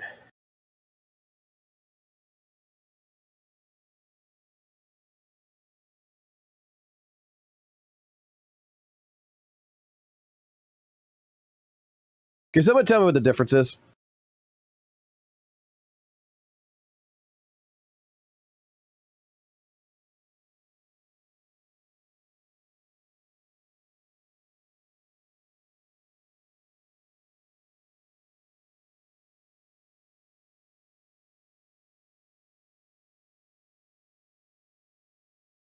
Can someone tell me what the actual fucking difference is?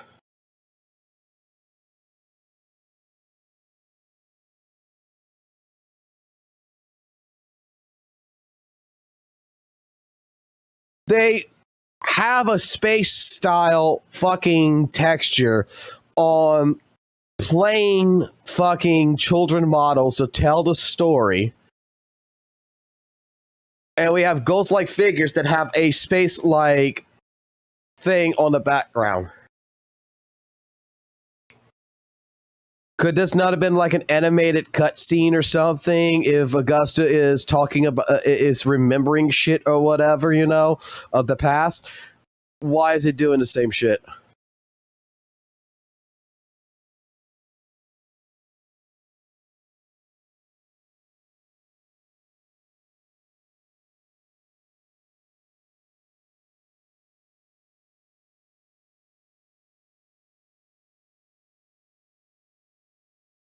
Because I remember this being a big fucking deal. I remember that being a big deal in Genshin. Like, they're not putting effort into Genshin Impact. They're not putting no effort into this. They're just giving us a blob and shit. And I look at that shit, and I look and see what WUWA's doing. And straight up, when WUWA did this, I want to make a remark. There's another game that I've played that basically they did something. What was the name of that game?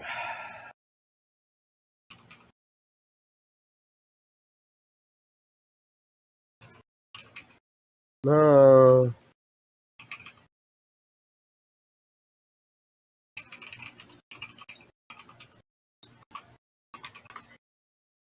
Hold on, I gotta remember the game. What the name of this game is.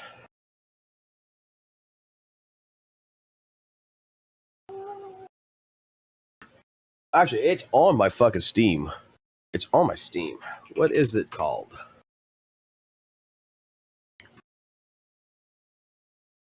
Because fucking another game did this shit. Solstice. That's what it's called.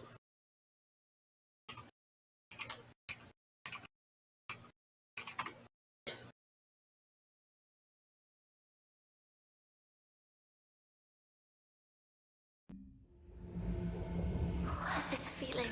Take a look at this. This place again. Mama and Papa! Don't worry, Loot. Let's get to safety first. But what if something happened to them? I'll find them. I'll bring them. I promise. But you have to stay put. No! Please, don't leave me alone.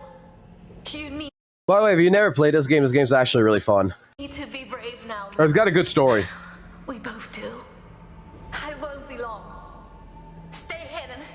Say the Keeper's Prayer. When WUWA was doing this shit throughout its entire thing since 1.0, I kept coming back to a video like this to be like, Solstice a game from 2 years ago did this first. With the echoes and shit like this, like, they fucking did the same shit.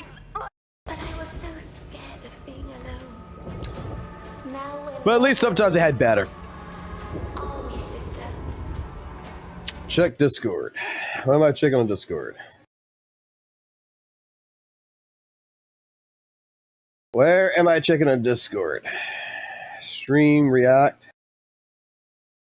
HSR memories.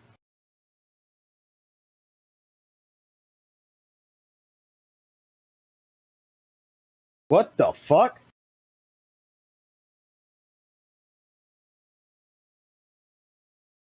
Well, HSR did it better than fucking goddamn WUWA.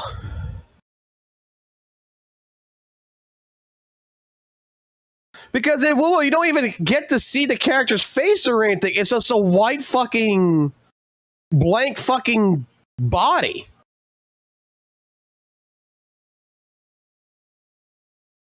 Yes, I watched the seed animation. Like, even I would have to give fucking WUWA fucking praise on this. I mean, HSR praise over WUWA on that shit. I gotta go see something real quick. Now that I'm looking at this game. I'm here, sister. I told you. I won't leave you. No matter what you do or what happens to me. Hear me. Don't give in. You're not a monster. You can resist. Brian! No! You must resist it! You must!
And by the way, yes, female fucking guts. If you're a Berserk fan, you'll like this game. It's Devil May Cry meets Berserk. That's all I can explain on this. It's Devil May Cry meets Berserk.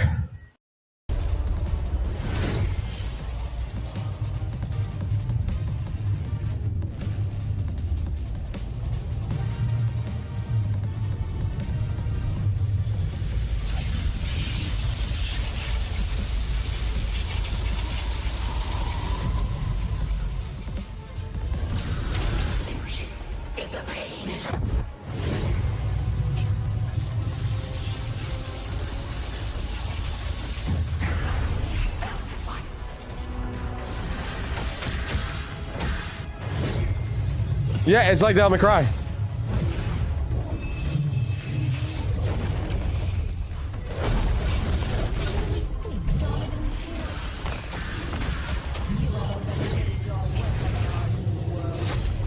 Yes, this is on Steam.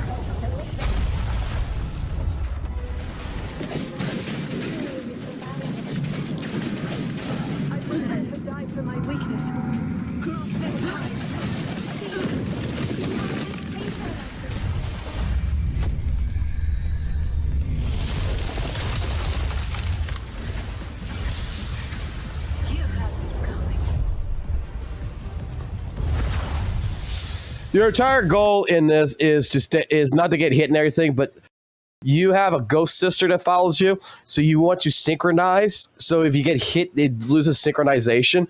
So the more you're making sure your combo's up, the more you're fighting, and the more you're actually synchronizing pretty much in the fight to where you're not, which all you gotta do is just make sure you don't get hit. You just keep the combo racking and racking and racking up. You're able to transform.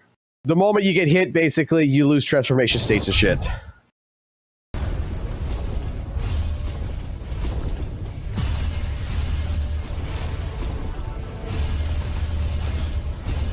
And you end up, at first, you're unable to unlock this shit.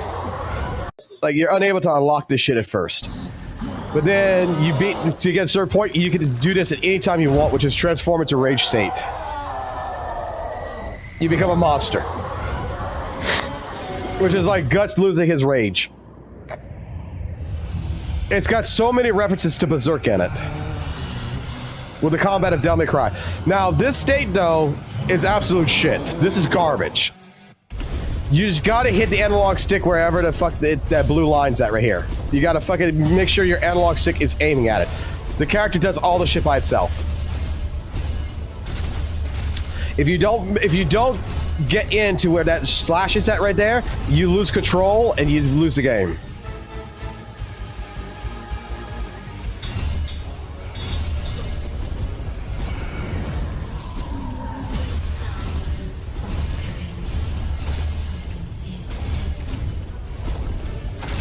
And then once you take back control, you get back control, you lose that.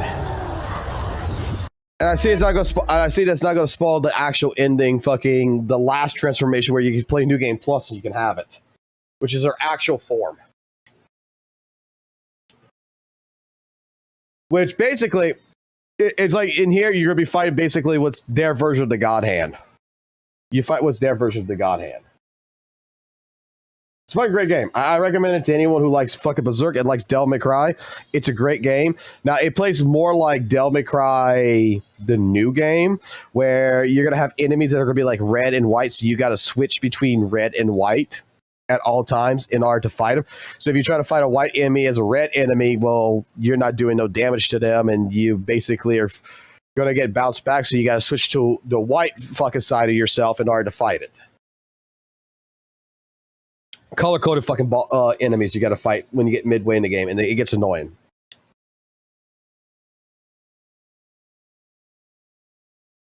If you buy the deluxe one, you get the OST and everything. Nothing else came special in it.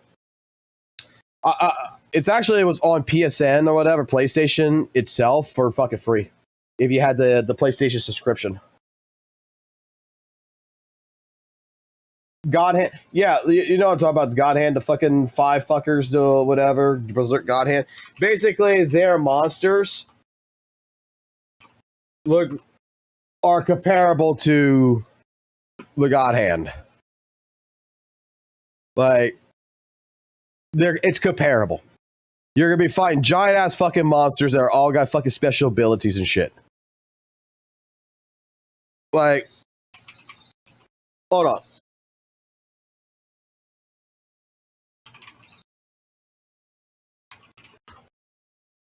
Just watch this. This is the intro. When I saw this, I had to get the game. Because I didn't even know this game existed. In the beginning, the world was subjugated by chaos. Let me put it like this. I didn't even know this game existed. Until like fucking a year ago. And I was like, I gotta play it. Because it's got so many fucking Berserk references in it that I'm a major Berserk fan. And I never heard about this game. I've never seen this game. And this game's been out since fucking 2022. Then, the Soltis. came to be torchbearer, shaper, and judge. Like that. The 3 fought the spawn of chaos. And ultimately, they prevailed. Chaos could be banished, but it could not be destroyed. So the keepers weaved a veil with their own essence and stood guard. The world was now safe, but it was also empty and meaningless. Keepers reached beyond the veil. They seized the power of chaos. Let me spoil something here. The beginning of this, the intro of this game, let me spoil this one thing, is actually the end of the game. So you're playing the ending of the game before you play the beginning. Itself. They gave it shape and purpose. They created life, and man was their most perfect creation. But all life would eventually hear the call from beyond the veil. Thus it happened that, alongside life, death also came to the world. The great cycle was set in motion. Yet chaos hungered for more. I'm still waiting for the sequel. They promised a sequel. To the Keeper's creation. The spawn of chaos struck, wounding the Keepers and tearing the veil. Endless droves of horrors trespassed into the world. And so came the solstice of souls. Hurt and weak, the Keepers charged man with defending the world. They inspired man to fight fire with fire, ferocity with ferocity. Driven by the infinite wisdom of the Keepers, man turned the very power of chaos against it. Through sacrifice and resolve, a breed of sacred warriors was created. 3 were wounds in the essence of the Keepers. 3 the mighty battles fought and won by the champions of man. 3 the sacred cities. This is long as fuck right here. Don't worry. There's a reason why I'm playing it. Eventually, the solstice of souls was put to an end. The 3 cities still stand to this day for the glory of the Keepers, while the memory of the sacred warriors has been lost to time. But while the mortal body must perish, that which is immortal is bound to be reborn.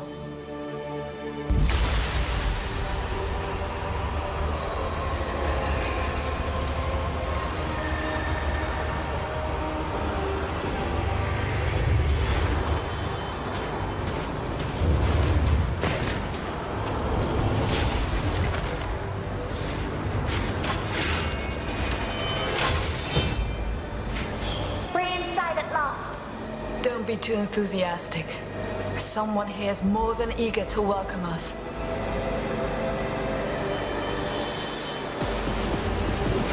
It began here somehow. What could unleash such immense power? If we survive, we might find some answers. Now let's focus on destroying these things.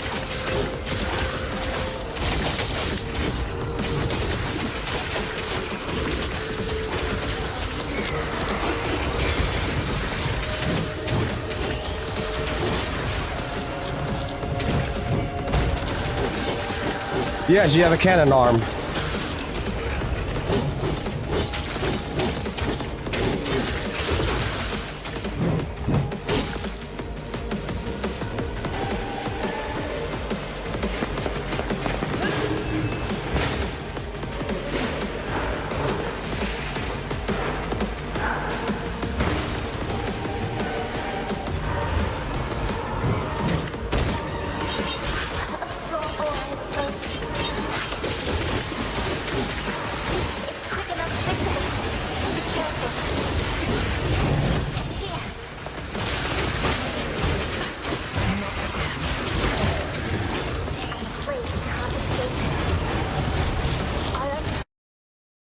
So you get to right about right here, I think.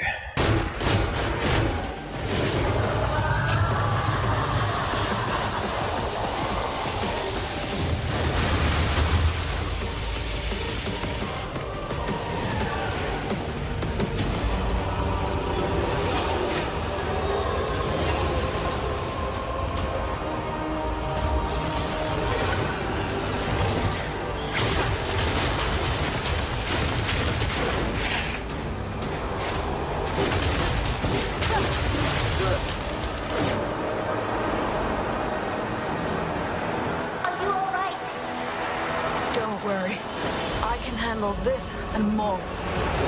It just won't give up. I'd be disappointed if it did. Now it's our turn.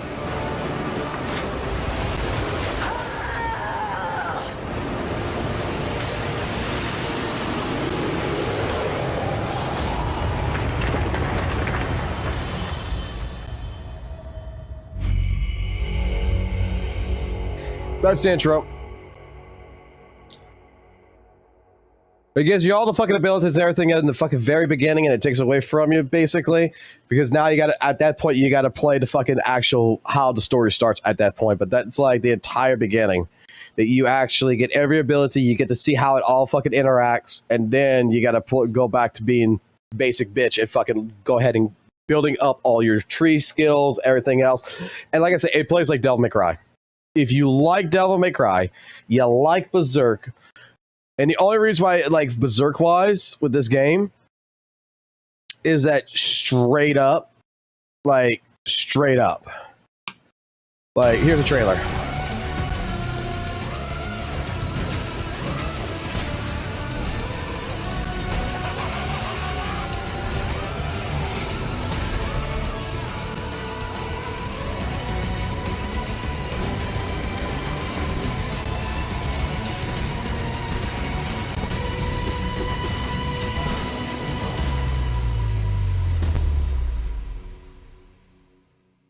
Oh shit, they put up PS5. I'm still waiting for a fucking sequel because they ended this shit on a fucking cliffhanger, and I'm waiting for the fucking sequel.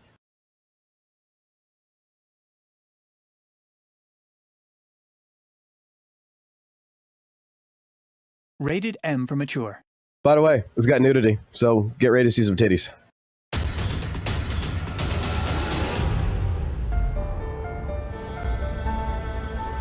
It's an indie studio that made this too.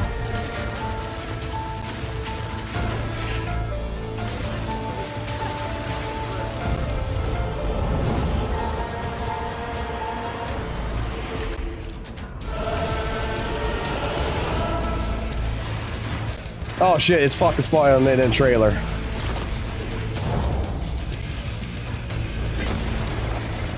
You have a devil trigger.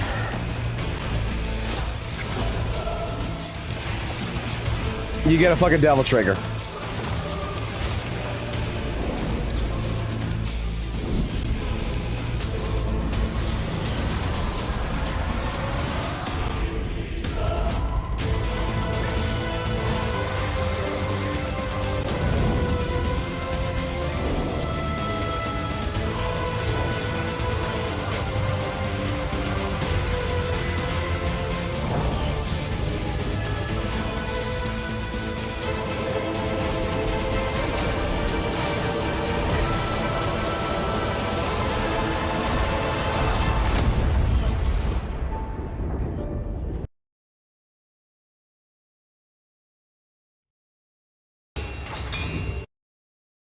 Other tears before. Like I want to get to the actual intro right here. Not the beginning shit right here. I want to get to this. Like, don't tell me this doesn't look like Berserk. What you're seeing right here, you cannot tell me this does not feel like guts and... Oh, the lost soul. The order said a small tear, not that the world's veil ripped apart.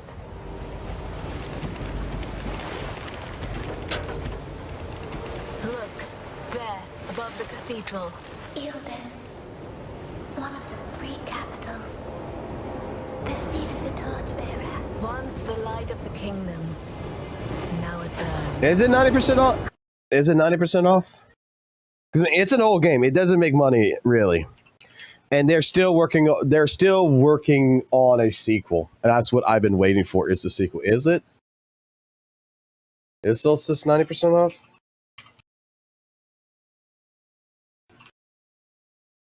Holy shit, it fucking actually is. It is $3.99 fucking cents. It is $3.99.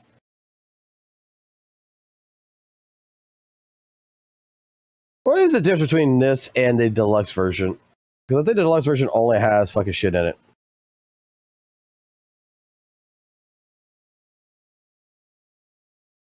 Oh, it basically, if you buy a deluxe version, it gives you enough Chrism tiers to use to acquire new levels of skin and weapons, because you got to buy weapons technically for Bear. Cobalt Shards, Luke to unlock her hit. Basically, you can start the fucking game off as a fucking god. That's the thing. You can basically start off without having to grind. You get the concept art and all that other shit.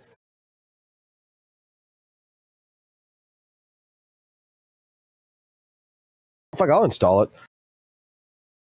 If y'all want to see this, if y'all want to see this, I can play this. It's not that long of a game either. That's the only other issue I had with it. It's not that long of a game. Like, by the time I beat the game, I wanted more. That's how pissed off I was. I actually was so fucking into the fucking story.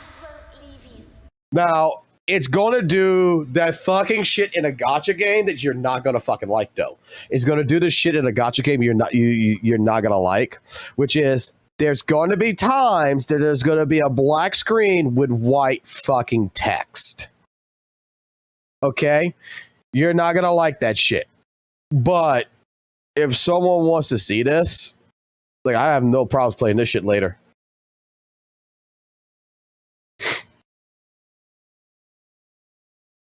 But yeah, this right here is more comparable to that of fucking Devil May Cry. So if you like Devil May Cry, this is the game for it.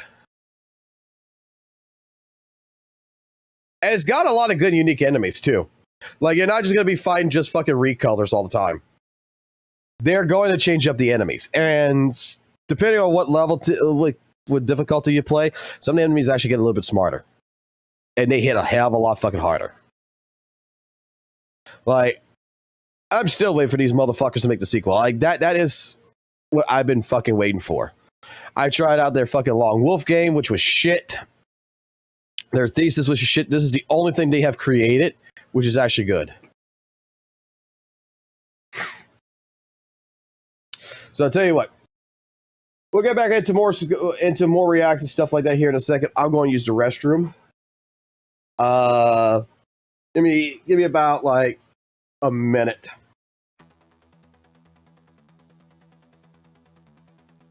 Oh gosh, my leg's asleep. I'm not sure if you ever had that happen where you fucking sitting down for too long and your leg falls asleep. My leg is falling asleep. Fuck. Oh god, it stings. You okay, Logan? Are you okay? I just hear you talking a lot, that's all.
Alright, I'm back. Ugh. I am fucking back. Alright. Let's take a look and see what you guys have sent into the reacts, because I know there was some other stuff that was sent that I didn't look at. Alright. Weakest Gooner. From Yule. What is this? Let me move the chat here so that... Oh, fuck. God damn it. I hate when the game's fucking goddamn fucking full screen like this and it does that shit. Alright, what we got going on here? What is this? Ladies and gentlemen, it is time for another ranking video. It has been a millennium since I made a video on this channel and I've awoken from my deep slump. What the fuck? I goon to Zenless Zone Zero. I'm ready to go to Zenless Zone Zero, and today we're gonna be watching demo trailers. I'm gonna be ranking demo trailers based on how goon bait they are. By the way, we reached 10,000 subscribers. Thank you. I appreciate it. Come a long way. So did I. Another emergency meeting? You get to see a lot of I like the animation. Okay. I need everyone focused. Oh my god! Booty shot. Our target this time is the leader of Mockingbird, the infamous Phantom Thieves Syndicate. Cunning and unpredictable.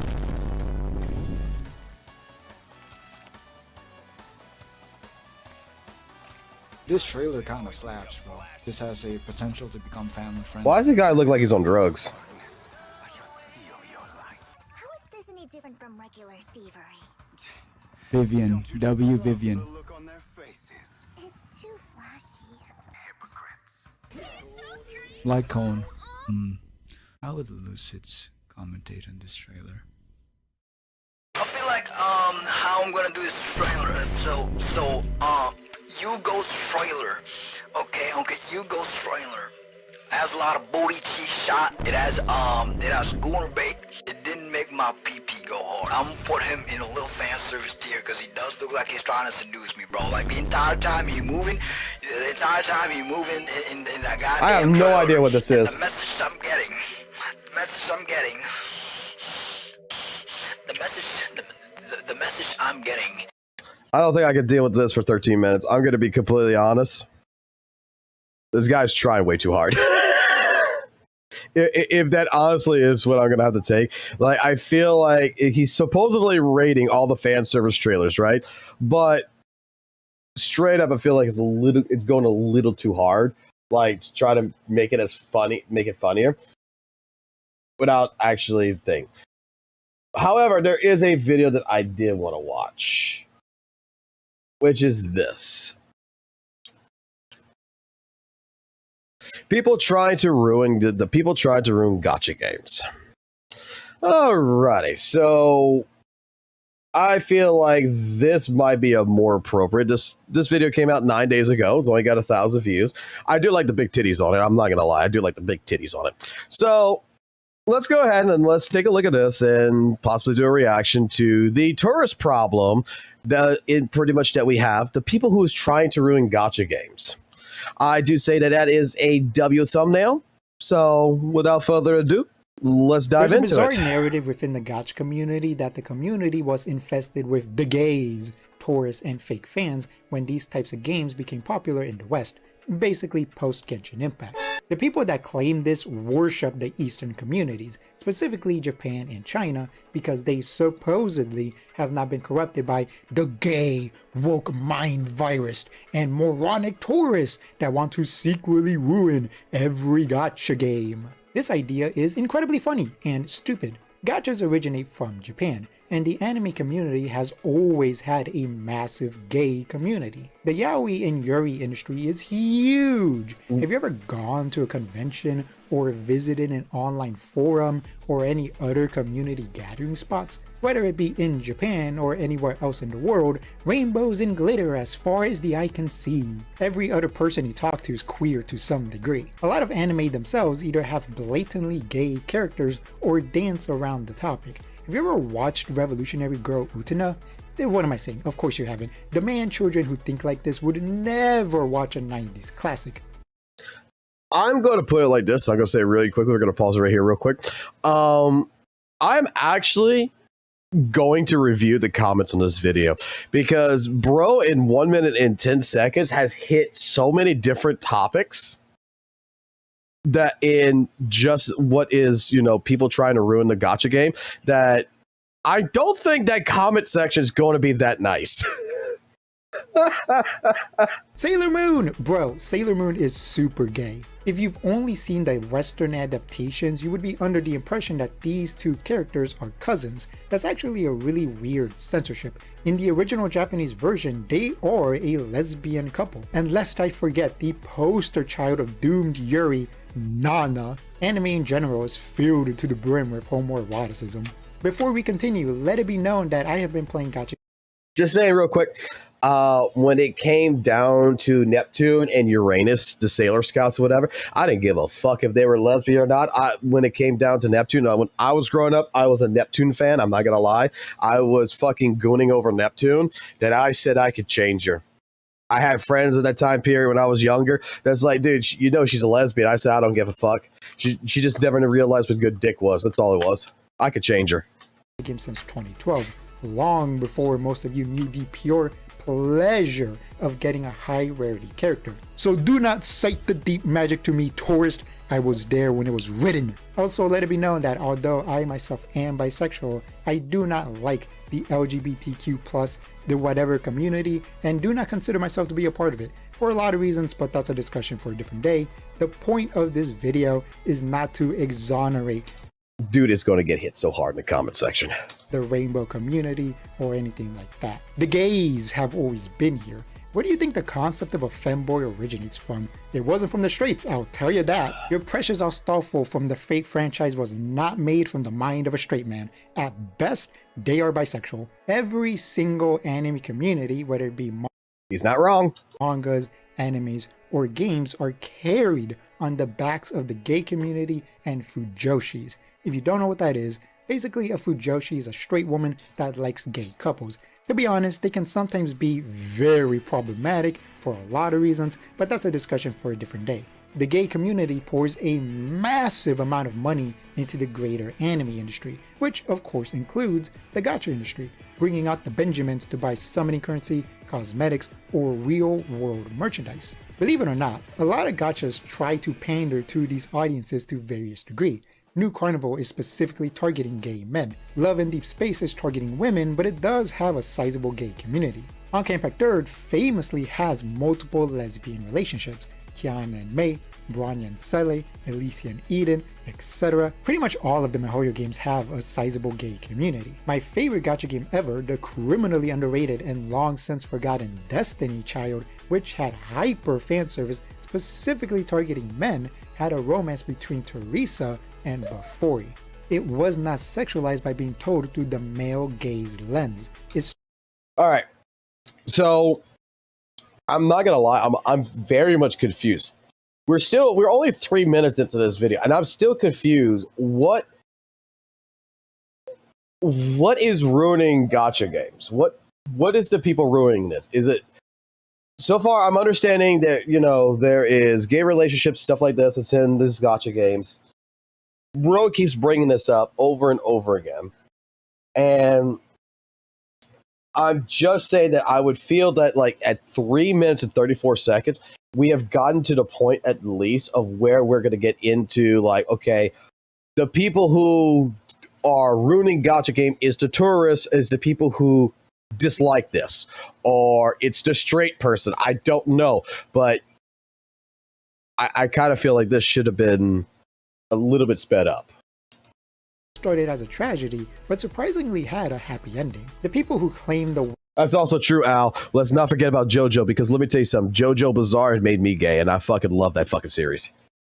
West ruined gacha games and their communities with their gross gayness, clearly have no idea what they are talking about and are blatantly homophobic. These are also the same people who sexualize children and treat all women like sex dolls because they are pathetic losers. These players are also terrified of opinions. When somebody says that they wish gachas had more playable male characters like they used to back in the days of Brave Frontier or Summoning Wars or Puzzles and Dragons, back in the day, gacha games used to have a even split of male and female characters. Or less extremely sexualized character designs, they will be labeled tourists and fake fans, because a real fan hates men and would want more women and more sexualization and more 10-year-old girls with triple G titties wearing a G-string bikini. They praise the strong Chad, Japanese and Chinese and Korean players because that's what they want as well. What's funny is that this isn't even true. This is the result of the 2025 popularity poll for Honkai Star Rail in China 3 months ago. 6 out of the 10 most popular Star Rail characters are male. Specifically, the top 3 most popular characters are all men. They're all fucking cool as bravado men. Notice that the most popular female character is covered head to toe in clothing and isn't wearing a thong. Weird! It's almost like not every Chinese player is a mindless porn addict. A lot of these moronic anti-West players seem to be under the impression that Eastern players never complain or offer criticism. Once again, this isn't true. Chinese players are constantly complaining about something. For example, a couple of months ago, Chinese players complained at the lack of playable male characters in Wuthering Waves. That's right! They wanted more men. For the life of me, I do not remember where I learned this from, so you're just gonna have to trust me on this one. Chinese players hated the story. The trust me, bro. No, man, you gotta remember, bro. You gotta show me the artifact, man. You gotta show me the Reddit post. You gotta show me the Twitter post you learned this from.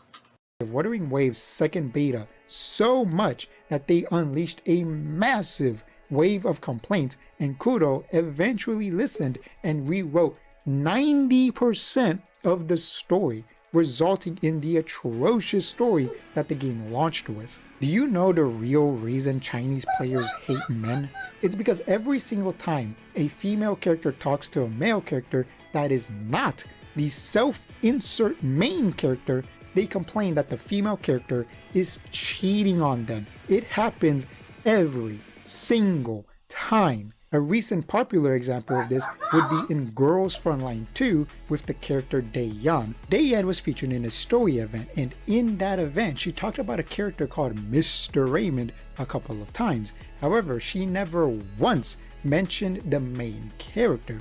The CN community took this as if Daeyeon was quote-unquote cooking the main character with Mr. Raymond. Not only that, apparently Daeyeon is a singer and she entertained a couple of high-end clients. Apparently, the CN community thought that that was a euphemism for Daeyeon sleeping with a bunch of people, basically being a fancy woman of the night. It's absolutely ridiculous, it's absolutely insane, and this happens a lot. This is not an isolated incident. The CN community for pretty much any gacha game is constantly freaking out about being cheated on by a bunch of pixels. That's why a lot of these games don't actually have male characters, because the less male characters you have, the quote-unquote less chances you have of being cucked.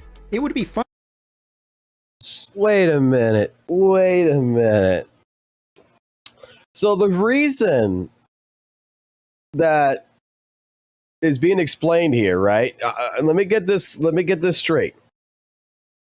Chinese players, when there's a male character that is in the game that is not the main protagonist, and a girl talks to it because they feel like they're the main character, that they're being cucked by. It would be like if Chang Li started talking to Jian that I'm Rover and I'm looking at fucking Chang Li talking to Jian. Oh, Jian's cucking me. And that pisses off the Chinese players.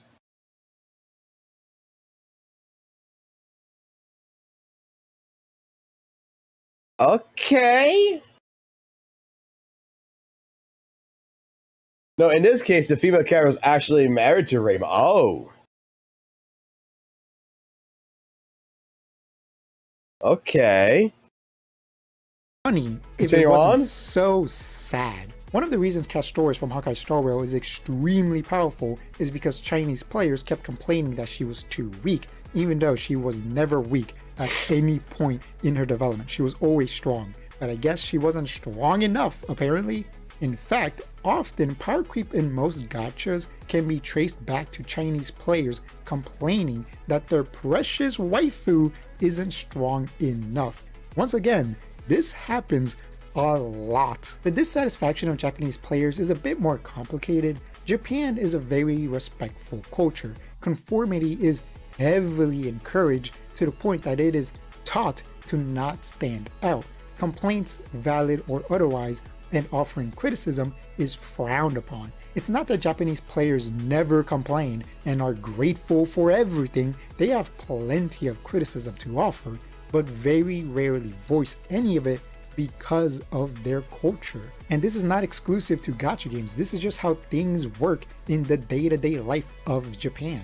Often these bizarre anti-gay / anti-West players will complain about or make fun of Western players for being crazy lunatics that send death threats and harass people online.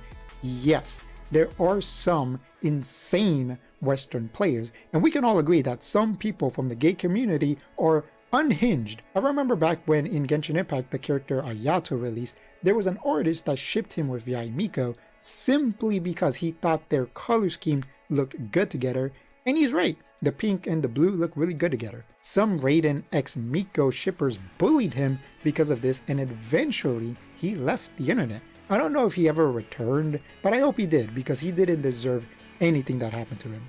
However, these people are outliers. Most Westerners are normal and do not do any of this nonsense. But also, let's be honest with ourselves, the internet and especially social media heavily rewards negativity. Most people online aren't actually super mean and super angry and are constantly throwing around slurs and all of that stuff. These people are usually in small bubbles. They're just a handful of people who do this stuff.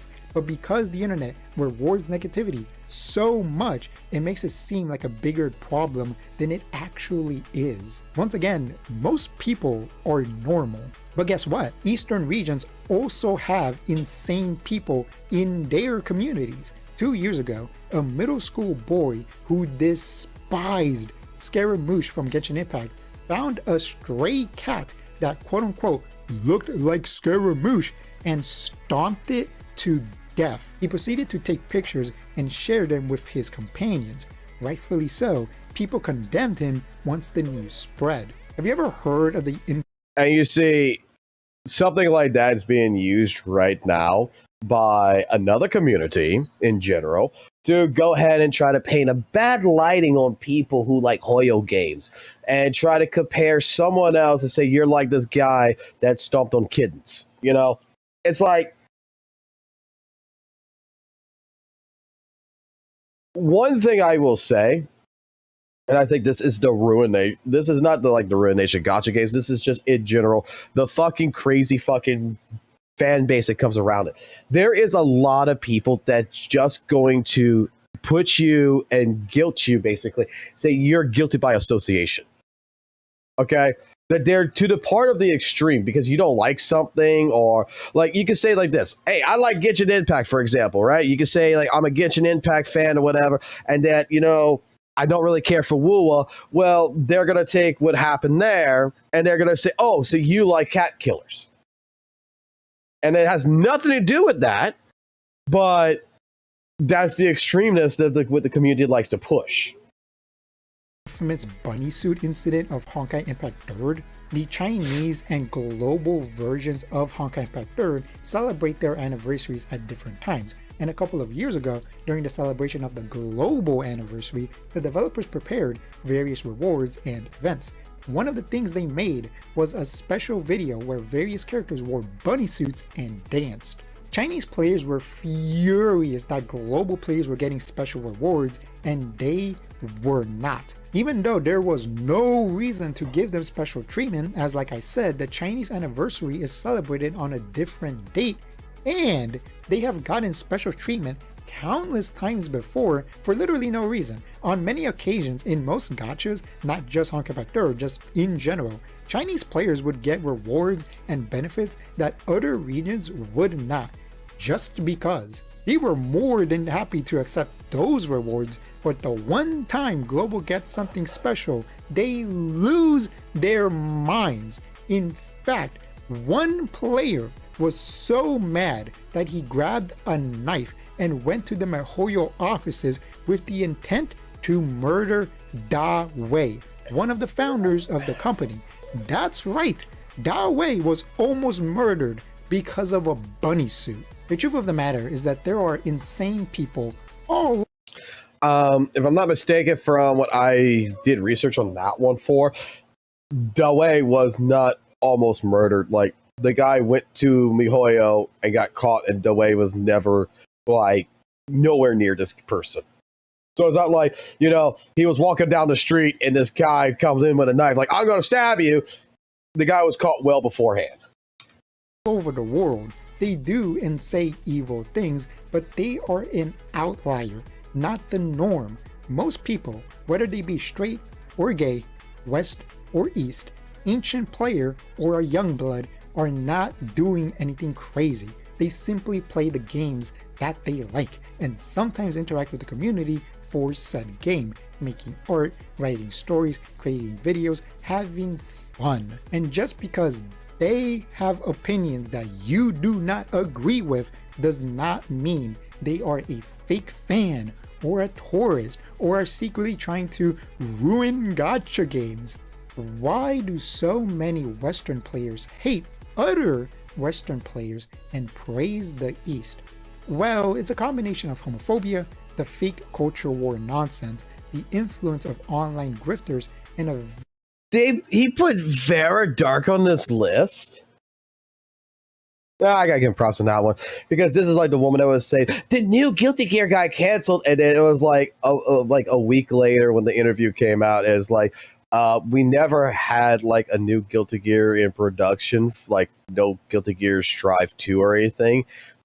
We were just looking at doing something completely different, which is a whole new update for Strive, because they don't see a point right now in upgrading the system. But she was like one of the people that was pushing the agenda that like Guilty Gear Strive was like the new game was canceled internally and all this other stuff, and it's like, no. Very odd type of racism. A lot of people in the West have a very warped understanding of Eastern culture. They treat it as some sort of mystical land, free from all of the things they hate about the West. For example, the homophobia of the East is very well known. These players who are blatantly homophobic see that and think it's a good thing. The glorious East creates hypersexualized sex dolls and never creates men. All of these basement-dwelling losers who have never and will never feel the touch of a woman clap like seals. The glorious East doesn't want dark-skinned characters? The Western races house in pure joy.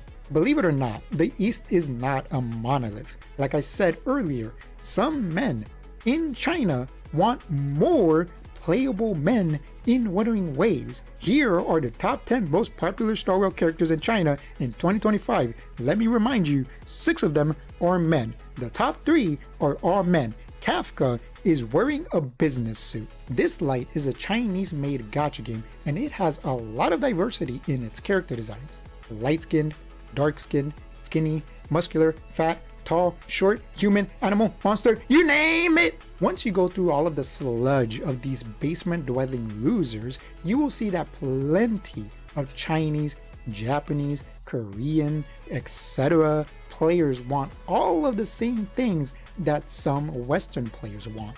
At the end of the day, all of these anti-gay, anti-West players are a bunch of moronic losers who seek nothing more than to spread hatred and negativity. Also, they see and treat women like mindless sex dolls and are attracted to children, so honestly, who cares what they think? Alright, video's over. If you enjoyed the video, prove it to me by becoming a channel member for just $5 a month. Trust me, it is the best or worst investment you will ever make. Oh god. Click the join link in the description or the join button next to the subscribe button. While you're at it, don't forget to. So we're basically saying that the ruination in this video, and that people trying to ruin gacha games, he's basically trying to say it's the anti-gay community in a sense that is doing it. It's like, oh, Chinese people want men and everything else. I'm not gonna fucking lie here, okay? I don't think that is the ruination of the gacha games. Not gacha games, not communities. I don't think anti-gay people are the thing that's ruining it in any which way, shape, form. I think that there is something else completely different that is ruination, okay? But I'm going to be honest here.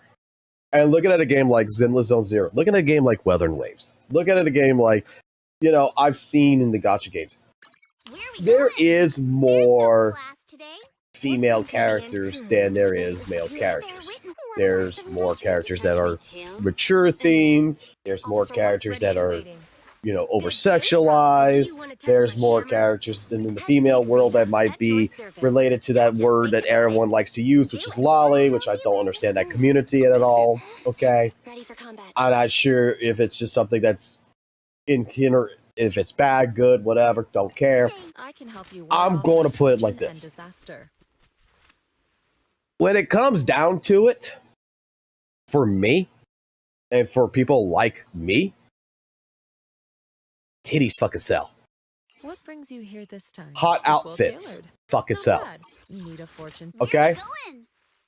Like, I like Yuzuha, like her normal look.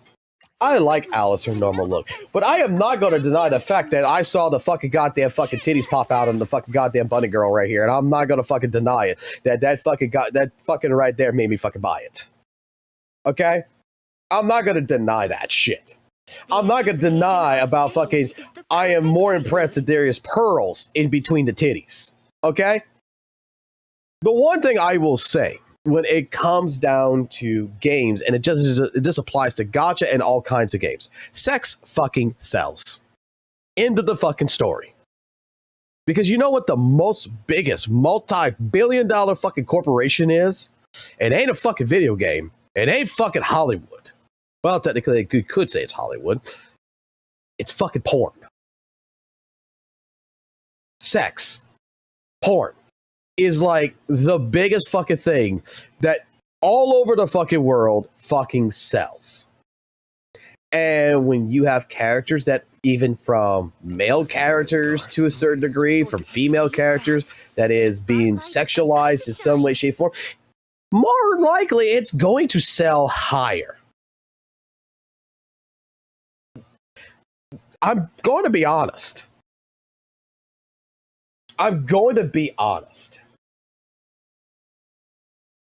Now, when it comes down to games, you know, I'm not going to say in a game like Zenless Zone Zero that I think about sex every fucking 5 seconds, you know? I don't think about fucking big titties and shit like this every goddamn 5 fucking seconds when I'm playing the fucking game. But it's a caveat to it that, you know, hey, it's nice to have. You know what I'm saying?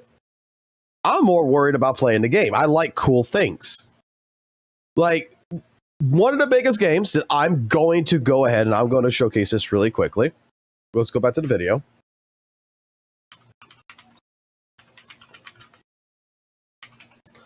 Ninja Gaiden is absolutely a fucking brilliant fucking game, right? I think a lot of people can testify that fucking Ninja Gaiden is a fucking goddamn cool fucking game. It is absolutely great. But Ninja Gaiden, while fucking cool, does have one of its biggest fucking appeals, which is what? When you think of explosions, fucking sword fighting, ninjas, fucking demons. Yeah, I totally think about fucking big titties. I think about a bitch in fucking black leather and fucking thing. It doesn't add anything to the fucking story. Her outfit is completely fucking ridiculous. She is fucking overly fucking hot, and I'm just going to say it's not that big of a fucking problem. And thank you, Lucas, for subscribing to the channel. I mean, it's not hindering the story. It's not destroying the fucking story. It's just, it's adding more asset to the story.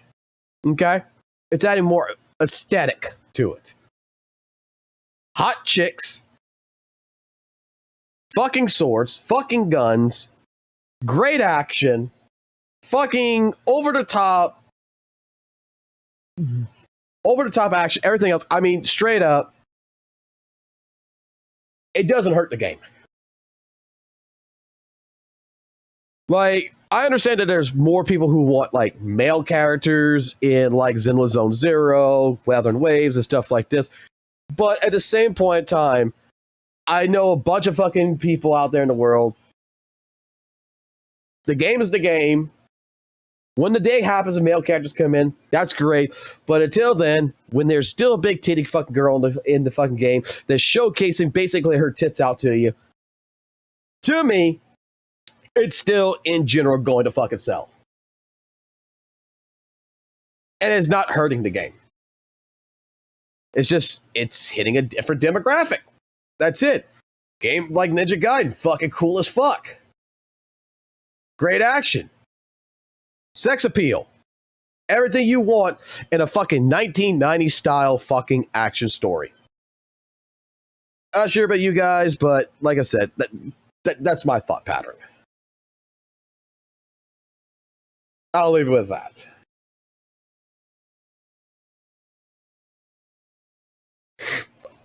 I mean, I'll leave it with that in general. I'm just saying, like, the mains world industry, like, Is something the matter? actually, I want to do research on that. Let's see.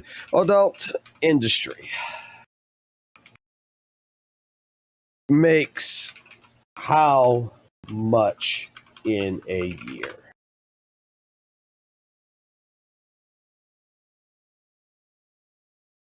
Between 15 billion to 97 billion a year.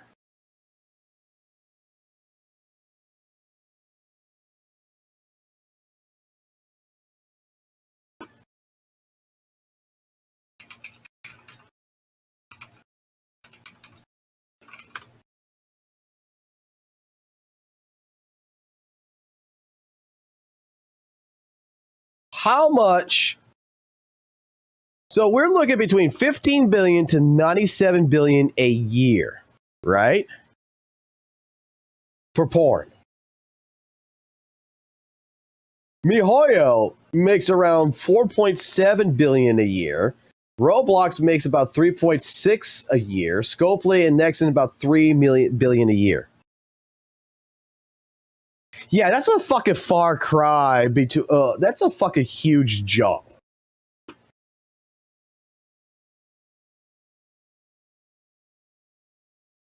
Like, that's a big jump compared to something like MiHoYo.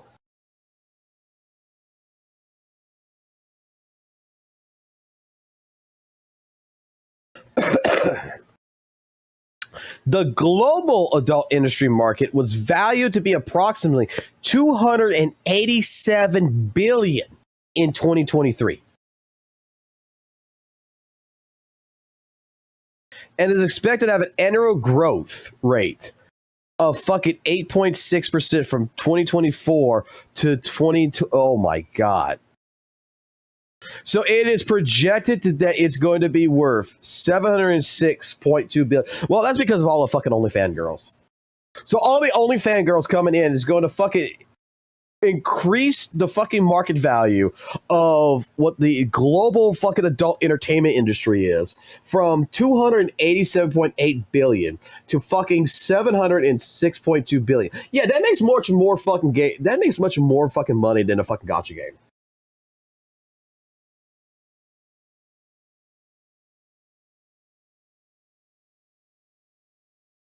Let's see. To the gaming industry, let's see. How much does the gaming industry make a year?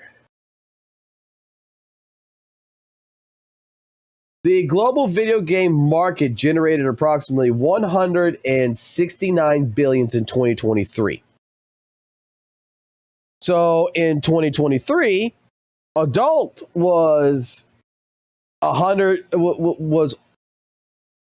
over 100 more million. 100 billion. It was still over 100 billion.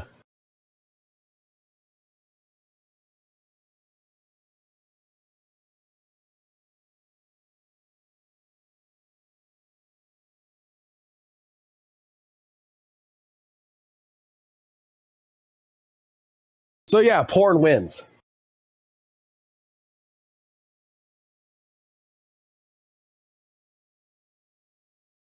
I misread the gaming number. The global market generated roughly 196 billion. The global market value was 287 billion.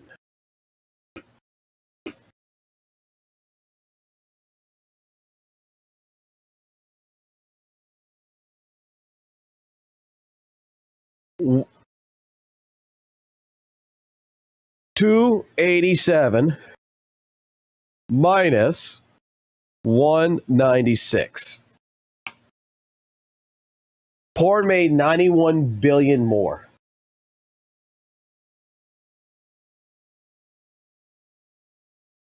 Porn won about 90 more million. And then roughly in 2024, because I don't have 2024's calculations for porn, but from 2023 to 2024, it was estimated that it actually went down to 1,804. So $184 billion, with mobile games being the dominant platform.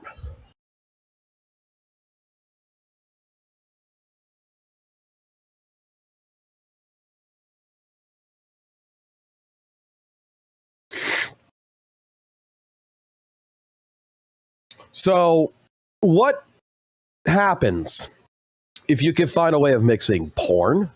That's why I was saying, that's why I said the other day, right? That's why I was making that comment the other day. If they fucking if ZZZ tomorrow just fucking decide, Hoyoverse said, look, as of tomorrow, ZZZ is going to be an 18 plus game. We're showing titties. We're fucking making it to where all the girls is fucking the main fucking character, Weiss and Bell. We're going down the fucking rabbit hole. How much money you think ZZZ would fucking start making?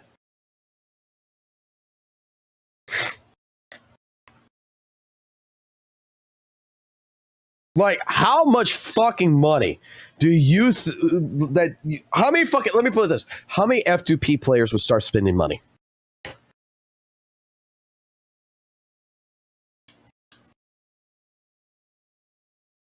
You still get all the fucking greatest fucking parts of the fucking game. You still get the great combat, everything else, but now you get full-fledged fucking goddamn adult-related marketing in this. How many F2P players would change over? I would put my life savings on it. Yeah. Because now you're focusing a casino-style gotcha game, fucking gambling habits with porn.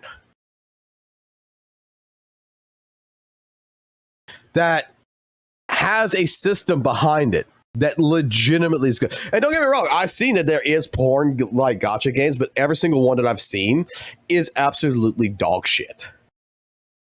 I've even gotten fucking people, fucking companies that has tried to sponsor my channel, that like the Book of Yogg or whatever and shit and all this kind of stuff. That it's just like, dude, your fucking games, like it's based on fucking tits. You are completely about the sexualization of these characters. Everything else, 100 fucking %. But I'm not gonna lie, your fucking gameplay looks like absolute dog shit.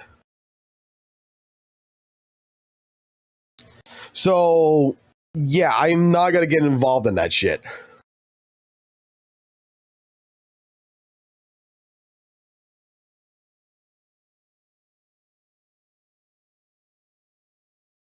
Like, all I'm saying is, if someone made a high quality Genshin game, right?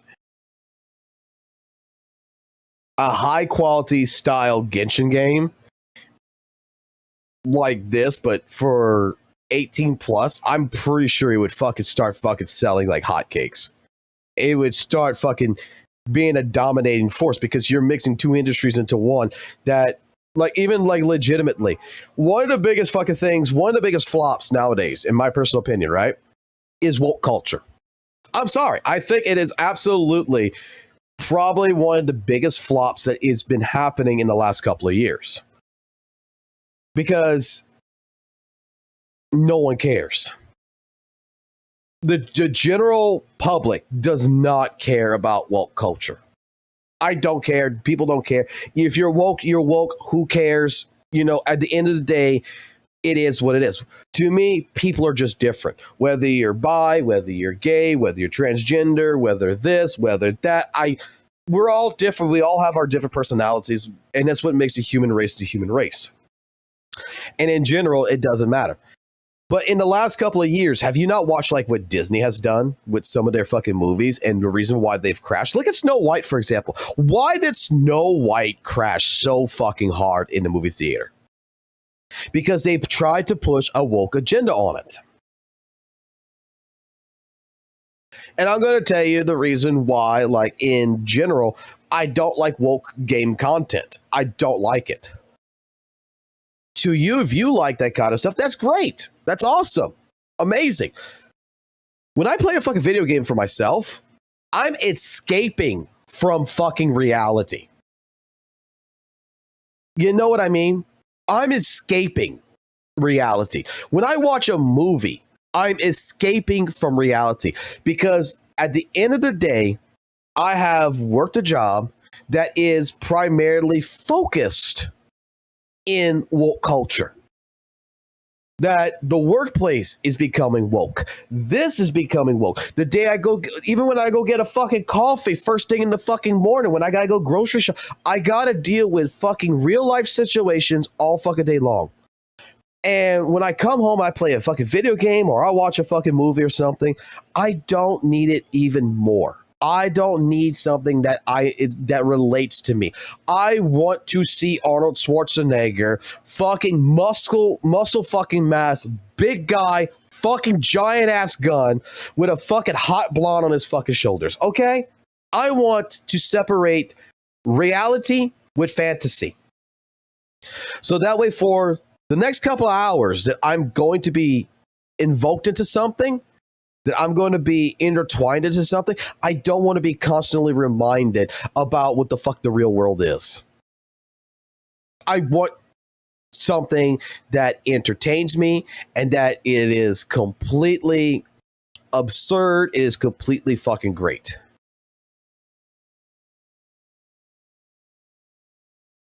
Like, I don't know how best to put that.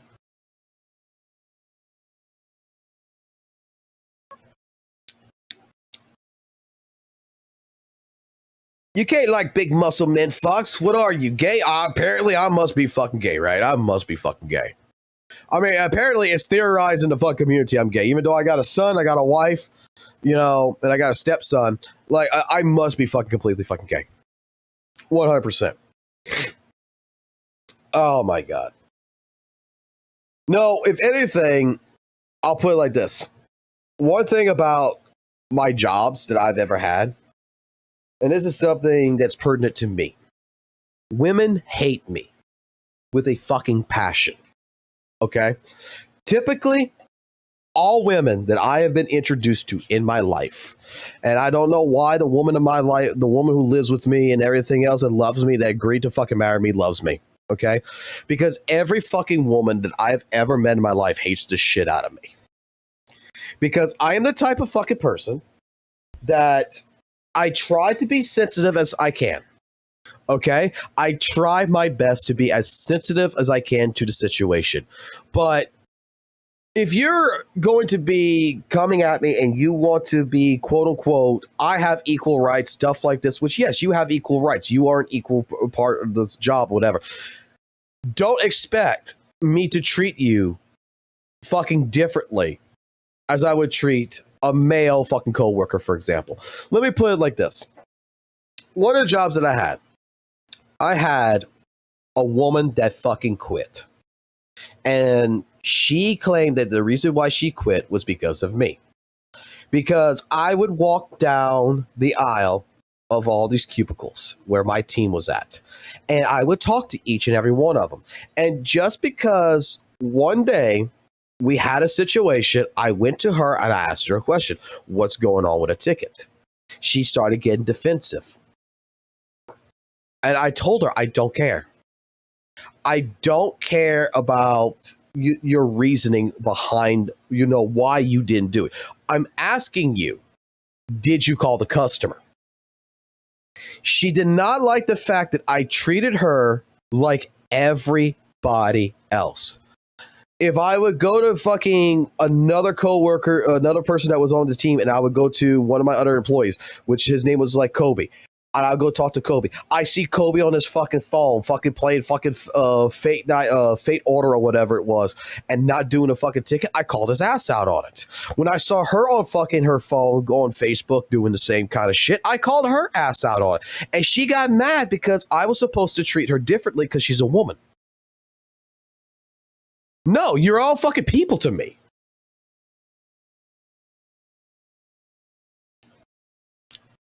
I've been accused of being racist when I've hired black people. I've been accused of being a sexist when I've hired women. I've been accused of everything known to the sun. And I've been in HR multiple fucking times. And I've been sitting there and HR has got to the point to where they just don't fucking care no more. They just don't care. Like, I go into a fucking meeting, like I went with them 2 days ago into a meeting about something completely that I didn't even know about, and they brought it up. And let me put it like this. The HR attorney fucking loves my ass. He fucking loves me. Because he brought up something, and I sat there and I fucking said what I had to say, because I'm blunt. But I've been accused of so many different things, and I go sit there, and I'm in the middle of a meeting, so I remember one time I got accused that I'm a racist. And I'm just like, I'm a racist. Yeah. I'm not sure how that's possible. I am not sure how that is possible at all. And they're like, well, this woman over here, who was a black woman, said that you did not promote her because she's black. No, I didn't promote her because she does 5 tickets. The guy I promoted is a black man who did 150 tickets in a day. She does 5 a day. He does 150 a day. His performance is much higher. Oh, okay. Then she came back at me for sexism. That I am more, hiring men. The last employee that I'd hired, and I went to HR, well, the last employee I hired 6 months ago, if you check a look at the records, is a black woman who is now part of the team. So I'm not sure how I'm sexist. It was just because I did not promote this woman who was working for the company for 20-something fucking years because she felt she had seniority and she should have been promoted. I didn't agree with it because I'm watching her do 20, like I said, like 10, 20 tickets in a day. And I'm watching everyone else on the fucking team doing 100 plus tickets a day. She's at the below average. Like I explained this, she's at below average ranking. She doesn't meet the requirement. So I'm not going to do it. I remember that I had a female boss that I pissed the fuck off on because straight up, we had a situation where I would go handle, dealing with some stuff and everything else, came back downstairs, was trying to find her to tell her what my findings were. She wasn't around, but her boss was around. And I went to her boss and I would sit in his office and said, hey, look, this is what the issue is. This is what's been happening in this entire building with all these computer systems. It's a networking group policy issue. Got the kudos from him. She found out that I would talk to him and she come out and she's like, you're trying to make me look stupid. No. Because just like I told it to her boss, I straight up said, I can't find my supervisor. I can't find her. I don't know where she's at. And he told me, oh, she took the rest of the day off. Well, this needs to be known right now. So you're expecting me to wait until tomorrow to tell my supervisor because I got into so much shit over that because she said I was trying on purpose to make her look stupid. Like, equal rights is equal shit, man.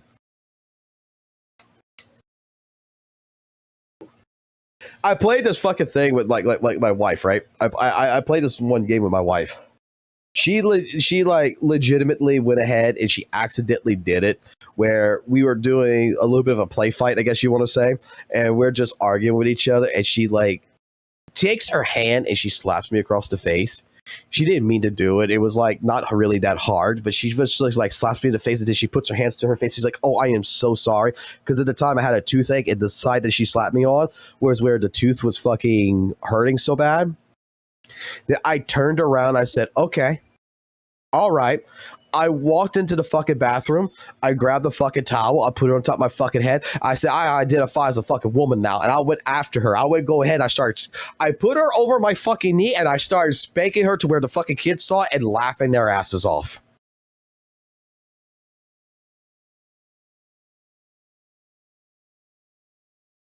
Even my wife gets fucking the goddamn equal treatment. I just wanted to make sure that I was politically correct at that point.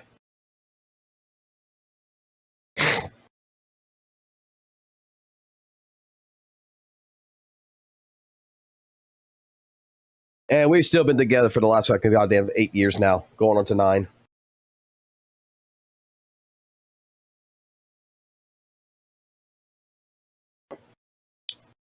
God damn.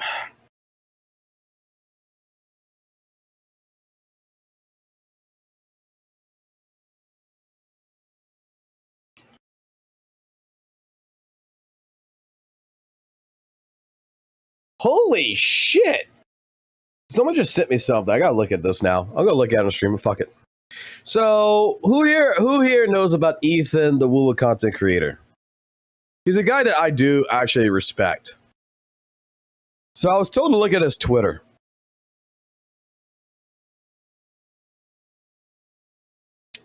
So you see, like, a posting like this is perfectly fucking fine, but like, apparently, the dude for today was like straight up fucking heated over Genshin Impact. Like, apparently, I guess this line, but your Genshin Impact doesn't want to make money rep is going to stick. They're the most out of touch devs of all time, and it's not even funny. You are actual sickos at Genshin Impact. Like, what the fuck? The duality of man with fucking Doro and with Ethan. Folded like a bitch when we went talk to Glaive, made an hour-long video lying about WUWA creators, contacts, and etc. Sit down, stick to your calculations, make the next sheet on how much damage is needed for the next engine onslaught. Wow, pup. Wow. Okay, Mr. E-Fat, genuinely asking, are you retarded? Did your parents drop you? Hold up, he might be onto something. Bro is having a moment. Holy fuck.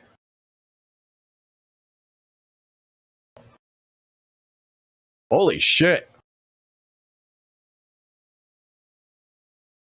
Daddy chill. Daddy, just chill, man. Like, I don't think it's that big of a deal.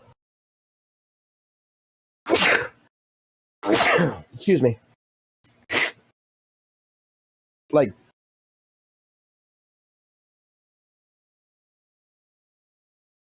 I'm gonna say it like this, man. Like, if you don't like fucking Genshin Impact, and I mean, you don't fucking like it, and you're not willing to try 6.0,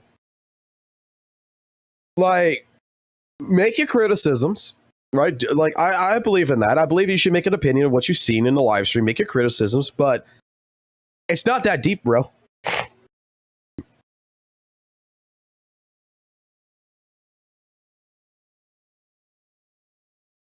You know, it's another game that I need to buy. I need to buy fucking Gears of War.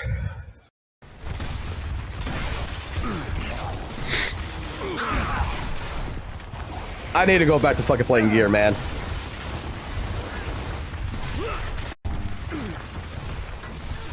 This shit is fucking... Dude, I remember doing this shit back on Xbox 3, the 360 days.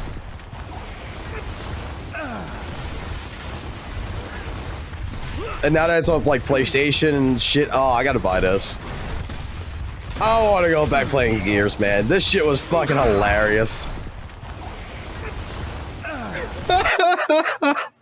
I need to go back playing Gears, bro. Is it on Steam? Since they did the remake, is it on Steam? Or am I gonna have to go fuck it to the Microsoft Game Pass store and stuff and go buy it through all that shit, which I don't want to fucking do? Is it like a Steam? Can you please fucking work with me? What the fuck? Go back, go back, go back. Like, is it on here? Yes, it is. Only $39.99.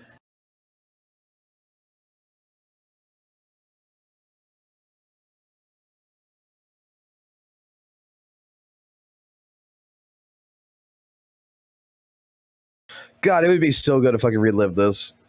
Relive the story real quick. It's not a long game. It's got mixed reviews. Why has it got mixed reviews?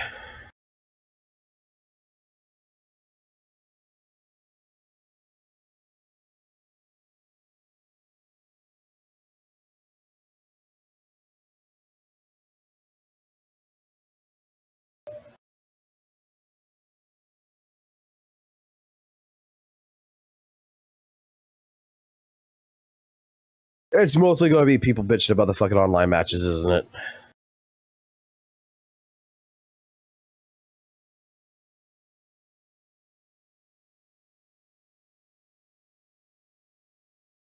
Love Gears of War was hype, but no versus offline against AI. Really? The multiplayer screen looks like it was developed in 2 days by pirate software. Oh my god, what an insult. Holy shit.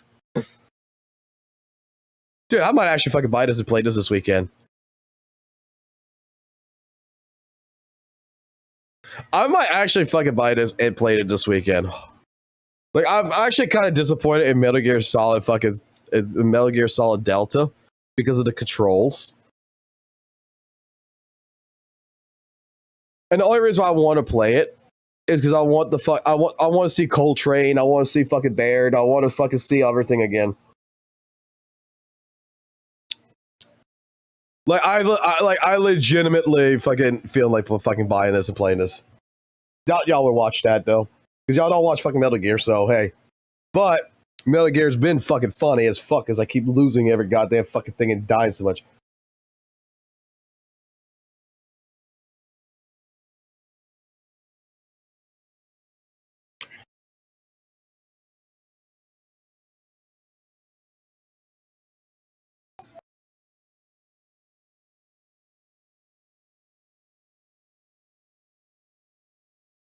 Oh, what's this? Let's see what this video is. Getting cooked right now. You guys can see on the Genshin Impact Reddit, one of the most popular posts. This has to be the top post in Reddit. It says, so we all agree that the way they're handling level 100 is absolutely horrible design, right? With 5,000 upvotes. 5,000 upvotes. I come over here. Genshin Impact Google Play. It was it 3.4 stars out of 5 for a while. I don't know, but I know this game is gonna get review bombed. Give it a couple more hours. This game is definitely gonna get review bombed for sure. You guys can see there's a lot of 1-star reviews, right? And I know when I take a look at the most like recent reviews, bad developers, right? Bro, how you gonna put 3 stars and put bad developers? All right, bro. But you guys can see a lot of people are giving it 1 star because of a lot of the live stream. Look at this.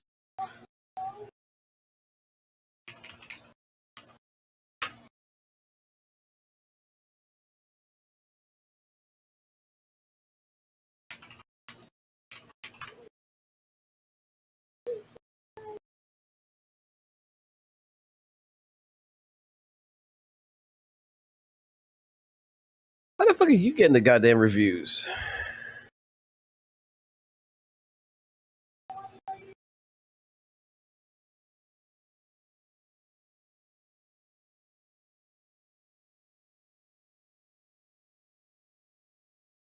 Okay, there you go. I should click on it.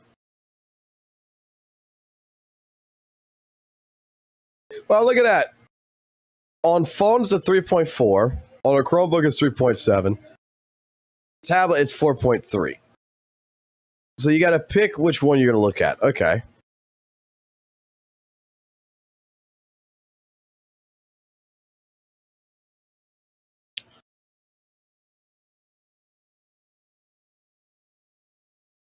Lag and issues. This game wants your money and your time. No male characters. I don't like it. I'm new. This won't let me in the game. Did you find this helpful? Draining. Overgreed. Pay to win the game. You will lose your 50-50 at 85 pools. Nah, you got to go. Too much fan service and low rewards. No quest skip. This is going to crash if there's a... This game's going to crash if there's a skip button. At least make voiceless story quests that can be skipped.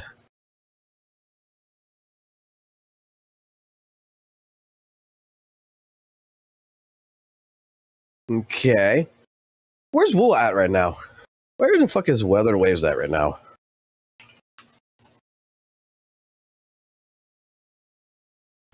It's at a 4.5.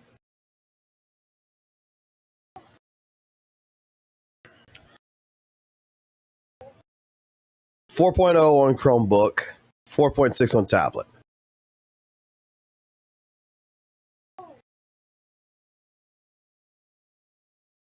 Okay. Newest.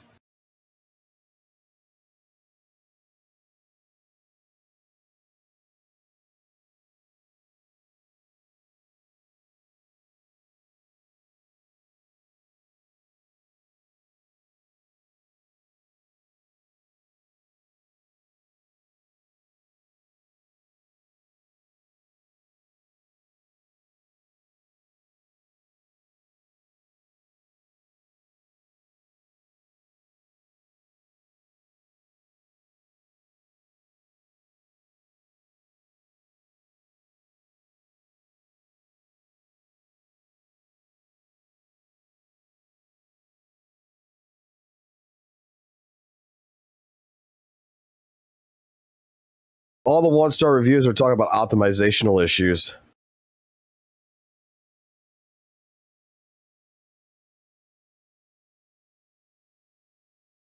Five stars is sucking dick.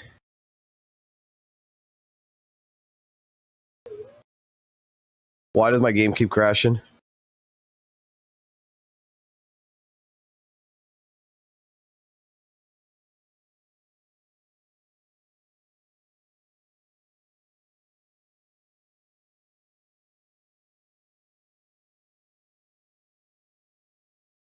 Chromebooks got reviews.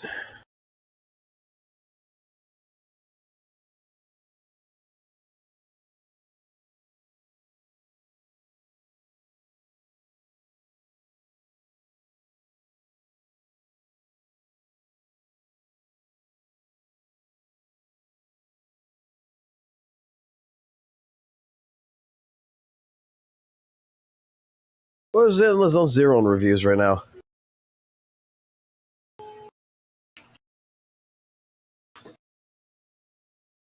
$3.6. Oh shit, we're going to EOS here? 3.7. Chromebook is at 4. Why are we at 3.6? What is the newest? Can't even get out the loading screen.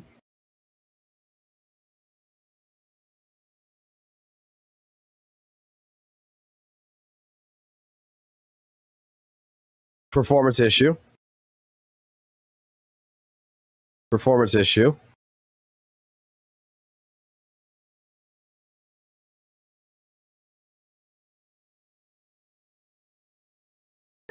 Performance issue. Performance issue.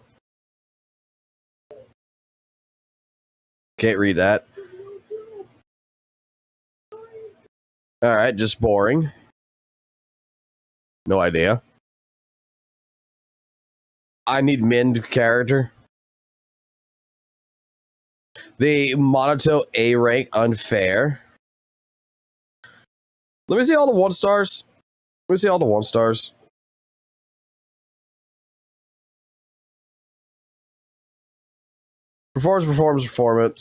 Performance. Skip button, boring. Just boring. We need Min. Monato A rank. Monato A rank bullshit again. Monato A rank again. A rank bullshit again. A rank bullshit again.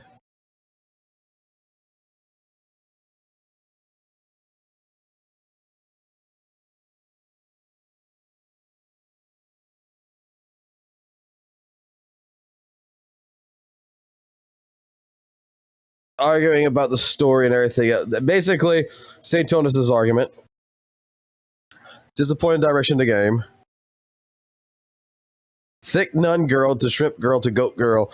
Again, that situation. Performance.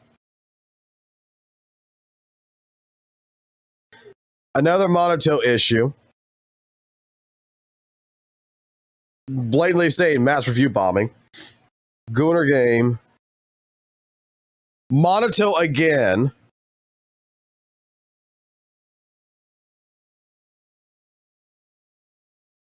Monato. Monato. Monato.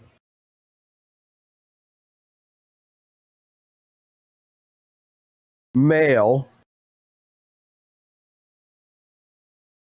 Monato again. Monato. Okay, game's rigged.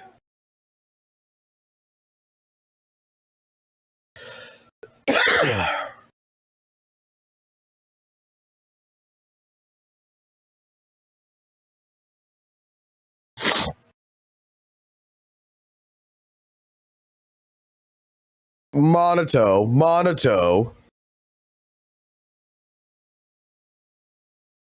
So it's getting fucking review bombed. So it's legitimately getting review bombed.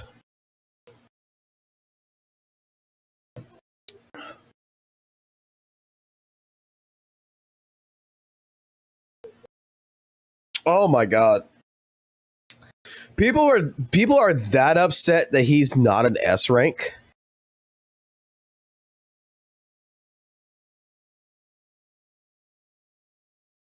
What the fuck is this?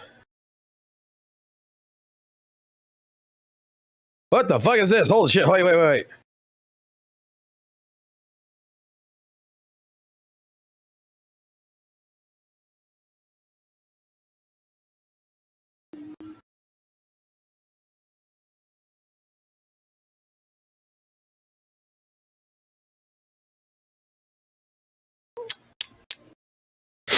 I think we need to try this one.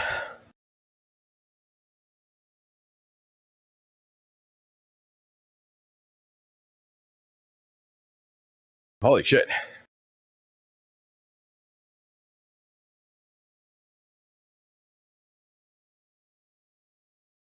What's this? If your first ad doesn't get me, I don't fucking give a fuck.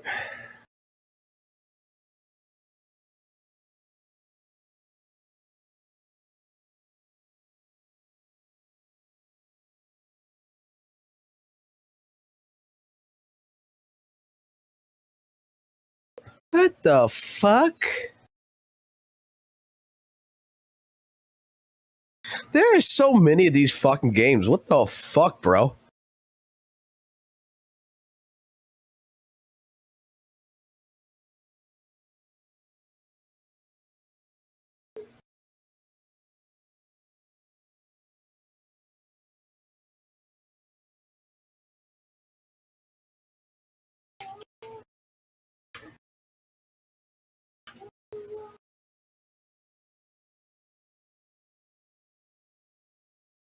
Yeah, give it the fuck off of this. Okay.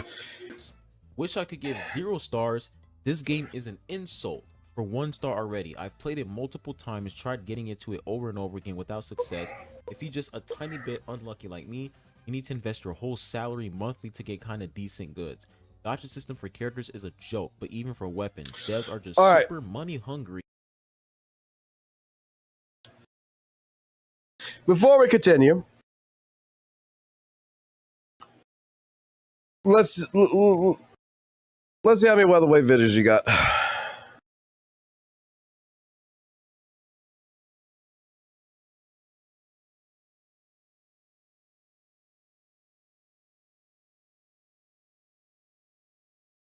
How do I know?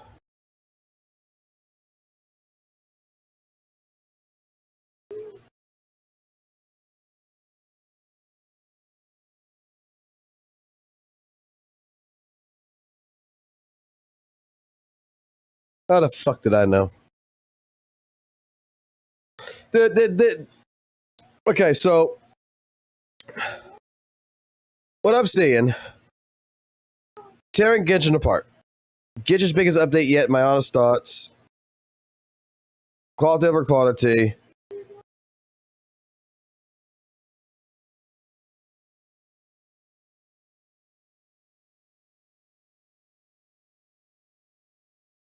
Let me just type in Genshin. I want just the Genshin shit. I just want to see something.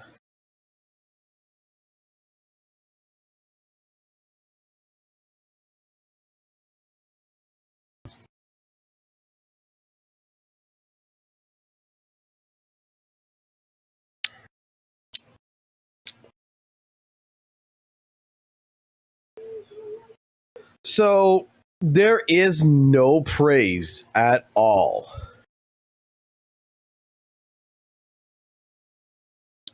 for Genshin, okay? WUWA.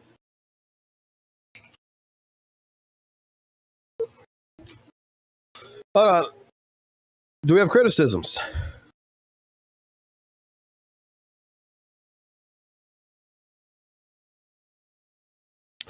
Kuro finally did it.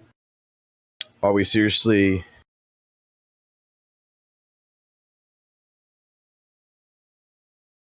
All right, is this actually criticism of WUWA?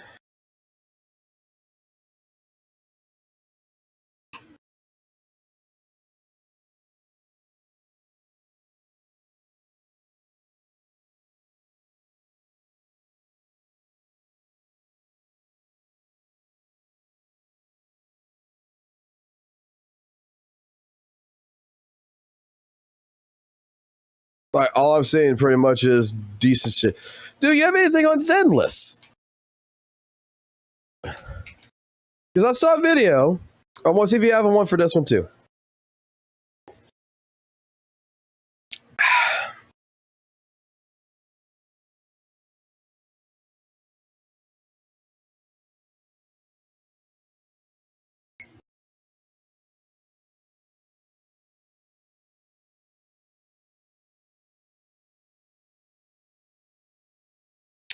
Not much in terms of Zenless. Alright guys, welcome back to the channel. So, in today's video, we're going to talk about ZZZ first anniversary and whether... Okay, so this guy might actually be not just a I hate Hoyo. This guy might just be a I hate Genshin. Okay. Way's first anniversary. This is a hot topic right now because a lot of people are comparing, you know, Cao being terrible, but they still want to play with him because they like the character, they like his gameplay. Like this right over here. Damn it, I forgot the comment, but you guys remember that comment? That comment is down to. It applies to every game. So defending, shielding doesn't do anything for you. It really doesn't. It doesn't at all. And WUWA players, you guys need to stop it. You guys really do, because it really is starting to get annoying. Because you guys are always complaining about Genshin players going out their way to attack you guys. You know, mass reporting. You know, all these characters. For example, Cardathea, we talked about that. You know, them trying to increase the age rating for the game. You know, trying to get the CCP involved. We have to deal with that in the WUWA community, and it's extremely annoying.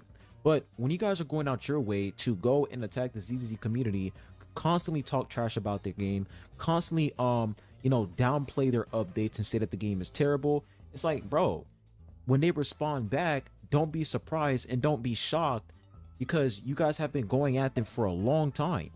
And now that they finally have ammo to clap back and say, yo, our first anniversary is actually better, I don't blame them for saying that, because it's the truth. Their first anniversary is better. You guys can keep coping and keep saying, oh, well, this 2.3 anniversary. Okay. This is just so... Guys. Are we this bored? Seriously. Are we this bored? Do you have nothing else going on in your life to the point where this is something you choose to get mad about? This is something you choose. He's got my dad's glasses. And let me go ahead and give you guys context, all right? Because I know you guys are like, damn, bro, who's being racist? What's going on? I'm going to give you guys some context, all right? Don't worry. But you guys know for Wuthering Waves 2.6, by the way, I'm excited for that update. I cannot wait to get Augusta. Can't wait to get my girl. But 2.6 is coming, right? And in the live stream, they mention amazing quality of life updates, being able to fly in 1.x region. We were all looking forward to that. Including me. We were all looking forward to that. I can finally fly in 1.x region. Really, really good. They also mentioned some other quality of life updates that are actually not that bad either. When it comes to quality of life updates, I am never against developers implementing quality of life. Never. And I feel like nobody should be against devs implementing quality of life. However, you should feel free to express your thoughts and opinions on said quality of life. If you think it's useless, if you think it's meaningless, if you think it's useful, say what you got to say. You guys remember for the one time skip quality of life, right? We were all like, what the hell? Like, we all thought this was a skip button, but it's not. So guess what? A lot of people are saying, oh, this quality of life is rage bait, right? And that was from Genshin. People are saying it was rage bait, it was meaningless, who cares? You look at the mail search function, right? Some people, I'll say majority, they didn't even care about that quality of life. And a matter of fact, they said, why even mention it when you have so many other things to worry about? When it comes to quality of life, devs should be able to implement quality of life whenever they want, right? Because it improves the game. However, players should also express their satisfaction or dissatisfaction or whatever, however they feel about set quality of life. I'm very confused so far. We all have our own standards. We all have our own preferences. That's just how things work. And there's nothing wrong with that. But according to these people, which people? You are not allowed to say that something is useless or meaningless. If they think it's useful, you should think it's useful as well. And if you don't think it's useful, you are an asshole. So, this was sent to me in my Discord. Now, this is on Facebook. I don't even use Facebook. All right, like when it comes to Facebook, I don't even have an account on Facebook. Like when it comes to social media, I am not active on social media at all. If you guys follow me on Instagram, bro, I literally don't post on Instagram. The last time I posted was when I went on a vacation. That was the last time I posted. So I didn't even know these people were, you know, talking shit behind my back. I didn't even know about that. But apparently, right? So let me give you guys some context here. So Please. This was in the live stream, And in this segment over here, let me go back real quick. I'm gonna give you guys the full context. So for this part, they were talking about the keyboard shortcut. Now, notice how for the keyboard shortcut part, right? Notice how I'm not saying a damn thing about it. All right? I didn't say a damn thing about the keyboard shortcut because, hey, who cares, right? If it improves the game, it improves the game. No offense, bro. At this point in time, it would have been great if you would have taken your main screen and put it over here, so that way we can see what you're referring to. Who cares? Oh, the devs start talking. And once they got to this part over here, they used this as an example. They said you can now press space or enter to enter the game. I'm sorry, but that part right there, I was like, all right, bro. Like, that was just a bad example, bro. Like, people are looking, because a lot of people in my chat, they're like, bro, like, that was, like, this glossed over. A lot of people glossed over this quality of life because this example was just so meaningless. Like, we already just use mouse click and do whatever. Once again, I'm not against them implementing quality of life. I'm not against them doing that. However, I am going to say, bruh, that shit was meaningless. That shit was pointless. Like, what was the point of even mentioning that? You know what I'm saying? So, you know, that's all I'm saying. You guys can hear me say it right here. That one was low-key kind of, right? This one is such a nothing. Let me go and fast forward. Actually, let me not do that. I want you guys to get the full context. He just said it's a nothing burger. That was unnecessary. Look at that. And then, boom, we're on to the next subject. We're talking about Tower of Adversity and Whimpering Waves. Bro is going through the same shit that I went through. Hold on. Let me go find it. Let me go find exactly what happened with me. Let me go fucking find it.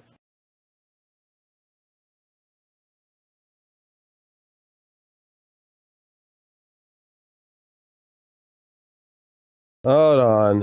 It was when we went through over the updates.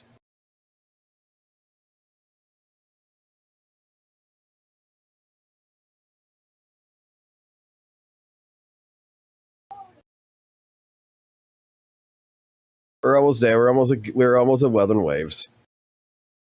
Yeah, we're at WUWA.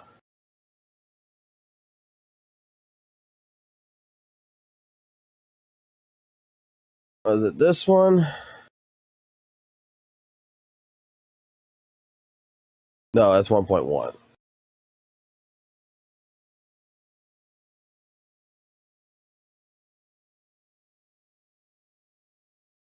Leaks.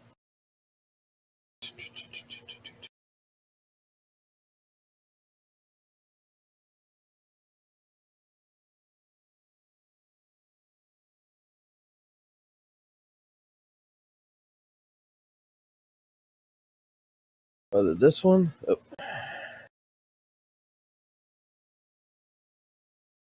Let's see. Here we're gonna operation, so they're gonna just. All right, that's when we were going through that. Where's the official one?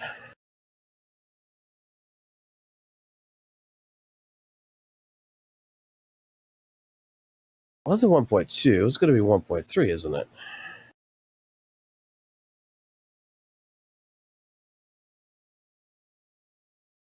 Mute myself. Nope, this ain't it.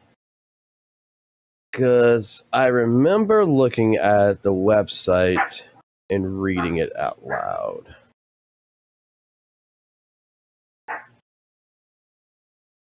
It was this one, wasn't it?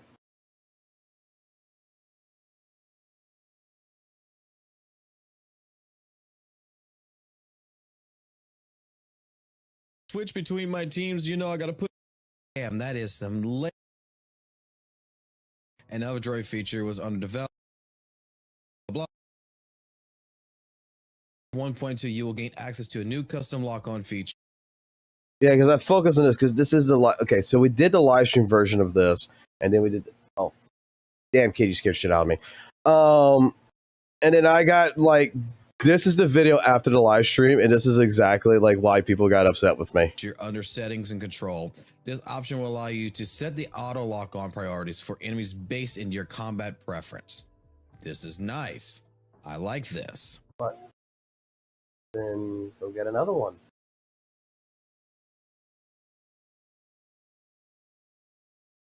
Here. Come here. Try that.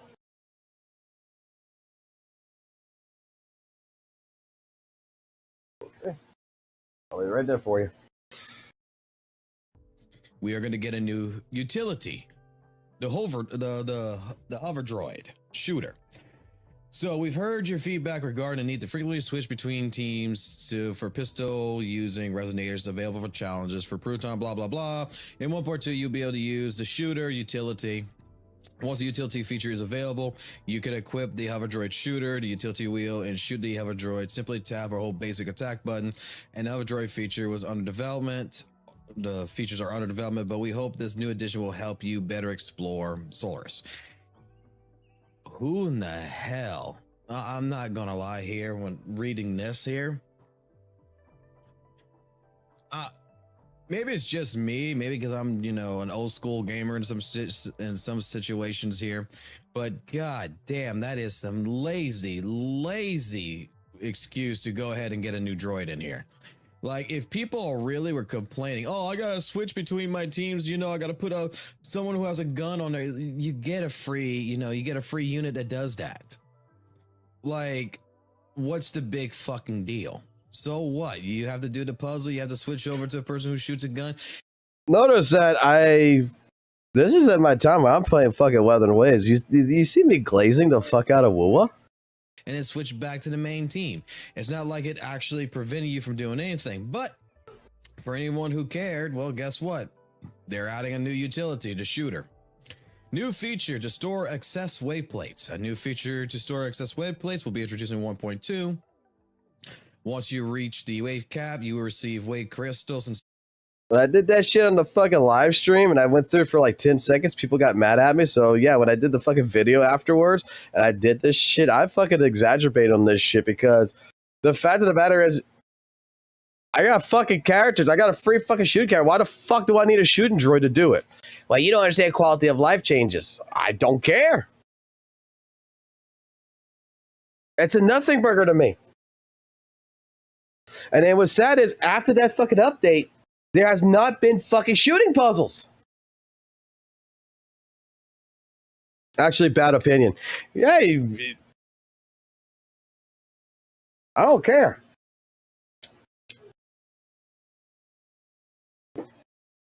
Because after it was implemented, there's been no more shooting puzzles.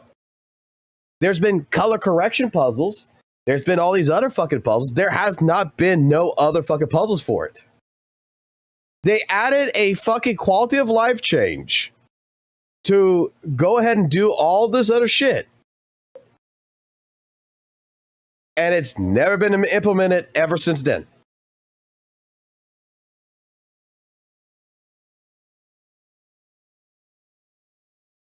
Maybe they might have it. The only other fucking time about this part at all. After But it literally made things easier, bro. Switching characters to shoot everything is just annoying. Wow, it takes me 2 fucking seconds to go do all the puzzles. It takes me 2 seconds to go switch my fucking team in WUWA, to go grab Mortefe, put him on my team, and go use his pistol and then swap him back off. There wasn't even that many shooting puzzles in the game, even at that time period. Like, 2 seconds. Swap. I mean, if you find it's annoying, you find it's annoying. I'm just saying that for me, at that point in time, I was more pissed off at the optimization issues. I wanted the game to be optimized before you go implementing a shooting mechanic like that.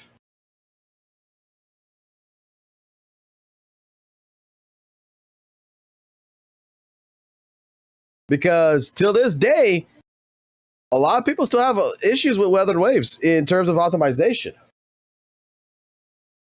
And in that regards, like I said, I mean, you can say, like I said, you can say it's a bad tick all y'all want. That's fine. I'm holding up on that still to this day. It's like the shooting droid was not useful at all for me. Like, I can switch to a pistol character, pop him onto the field, do the puzzle, get off. And how many fucking shooting puzzles was there? Not even hardly anything. We did all the shooting puzzles in like less than a fucking hour. Because I was bored.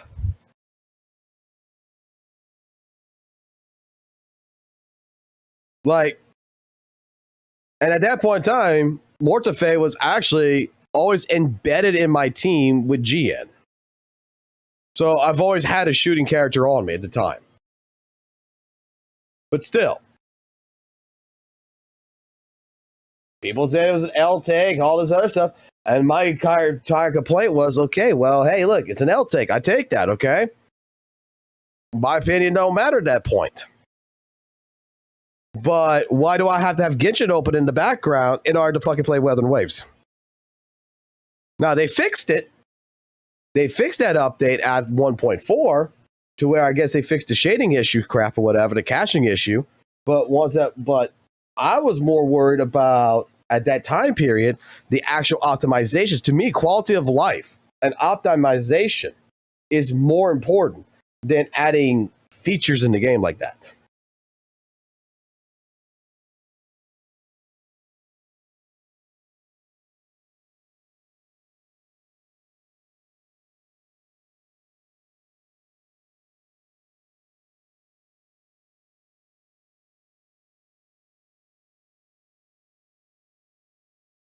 Like, to me, yeah, adding controller support to mobile, that's a good feature.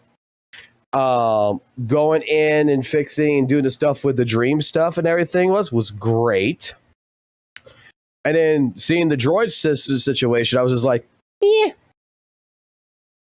I'm an old school gamer. I kind of find it's lazy. Just like to be completely honest, I know this is going to be another L take. It's like flying. Okay? Flying right now was the coolest thing that's happened in Rated Seed. What was the last update that happened at 2.6 right now? You could jump straight from the ground and fly. You no longer have to actually go climb a wall and jump off a wall to go fly. You don't have to get a certain height to fly, which would make sense. Now you can just jump and fly. And you know how many people are going to regard that as like a great quality of life change? To me, where it's just like, you could have just taken 5 steps forward, climb up that wall, get to the top of that wall, jump off, and fly. I mean, they added it. But it's just that, to me, you probably could have added something else in that time period instead of that. That would have been better.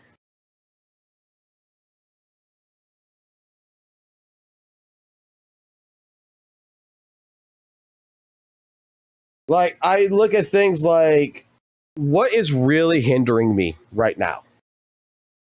What is hindering my gameplay right now? What is it if I'm like, this is the way I look at it, like the shooting droid, the flying thing, for example. Yeah, they're very minuscule. They actually don't matter at all. They're, at the end of the day, 6 months down the road, you're not even going to give a fuck about it. Okay? You're not even going to give a fuck about it no more. What is affecting my game right now that I really don't like that needs to get fixed? Well, maybe instead of worrying about adding that little extra jump for a fly, maybe we should look at, tacit fields and increase the echo XP or something.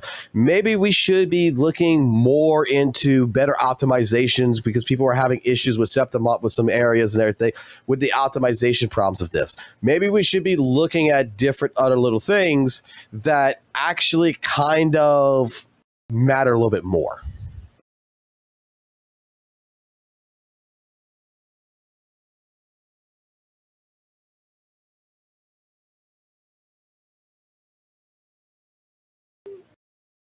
Anything else in the world of fucking ZZZ?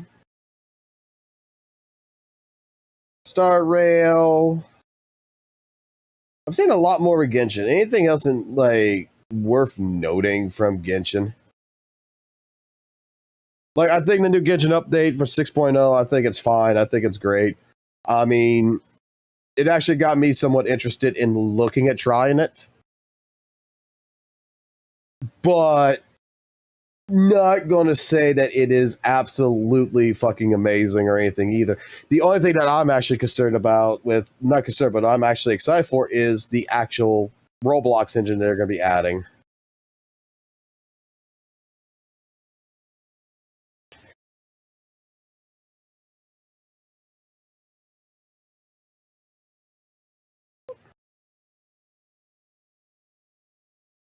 Like I said before, my takes are, when it comes down to it, my takes, I'm not going to have all W takes, guys. That's fucking life. All right, we already watched this. This can go down. This can be we can close this. We can close this. I'm not watching this. Bricking his account, not watching that. We can three this. What's this? Haha, fat fuck. Okay. Let's go to our drama channel. Let's go see what's in the drama channel. You guys better post some videos. What the fuck is this? What is this one?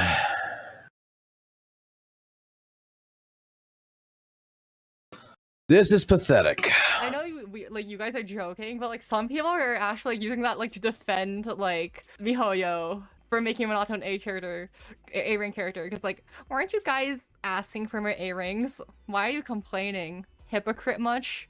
Imagine if they made Cardathea an A-ring.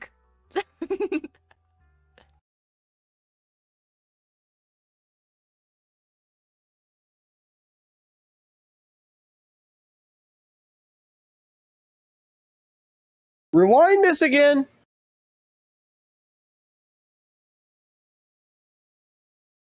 A-ring character. Because like, weren't you guys asking for more A-rings? Why are you complaining? Hypocrite much? Imagine if they made Cardathea an A-ring.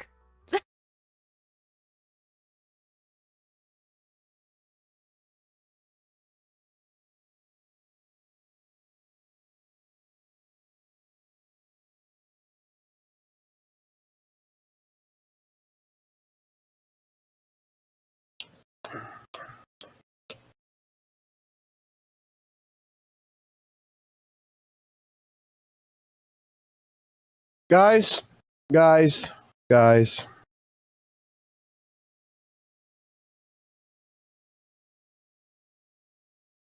Can I ask a serious question here? Okay.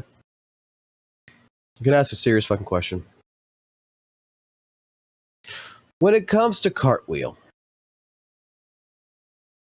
since the very beginning of the fucking story in WUWA, when she's walking on the water and she first meets Rover and everything's going down, you know, and it's building up, and every time we've met her, hasn't that character in the story been like truly built up to understand how powerful, how strong of a character that Cartwheel was going to be for Weathering Waves? That she wasn't just a background character, that it was very much story focused with her, that there was cinematic in even the beginning. There was a cinematic styling of her and Rover's first meeting that would portray that this is going to be an important character, right?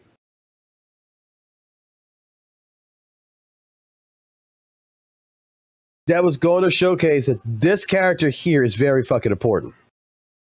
Now we move on to Monato. Okay? Monato's introduction into the ZZZ story was not cinematic. Monato's introduction into the story was you would go find him standing there talking to the construction workers and everything. You clicked on it and you talked to him for a little bit and you got a little bit of a backstory. But otherwise, Monato has always been, in my personal opinion, since the first moment we saw him, a background character. Like, the story since 2.0 of pushing Monato has never had any true dealings to warrant the character to be an S rank. Hugo was more warranted to be an S rank because the story of focusing around him. The story that we've gotten from 2.0, 2.1 focuses on Shifu and the Summit, focuses on Spook Shack with Alice and with Yuzuha, and Monato is associated with it, but the story never focused on Monato. Monato, I hate to put it like this to people who might not like to hear this, but Monato is the Kuwabara to the Yu Yu Hakusho team, to the Yusuke team.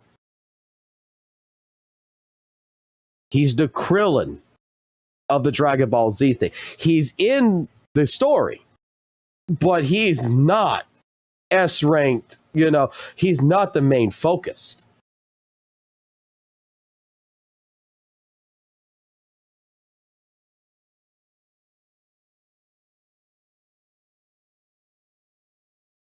Like, there was no focal point. Characters who had focal points that legitimately was cinematically involved in the story versus thing pretty much became S rank. But you could tell, I think you could tell from 2.0, and we all said it. I remember this because I started 1.7. When we first saw Monato, we all said that it was going to be an A rank character. But we were all happy for it in the beginning. To try to put Monato at the same leagues as Cartwheel is like she's a woman, and I'm about to fucking go. I'm about to show equality here, but that is like the dumbest comparison that I can hear. If anything, let me put it this way. If anything, Monato, if you want him as an S rank, right? I'm not even starting the video. You want Monato as an S rank instead of an A rank? He's not going to be in the leagues of Hugo. He's not going to be in the leagues of Shifu. He's not going to be in the leagues of Jane Doe. You know what the fucking league he's going to be in? Standard. You want to test my hammer? I'm at your disposal. He would be at the leagues of a standard S-rank character. Head-made Rena at your service. Which I think that at this point in time, when it comes down to it, when it comes down to standard S ranks, the new A ranks, like Paltra, the Showcase, even Pan, Do you want me to fight or cook? they're becoming the standard S rank characters now. Like, I don't understand. I really don't understand. What is the problem of A rank fucking characters? Looking for intel? Like, Hiring me for a job. A rank fucking characters. Sukaku is still a fucking great fucking asset to someone like fucking Miyabi to make a fucking Moto Ice team. Right? Why are we doom posting that the fucking character Monato, a fucking A rank, before we even get to play the fucking character? Is such a bad fucking concept.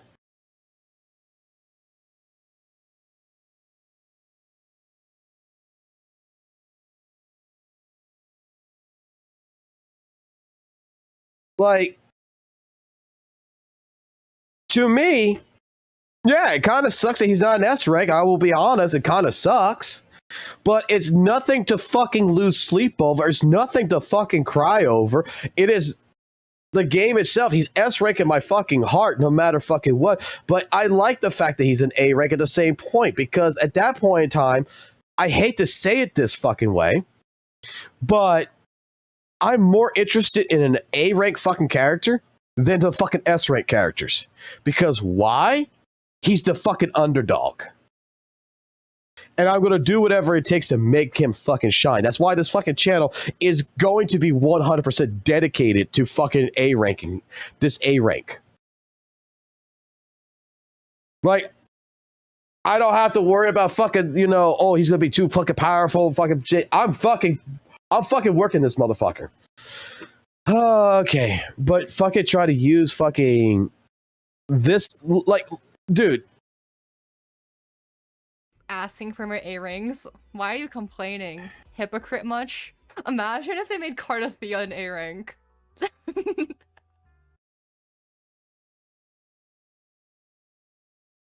You see, WUWA's going the right direction in this, I think, now. The more I think about it, I think WUWA's going the right fucking direction now. That they're making no more 4 fucking star characters. They're only making 5-star characters. Because if you're gonna, if you make a 4-star fucking character, like, let's just say it happened, right? Augusta would be an S-rank character, but the next character after her, Una, whatever her name is, Moon Girl, was a fucking 4-star character that is her support. That people would fucking riot because, oh, she's so hot, she shouldn't be a 4-star character. She needs to be a 5-star character. Like, yeah, fuck it. Make every fucking character S-rank from now on. Fuck the A ranks. Make everybody fucking happy. Oh, you guys wanted A ranks. Like, you guys wanted 4 stars. Why are you complaining? What? Like, aren't you? You're just being hypocritical. Because, like, you said you wanted A ranks, so we made Cardathea a 4-star. So, like, what's wrong? Like, you guys are just like, hypocrites. Like, you see what? I would be perfectly fine if fucking Cardathea was a fucking goddamn fucking 4-star. I would be perfectly fine because I'd definitely fucking get her fucking hell of a lot fucking easier than a fucking S rank. I mean 5-star. Like, people think they're so smart. People just like turning one issue into another issue when they're completely unrelated. Dude, I'm so mad, bro. What are they thinking over there? I don't understand, like, the decision for any of this. I genuinely don't. I genuinely don't get it, bro. Yeah, are they even thinking? Like, what? What was the decision for all this? Is the concert starting? Like, why is he an A-rank? Like, they seriously make, like, one of their most beloved characters that they've been, you know, that was part of the story that they've been teasing for months. And suddenly... Hold on. I might actually react to this one.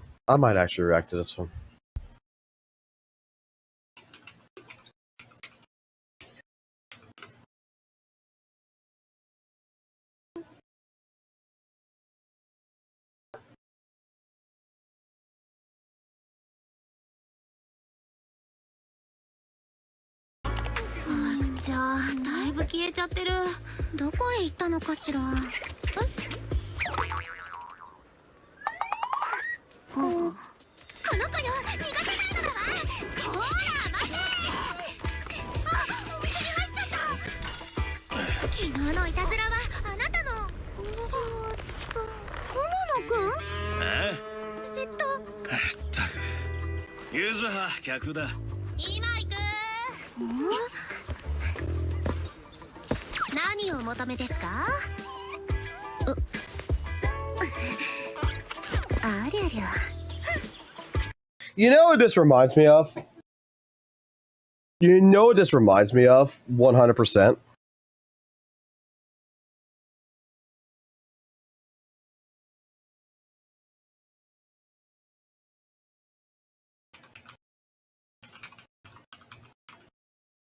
Want more? Hold on. Let me take care of my kid real quick.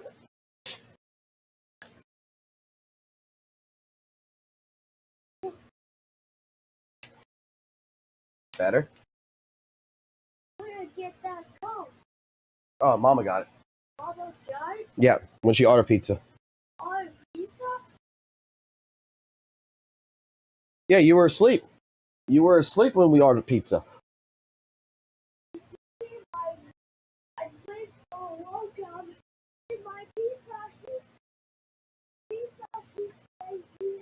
Are you happy with it? Okay, then. Let Daddy finish this real quick. So, I want you to watch this, okay? I want you to watch this introduction to Kamado and Yuzuha.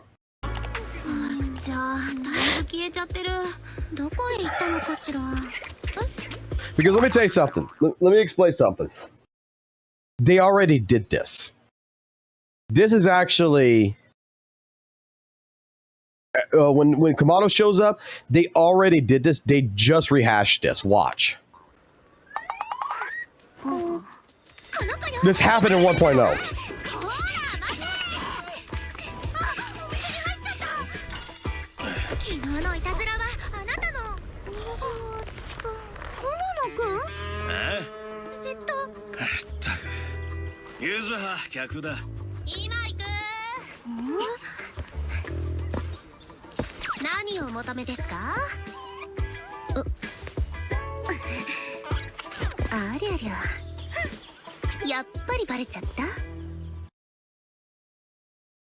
Do you know that ZZZ already did this? They already fucking did this.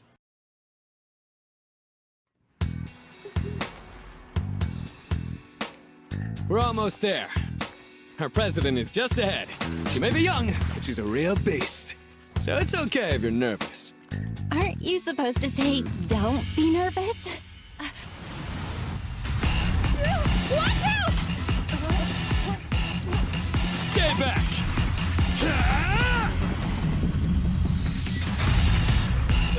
Hey, what have you done now?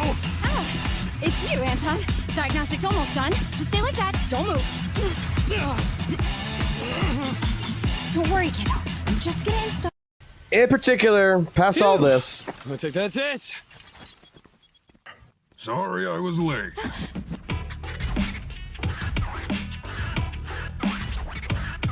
A real beast, huh? This is Bellabog's boss? Hello?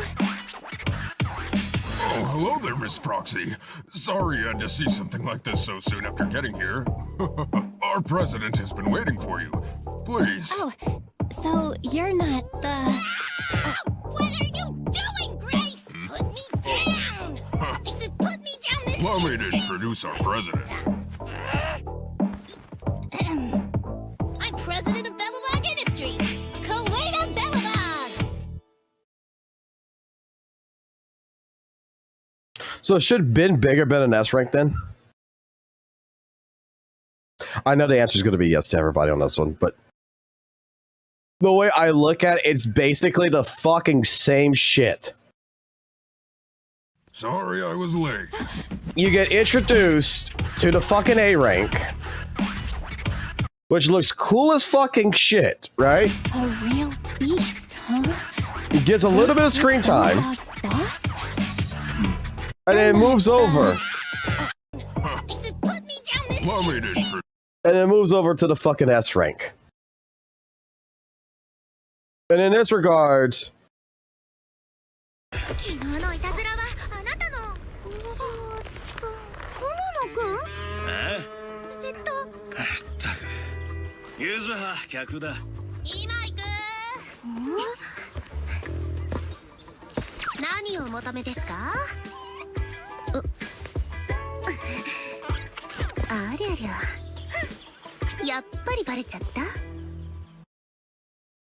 background character. It's a fucking background character. It's a supportive role.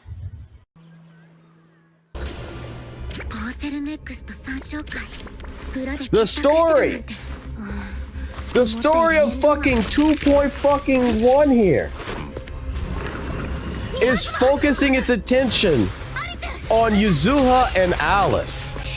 What is Monato doing in this entire segment that defines him as a fucking S-rank character.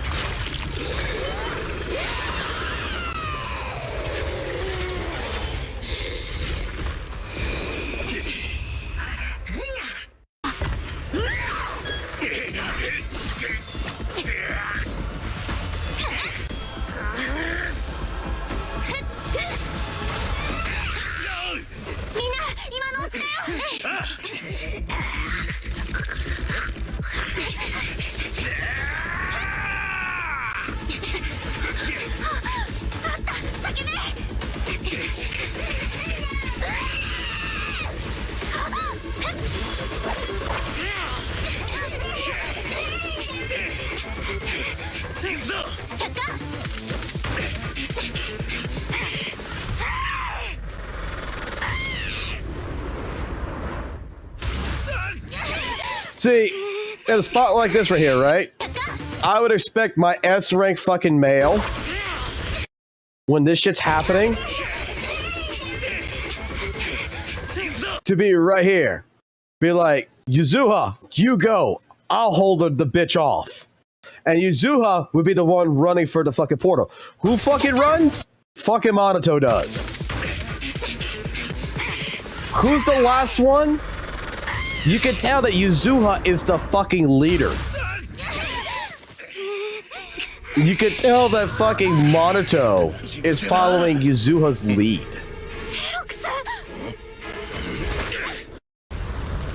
Was it because of this situation?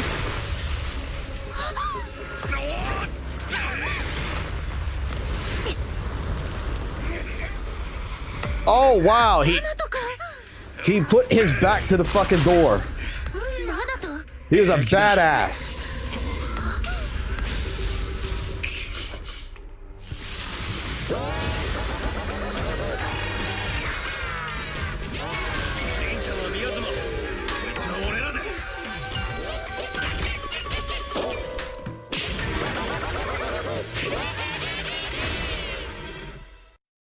That's it. That's it in terms of cutscenes. 3 minutes worth.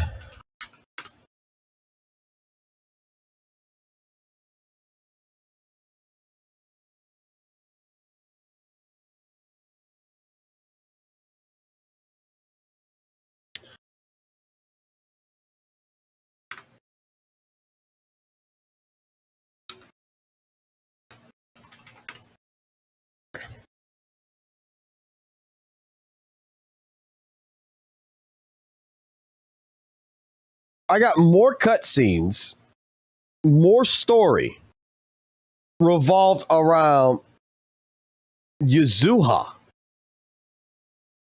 revolved around Alice, than I have in Minato. Like,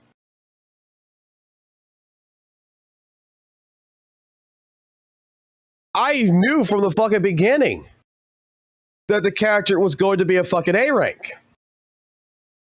Because the character portrayed nothing more than background character energy. The first introduction to Minato was a generic dialogue sequence. You just got to see him a little bit. But everything has been focused around Alice and Yuzuha. Doesn't make the character any less fucking good or bad or anything. Oh, he's a fucking A rank. Whoop de fucking do. They ain't gonna make him unplayable. Only 2 random NPCs we never see. I love their design, by the way. This isn't anything against them, but I still think it's unfair that 2 random characters we've never seen before are S rank. They pop out of nowhere, they're S rank. Just because an A rank doesn't mean he's bad. That's not the point. First of all, his kit is out, so there's that. And in A ranks just get less attention. There's less media. There's no agent story. There's no character demo. There's no character trailer. They get less attention. No, his kit is out, and like he's just like a random DPS. It's nothing to write home about. Like, hi Nish, how's it going? I'm not doing too good. I have a lot to say. Hi, Dad. How's it going? Hello from YouTube. I'm so mad. Like, this is one of the most beloved characters in ZZZ right now. Like, everybody likes this dude. whether you're attracted to him or not, everyone likes this dude, I feel like, to some extent. Why is he an A rank? He's the only one we know anything about. Why are these random characters A rank? With the wave of woman Salvador here.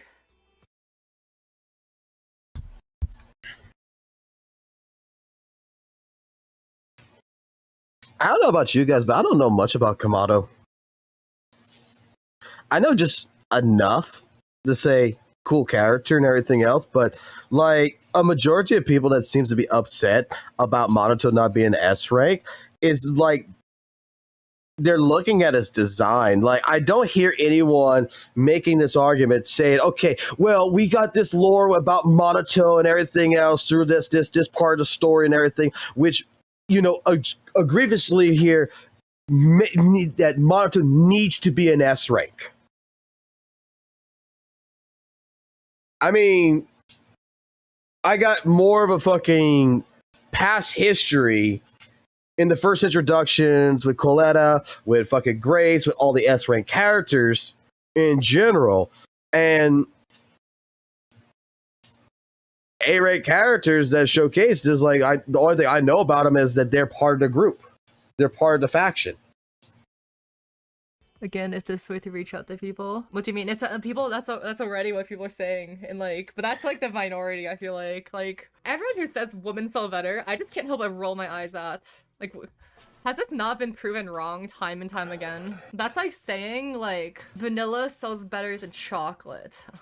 Never sell chocolate ice cream. Only sell vanilla ice cream because vanilla ice cream sells more. So there's no point in making chocolate. It's almost as if variety is good. Also, like, the male characters that have been released were not good.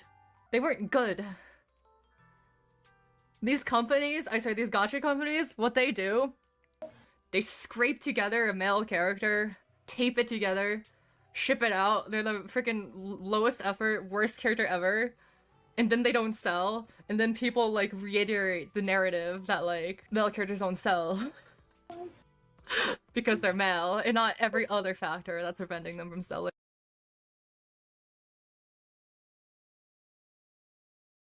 Want to see the red scarf?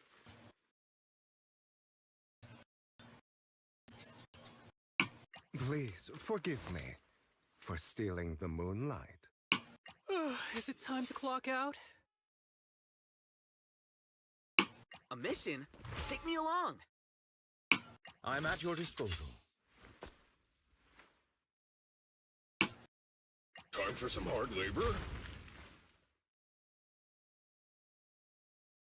Do you want me to fight? Or cook?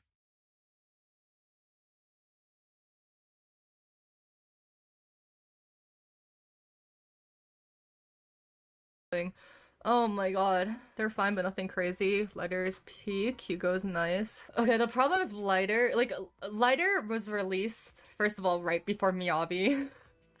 And second of all, when Lighter was released, he had no teams. He was like a marginal upgrade for Ellen. But you know what's a better upgrade for Ellen? You know what's a better upgrade for Ellen? Pulling Miyabi. Next patch. Why would anyone get Lighter? Like when he was first released. In a Zero and a Night before Yushin. Yeah, Hugo had it even worse. He was like a marginal upgrade for Ellen. But you know what's a better upgrade for Ellen? You know what's a better upgrade for Ellen? Pulling Miyabi. Next patch. Why would anyone get Lighter? Like when he was first released. In a Zero and a Night before Yushin. Yeah, Hugo had it even worse. Hugo had it way worse. First of all, he was the third of 3 ice DPSs. One of them is the best character in the game and the most owned character in the game. So, and the second one was getting buffed the next patch. There's no reason to pull for Hugo Vlad unless you wanted your account to be bricked. And Yishren was right after him. say I wanted a good DPS. Let's say I just started playing, or like let's just say I just wanted a good DPS for some reason. All I had to do was wait 3 weeks for the second best DPS in the game. Why would anyone pull Hugo Vlad? Because they like him. Because he looks cool. But we also know, time and time again, that raw aesthetics, raw appeal, doesn't do anything. Okay.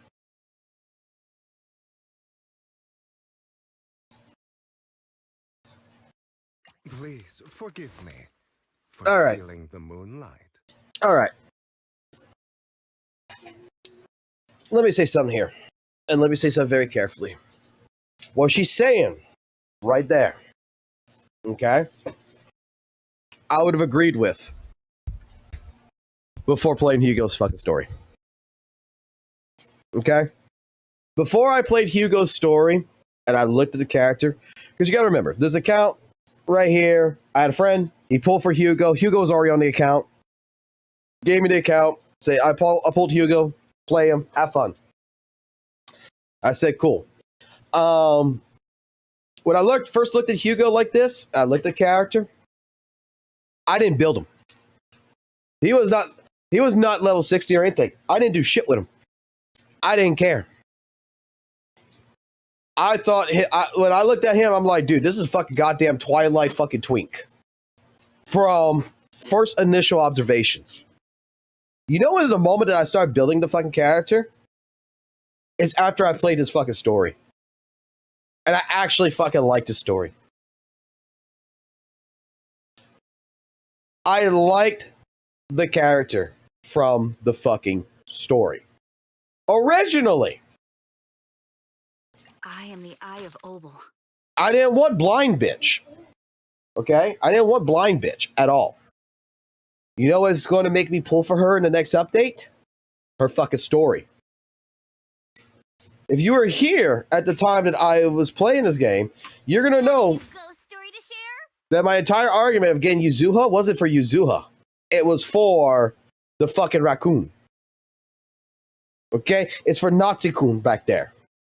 That was it. And I said I don't give a fuck about Alice.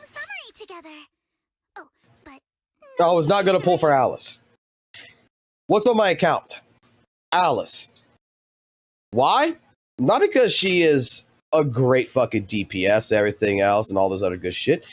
Was because I fucking fell in love with the fucking asymmetrical fucking goddamn storytelling and her fucking fears and shit. And that the story itself made me fucking pull for these fucking characters more. To take a stroll on the beach with me? Otherwise, I didn't care. Please. The reason I even put an effort into Hugo was because I fucking love the story between Lycon and Hugo. Monato, I will tell you this. There has not been a portion in the story of Monato to make me really care about Monato. You know why I care about Monato? He's fucking so bad guy. He is fucking a fighting game character. I don't know shit about Monato. All I know is it is fucking so bad guy mixed with Set from fucking League of Legends. I fucking love it. That's all I know about. That's all I care about. His addition into the story didn't do anything in the story to warrant me to actually say that he is a beloved character. His design, his aura is what is, you know, making it be like, man, I wish he was Ness character. Otherwise, the only reason why the male characters fucking matter, and I'm pretty sure if I go do Haru's fucking story and shit, that I probably would fucking play Haramasa. That everybody tells me that Haramasa's fucking story is really fucking good. Character also has to be strong. And have something else for them to actually sell. You think Acheron would have like sold as well as she did if she wasn't broken? Firefly? Casterus? I don't think so. Hugo's honestly really underwhelming on what he does. Like, his mechanic is cool, but all his damage is too low to make up the rest. You know, wait. You know, here's another prime example. Here's another fucking prime example. You know how many people just earlier tonight, and in my Discord that I've heard say they're not pulling for seed is pulling for seed now? Because of one reason only, they watched this. Destruction, power looming amidst the ruins. An S-rank character that no one was like, I was hearing that, I don't give a fuck about feet or anything. Watched this, and now all of a sudden it's pulling for seed. Because now they're getting a little bit more background on the character, and they're like, yo, this actually is pretty fucking hype.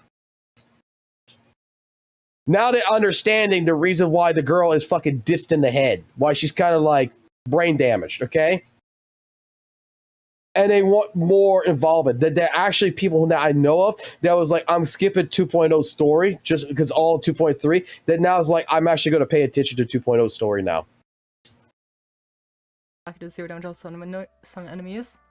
That's the thing. I haven't really played Hugo outside of the trials. I heard he was clunky. I don't know if that's true, but also like I feel like Hugo's kit as like he doesn't do any damage to stunned enemies. Like that doesn't really scale well into the future either.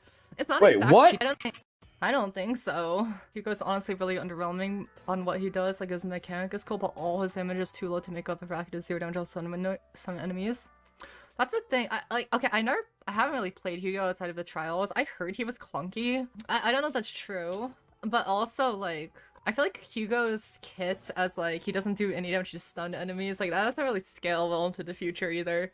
It's not exactly an appealing kit to have. Like we've had like one other character, right? Who is kind of like that. They don't do damage outside of stun window. You know who that other character is? Harumasa. Would we say that Hugo's kit is clunky? Will we say that Hugo's kit is kind of underwhelming?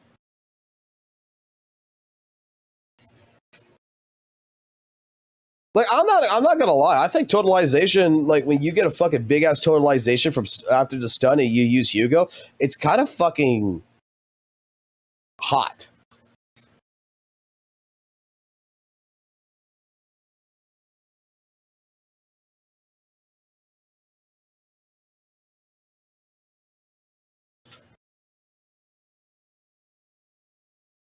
Like, he's different in the way he plays. I mean, the most annoying character to play in the entire game.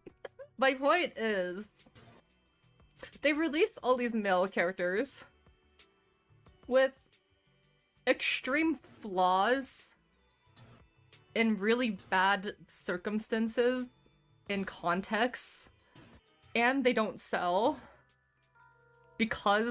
Not because of their gender, but because of several other factors. But people seem to just jump to the fact, oh, Hugo's a male. He didn't sell well because he's a man. Not because he's the third ice DPS before Yishren and after Viv. Look, Hugo would have sold well. He would have sold much better if his fucking banner wasn't right before the 2.0 anniversary. I give that. I will give that one. But I mean,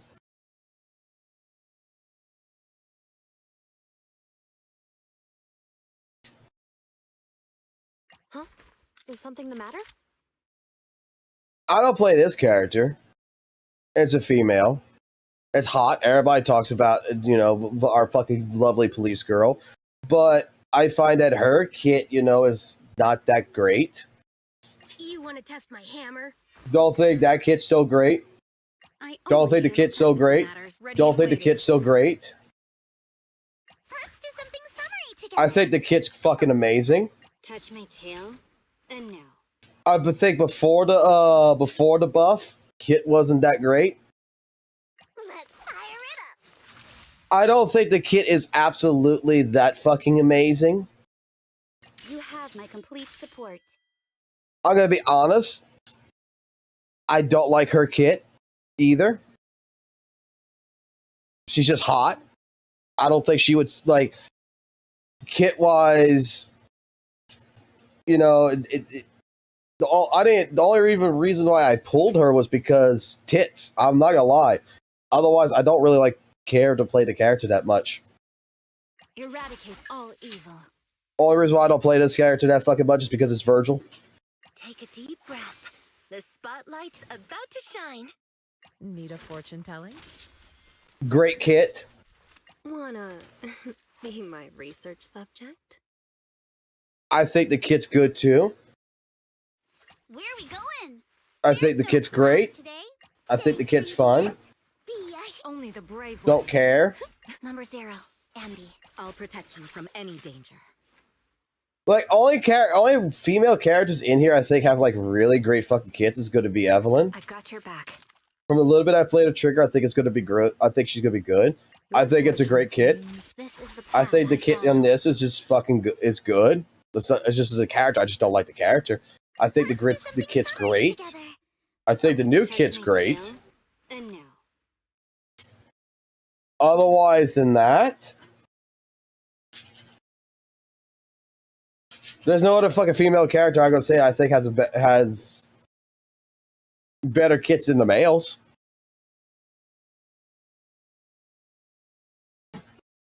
Like, this is my own subjective opinion right here. Think this is a great kit. Fucking, this is a great fun kit. Great fun kit. This is the path I follow. If I wasn't tired of Virgil, probably a great fun kit. Wanna I don't think this is a great kit. I don't think hers is a great kit. I think this, in all honesty, I don't think it's that great. But I think it's good. Okay?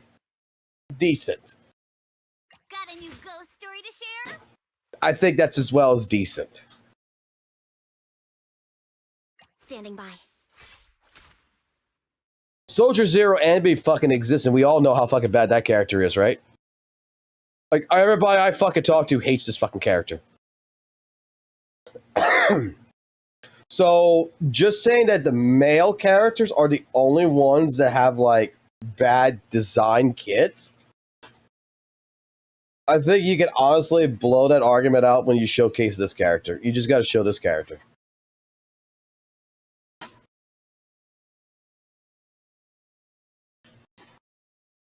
Like, Lighter's kit, as a male character, is absolutely fucking phenomenal. Like, look, every time I play fucking Lighter,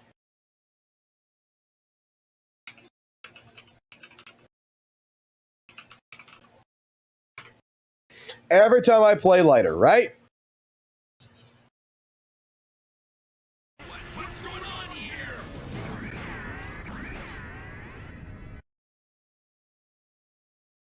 I want...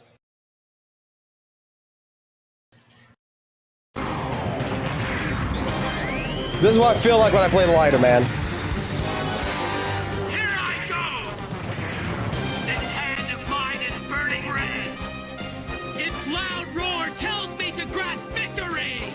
Erupting, burning, finger!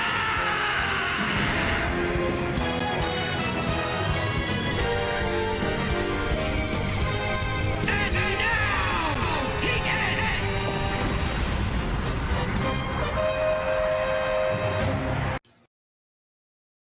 That right there is peak cinema. That's like, look at Lighter. Look at Lighter's face. Here I go! This hand of mine is burning red!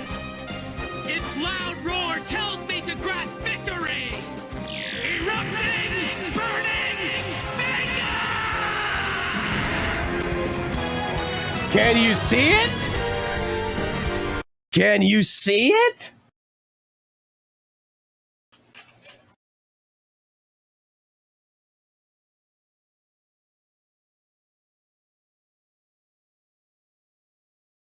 Like,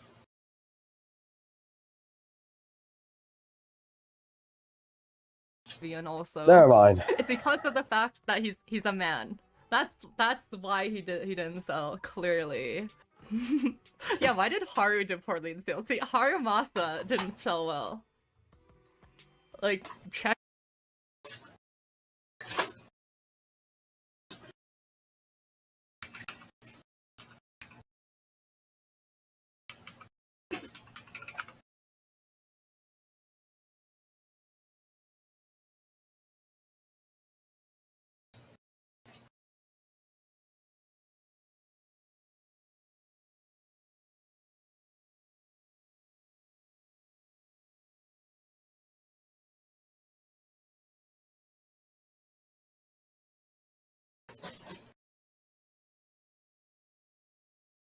That's why he didn't sell, clearly.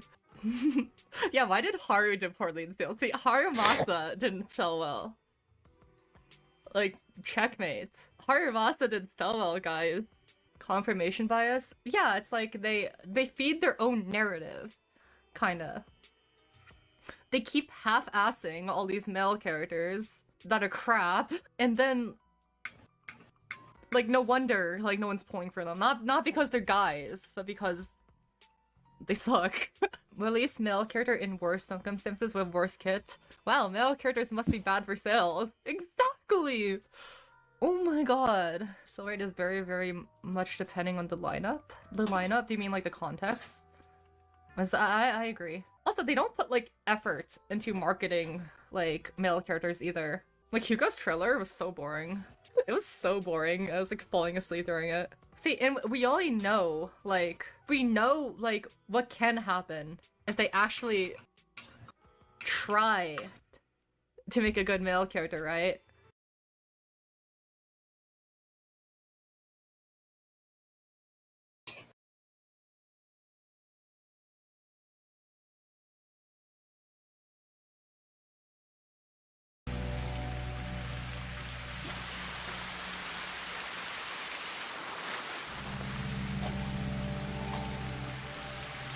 No.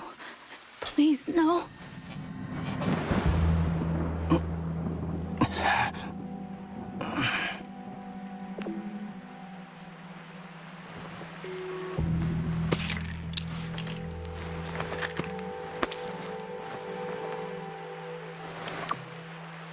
A new mission. Tracking down a murderer.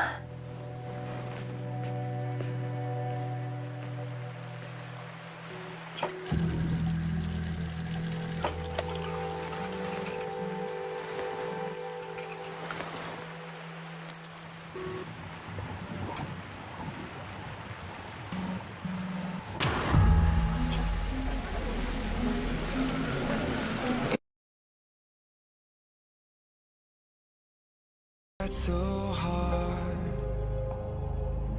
I couldn't feel the flow. With every battle, my body took a toll. Now every knockout shows me a sign. Like falling asleep during it. See, and we already know, like, male characters either. Like, Hugo's trailer was so boring. It was male character in worse circumstances with worse kit. Wow, male characters must be bad for sales. Exactly! Oh my god. So it is very, very much depending on the lineup. The lineup? Do you mean, like, the context? I agree. Also, they don't put, like, effort into marketing, like, male characters either. Of who I'm meant to be. Infamous brawler, give me some time, but I'll show you what I'm made of, you'll see. Push me to the edge, I'll fight back even more. Triumph to the right whose dreams of gold. Yeah, there's no effort. Is it usually so crowded at this time of day? I heard the murder. Only a monster could leave such wounds.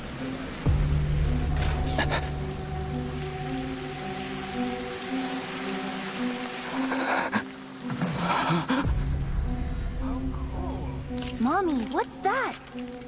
Look over there! Monster. Don't stare. That's a monster! Who are you talking about?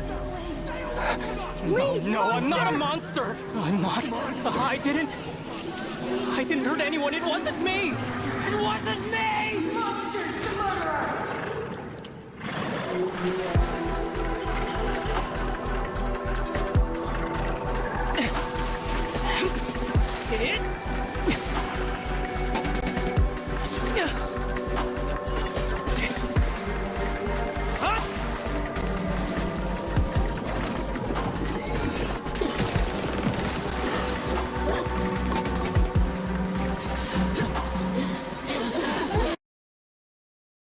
Yeah, there's no effort, is there? Like, Hugo's trailer was so boring. It was so boring. I was like falling asleep during it. See, and we already know, like, what can happen if they actually try to make a good male character, right? Finon. He was a good character, like meta-wise. He had a lot of marketing. He had a good story presence, and now he's like the best-selling character.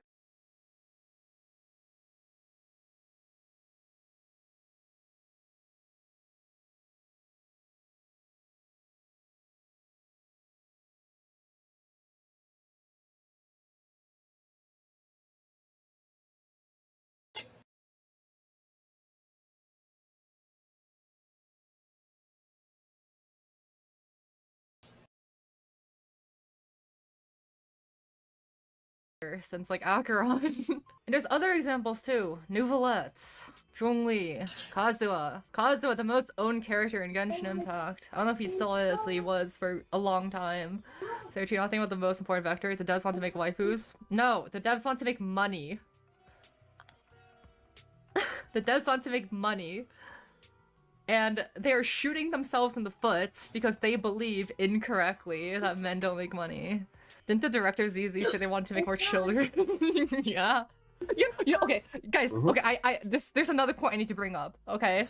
Like, I think this whole, like, male characters don't sell thing is all in bad faith. People always say, oh, male characters don't sell. Stop complaining, go play lads. You know what people don't say? No one says children don't sell. Even though children actually don't sell. Like that's actually like true. Like children don't sell. But for some reason, people aren't critical about that. How come we're more concerned about men in our sexually charged gacha games than literal children? Cause, okay, I hope I am not wrong about this. I sincerely hope I'm not wrong about this. But I'd imagine that there are more people who enjoy pulling for men than there are people who enjoy pulling for children. Children solo because they're made to be broken supports. It's like only trivia. I can't think of.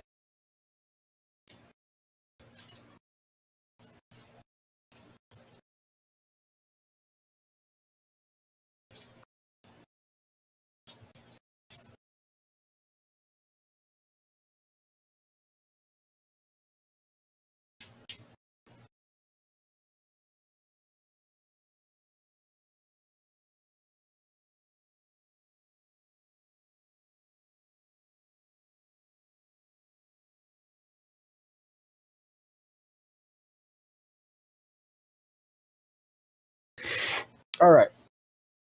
Do male characters sell in a gacha? Google AI. In many gacha games, male characters can be successful, but their commercial performance is more complex, less consistently profitable than that of a female character. While the waifu, female character, banners frequently dominate sales. The success of male characters or husbandos depends heavily on multiple factors, including marketing, game design, and player demographic. The challenge for male characters: fewer releases and less monetization. Compared to female characters, male characters are often released less frequently and are often not paired with other popular male units, limiting their sales potential. This allows dedicated players to save up more in-game currency, meaning they spend less money per male banner. Targeting of waifu collectors. A long-standing industry trend is known as waifu culture has popularized female characters to cater to the demographic of male players who constitute a large portion of the gacha market. Developers often focus their top-tier kit designs, kits marketing on female characters to maximize profit from this base. Lower average revenue. In many mixed gender gacha titles, male character banners have historically brought in lower revenue on average than female banners. This has reinforced the perception among developers that male characters are less profitable, leading to a vicious cycle of releasing fewer of them. Factors to lead to successful male characters. Despite the challenges, male characters can still be a huge commercial success, and their sales are not always low. Specialized otome games, like gacha games specifically catering to female players, or often called otome games, are built entirely around collecting male characters. These have games proving that husband notes are highly profitable when they are the primary focus. High demand niche. The market is dominated by games with female heavy rosters, creating a large underserved demand for quality gacha games featuring male characters. Games that fill this niche, like the popular Love and Deep Space, can find great success. Quality of the character design and story. When male characters are given high quality design, background story, and plot relevance, they can generate enormous sales. In contrast, poorly written, managed male characters to which suffer the developers' neglect or worse performance. You know what? Why am I reading this? Why am I fucking reading this? Why am I reading this?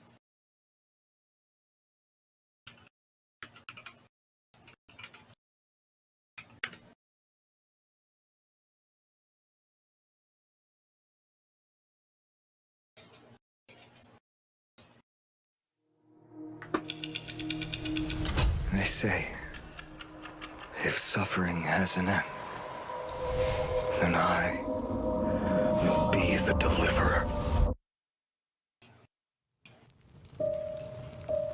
But why is there absolutely nothing behind me now? After it's over, I'll open a tailor shop. It wouldn't be bad to live for yourself. Is this character on par with Monato? I want to be a normal person. That's not a wish. Time to see who's better. And stand up and face me!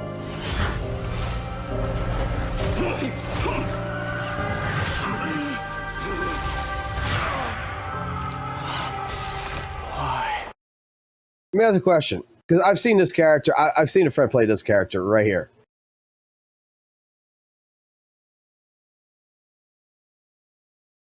What? Like, if a character in ZZZ would show up like Faithian right here, right? If a ZZ character would show up, and a male character would show up in ZZZ, that was like this. May this world never again need a deliverer. How many of y'all would be fucking ecstatic in this body? What is your dream?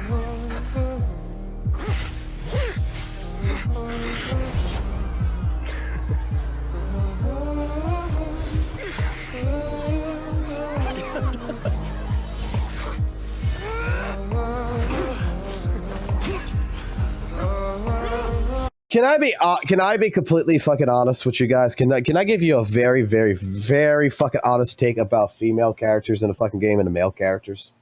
And why the male characters are very few apart from female? Like if you look at ZZZ, for example, right? You look at all this in ZZZ. With all the majority of it's fucking female, right? All the fucking, there's more bitches in here than there's fucking dicks, right? You want an honest take? You want a very fucking honest take of the reason why?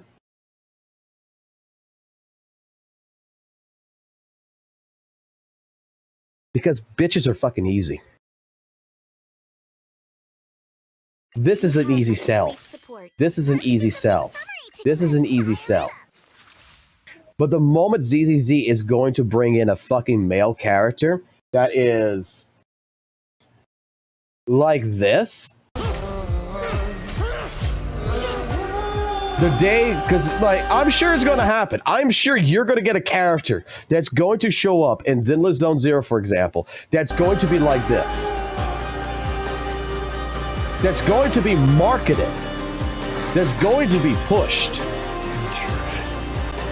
And you know what? Women themselves, in regards in a game like this, in all these waifus, they're a dime a dozen. To get a fucking badass John Wick, fucking guts, fucking amazing fucking male character that has a fucking good fucking story, everything about it that fucking translates everything you want in bravado-ness, takes fucking time. To create a male character actually takes fucking time. I just go fucking put some big fucking tits on a fucking goddamn character with some pink hair and shit. Give her some glasses. There you go. That's an easy fucking goddamn $1 million. But when a fucking male character that actually is going to be a fucking badass, that's going to come into a game like ZZZ, that everybody's going to fucking want because it's badass, that's going to be a character that has actually been developed, that's been created with fucking care. That has been created from brimstone. And those are the moments that's worth waiting. Because if I'm not mistaken,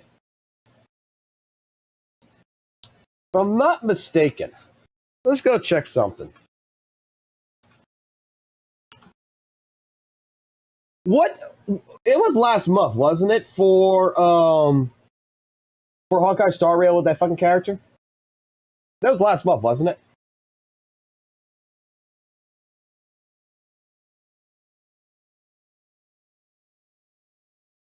His release was in July, right?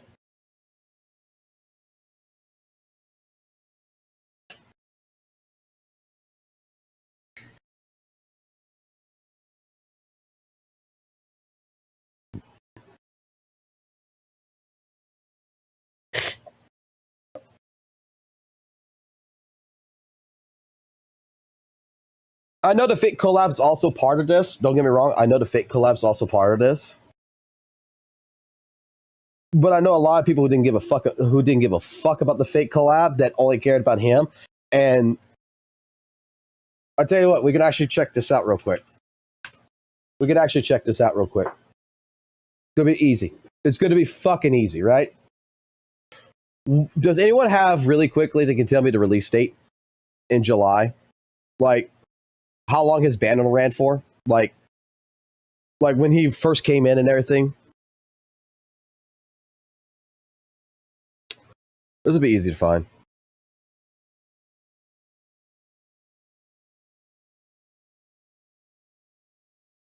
Like, what day?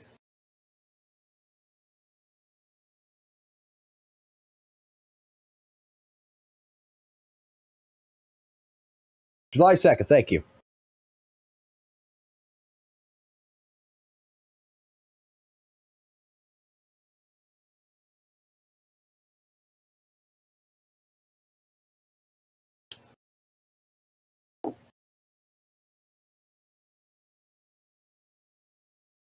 All right, let's go to games. Type in RPG. Whenever it fucking decides to load.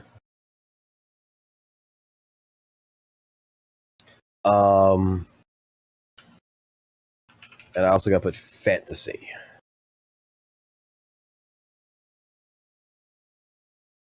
July 1st.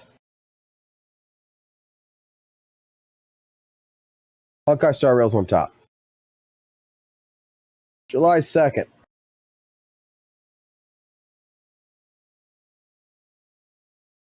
Hawkeye Star Rail's on top. That entire week.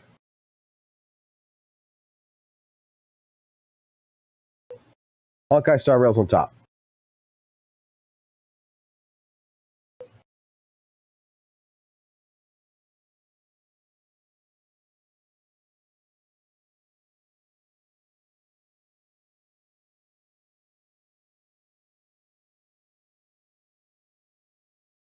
Let me go ahead and renew my fucking shit with the data site. Hold on, give me a second.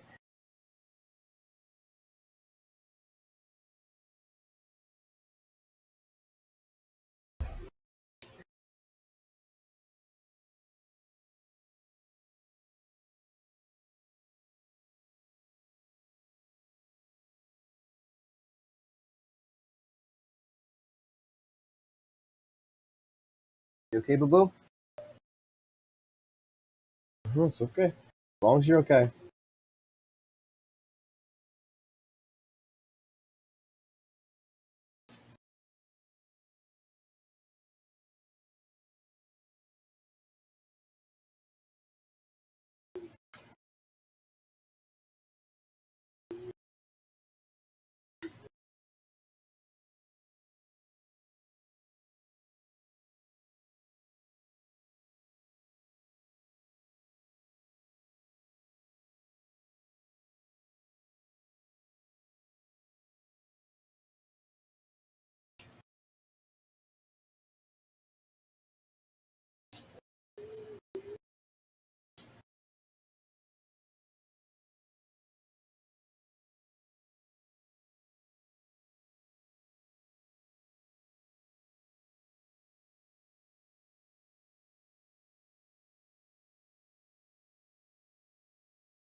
I want to go see.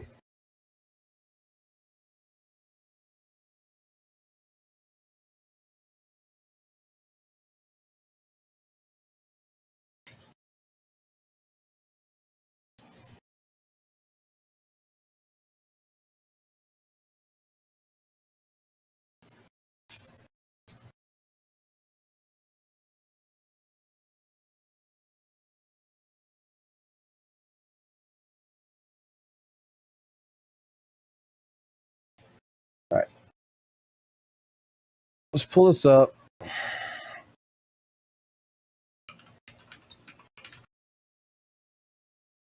Now you got me curious.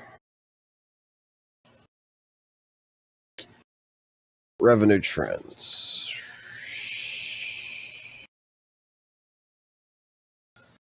Let's see. Wait, I gotta go to analyst. All right, revenue trend. Take off CCC.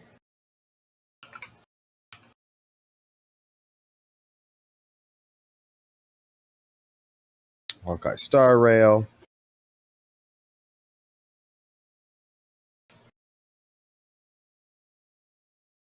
Honkai Star Rail.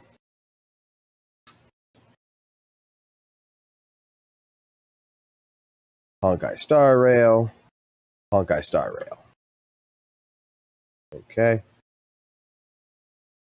Close this out. Continue. Let's go back to July.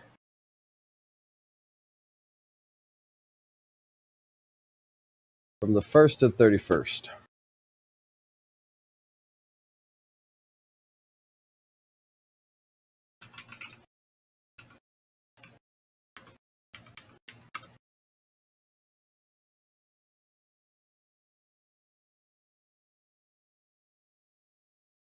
What does this tell you? What does this tell you? Look at the graph. So this is a release date for the Fate collab. This is a release date for your boy.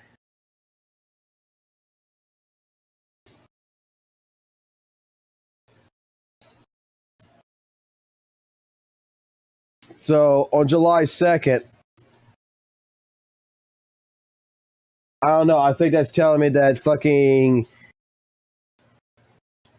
your boy in HSR fucking outsold HSR.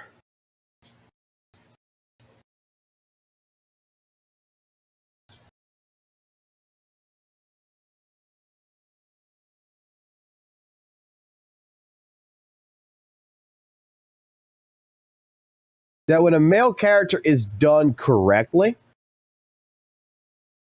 when a male character is actually done correctly, it kind of fucking, it does change the playing field. I know that's a hard concept.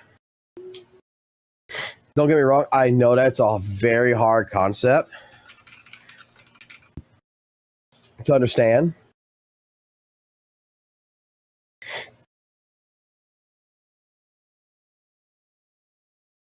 I need the Weather Waste Chinese fucking name. I forgot what it is off the bat. Here it is. Here it is. Yeah, okay. Now I gotta go check something else while we're thinking about it. All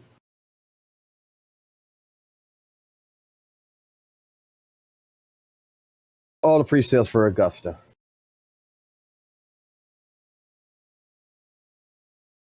Wait.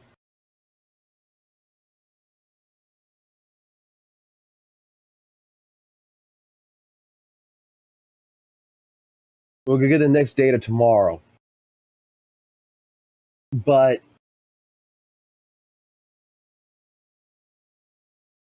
no way.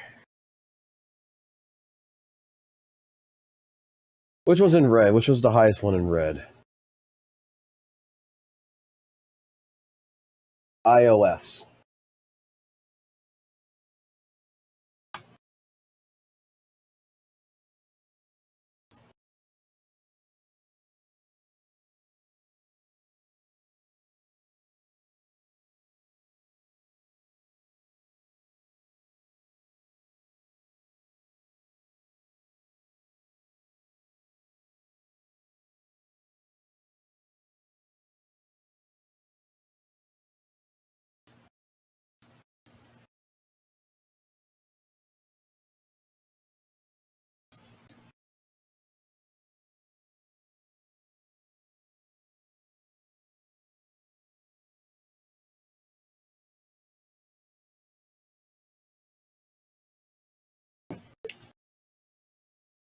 Was it really that big of a drop off?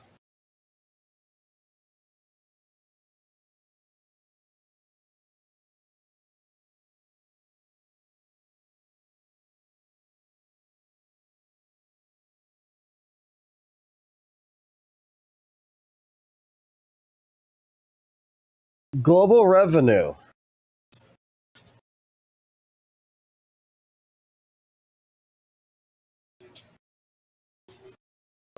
On the 28th.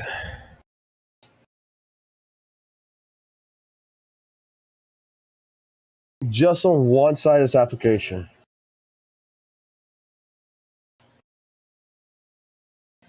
Did Augusta drop off that hard?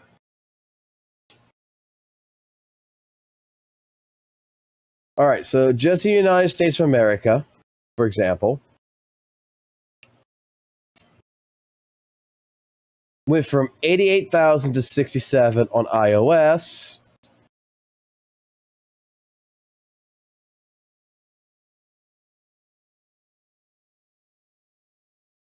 Maintained about the same, about 18,000 on here. Go to China.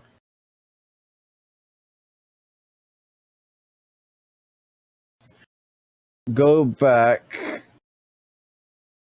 Click on this one. And click on this one.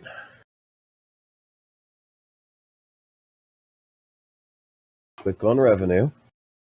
Click on revenue. Last 7 days. Country.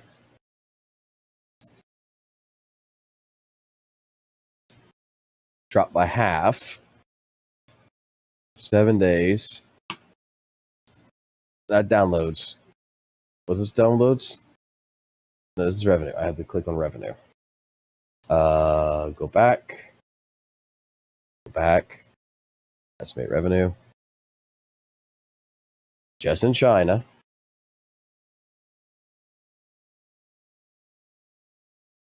It dropped.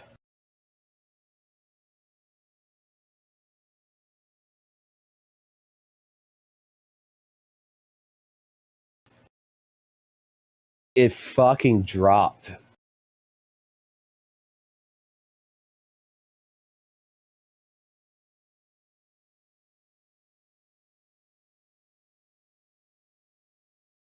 Augusta dropped the day after.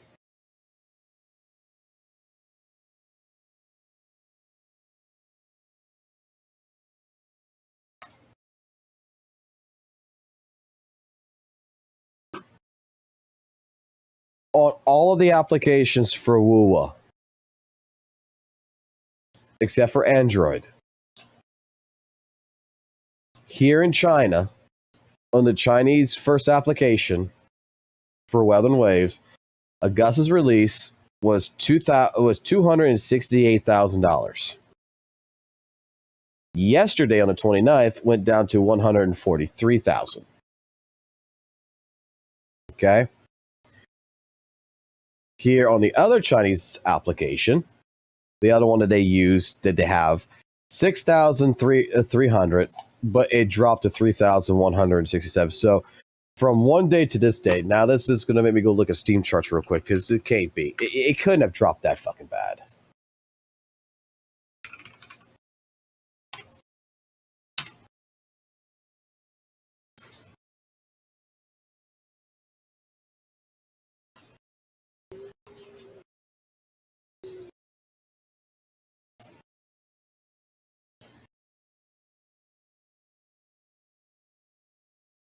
No, last couple of days.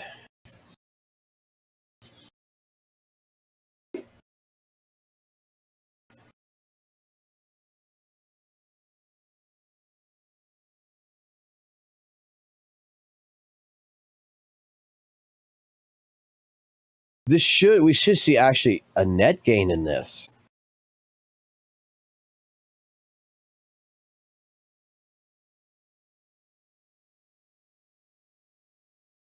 Because with Steam, next couple of days, so the 30th,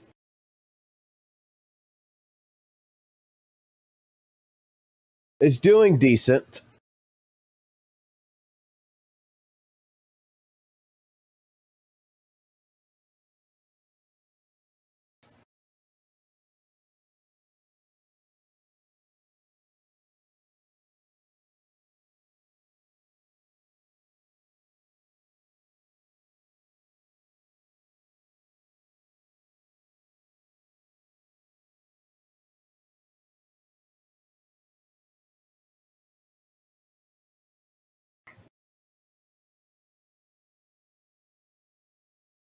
But it's dropping again.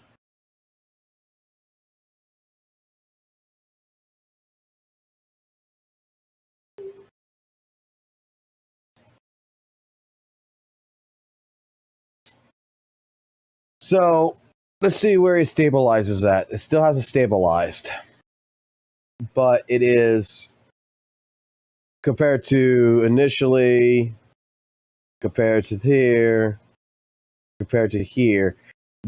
Augusta has brought it back some, but it fucking... You're dropping from the release date of 27,000 players on PC, on Steam, to 21,000 on Friday, and it was just starting today at 17,000. Let's see where it maintains its droppage, or if it recovers. But this is not good.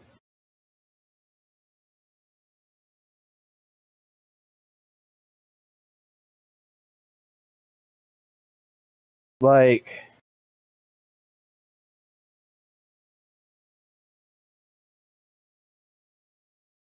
that's considerably a large gap down. I mean, when you look at something like ZZZ, right? Let's go look at ZZZ again. But first, add these. Close the WUWA off of this. Nope, nope, nope, nope.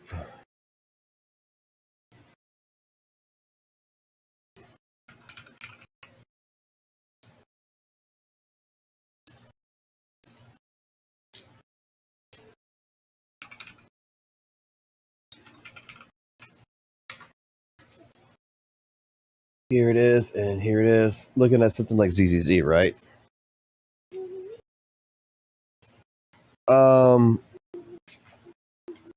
Fuck. Alice's release date.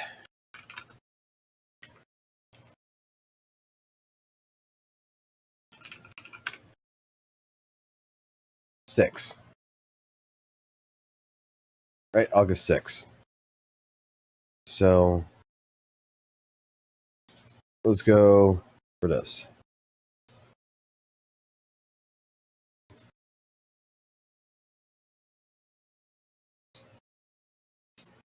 Okay.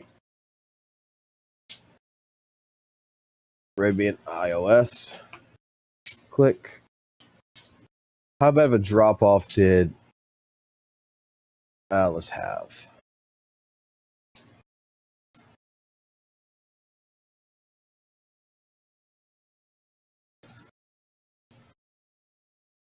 Right. Last 30 days.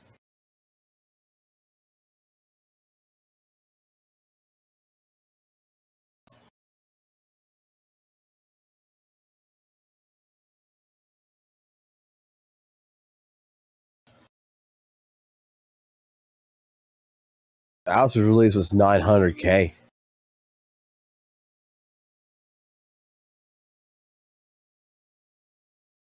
$400K.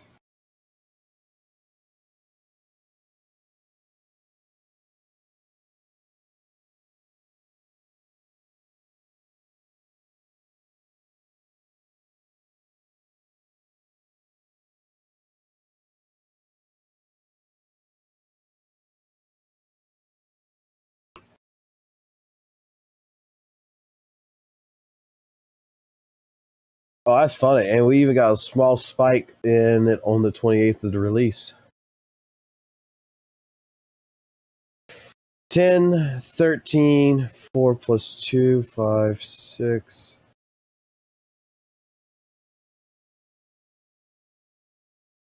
14.5.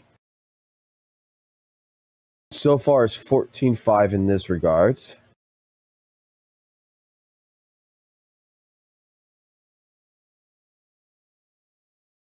Go back to analytics.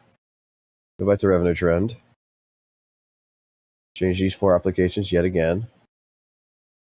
14.5 for Zenless Zone Zero this month.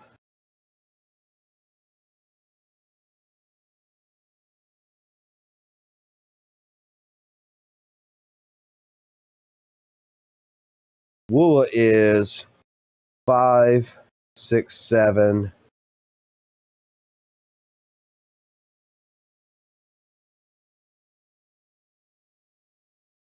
Eight.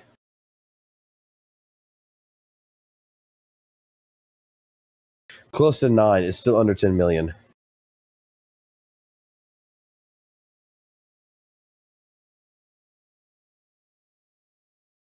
Still under 10 million.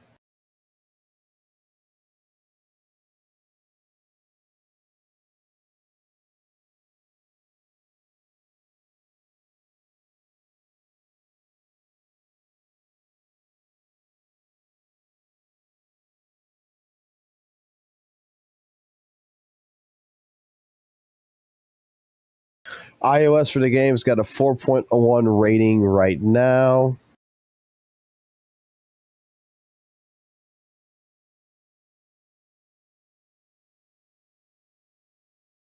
Is being review bombed.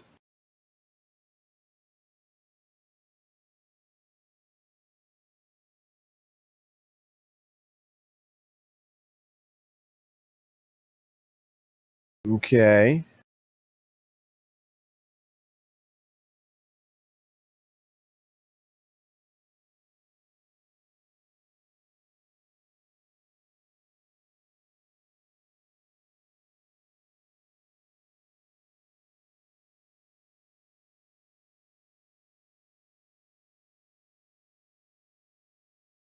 41% on iOS. Oh, yeah, that's WUWA.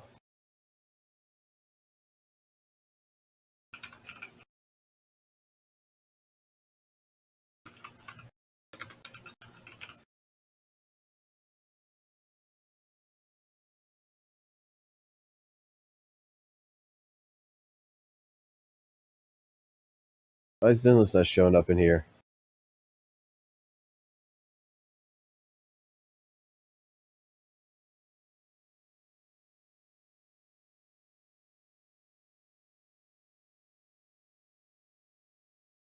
Zenless should be showing up in here.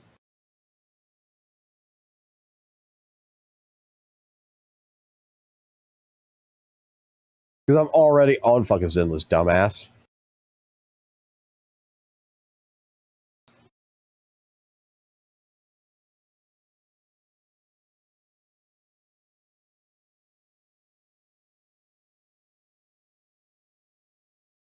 Okay. Now do the comparison for the last 30 days.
Grossing. I just want top grossing.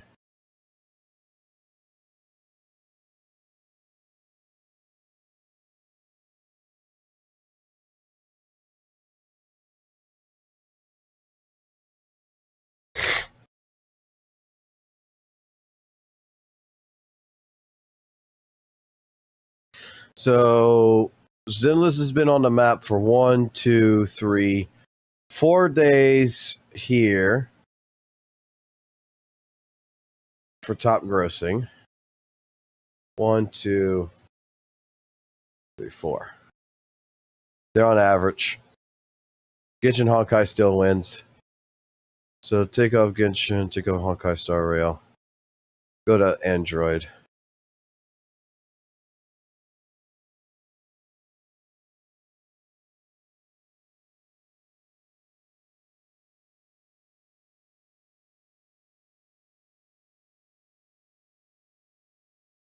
On Android, ZZZ is good. It looks like, yeah.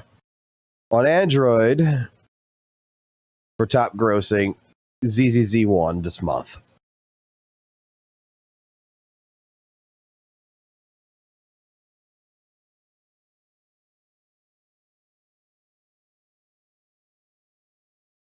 So, because that's the only thing that we're looking at is which one made the most money in the month.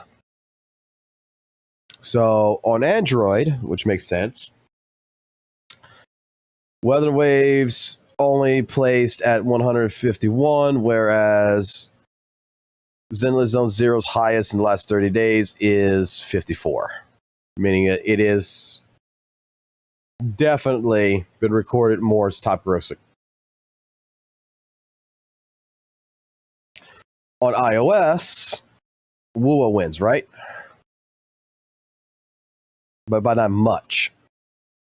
Top grossing. But not by much. 23-17.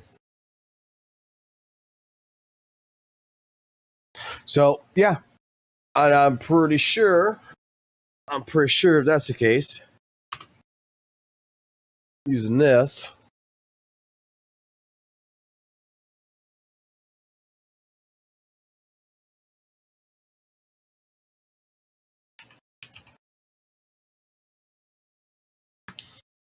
we can already predict what Gacha revenue is going to say.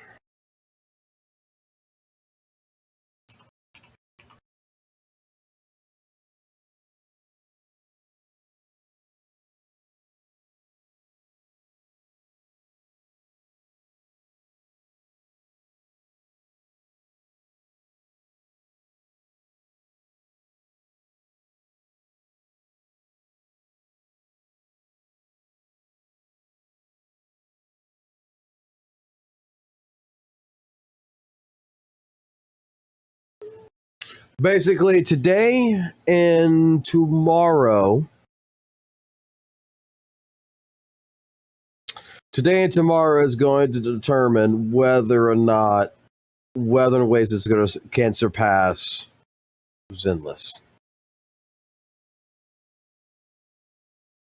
But from the look of the revenue right now, Augusta's already dropping.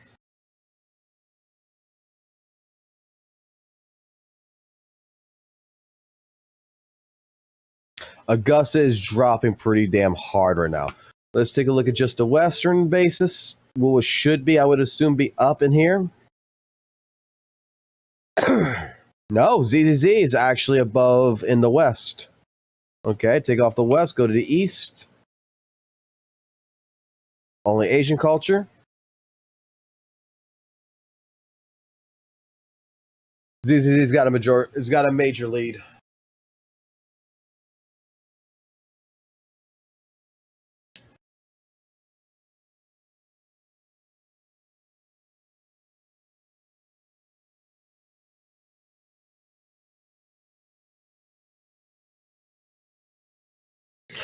So for the extended week period,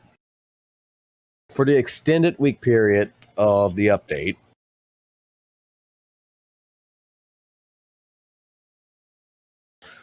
basically only the Alice banner.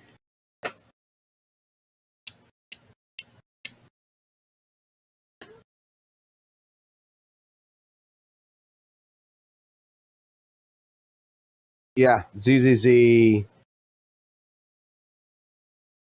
Would this not mean that for the last 3 months, ZZZ's been on top?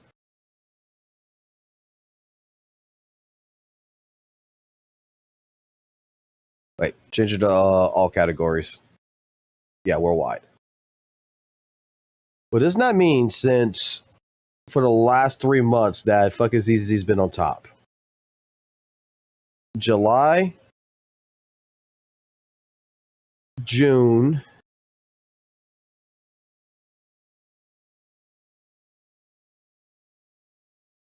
May should be Weather and Waves went up, was on top. Yeah.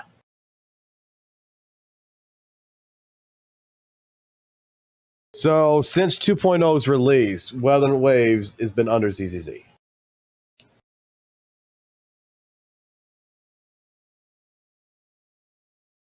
So June, July, and now August. Unless something happens miraculously today and tomorrow to get it up here, to get past, ZZZ is still top grossing. ZZZ's been top grossing all month. That's not bad for ZZZ. I mean, in terms of financial data, I mean, basically 10, 13, 4 plus 2, that's 6, plus 9, that's already that's already right there, over 14.5 million with an extra 200K. Weather and Waves is about 8 million-ish. So it's got a couple more days to come through. It's got today and tomorrow to come through. But I don't think it's going to beat out 14.5 million.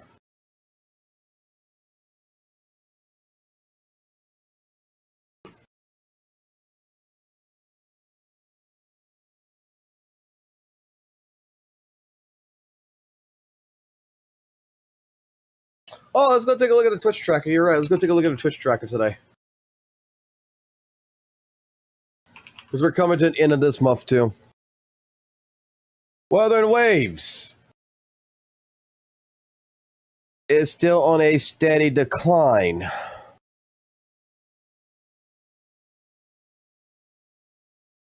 Still about average.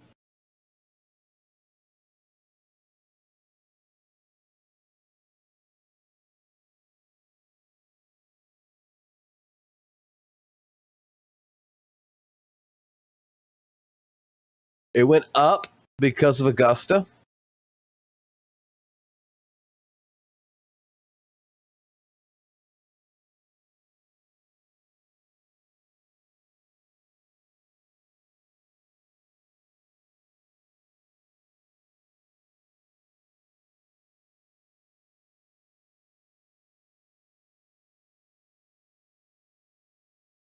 Because you can see, like, all this is all of the month right here. Augusta came in, brought it up.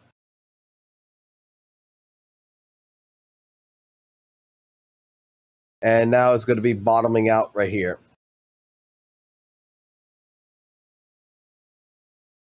Okay.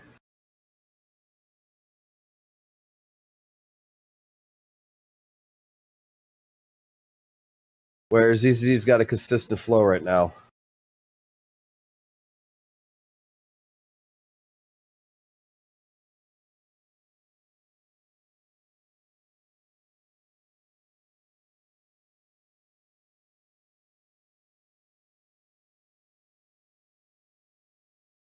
I mean, both games are trending down right now. It's just that Augusta came in, so it's going to bring up for the end of this month. Next week, you're going to see this go back. You're going to see ZZ go up on Twitch stats. You're going to see it go up next week. Probably then Weather and Waves is going to balance itself downwards.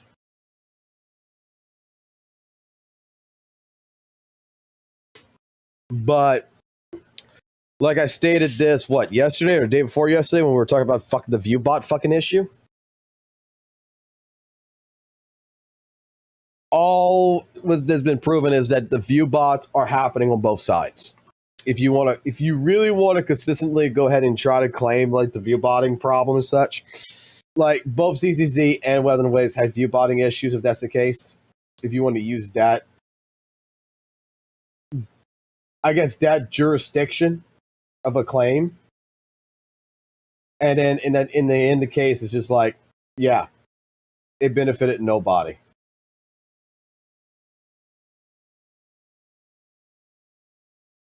They're both on a downward trend. It's not a big deal. It is what it is. But going back to this woman here, finishing this off. Like, I think this whole, like, male characters don't sell thing is all in bad faith. Men don't sell. People always say, oh, male characters don't sell. Stop complaining. Go play lads. You know what people don't say? No one says that children don't sell. Even though children actually don't sell. Like that's actually like true. Like children don't sell. But for some reason, people aren't critical about that. How come we're more concerned about men in our sexually charged gacha games than literal children? Cause, okay, I hope I am not wrong about this. I sincerely... I just know it's mean because, like, oh, its character looks like a child. Are they sport pulls them because they're big or broken? That's the thing. I feel like strength, meta-wise. All right, let's go see. I don't care about the children shit. Let's see why Minato should be an S rank. Let's see. Minato is a character that was extremely popular, and a lot of people liked him. This isn't even about male characters, essentially. People just like to make it about different narrative, I guess. He was just a character that everyone liked, and now he's not an S rank. It's crazy. Okay, imagine if like Acheron was made into a 4-star. Imagine if like Miyabi was made into a 4-star. Yeah, no. Imagine if like Yishen was made into a 4-star. Okay? You can't just take this character, that's so popular and so loved by fans and make them into a 4-star. That's unacceptable.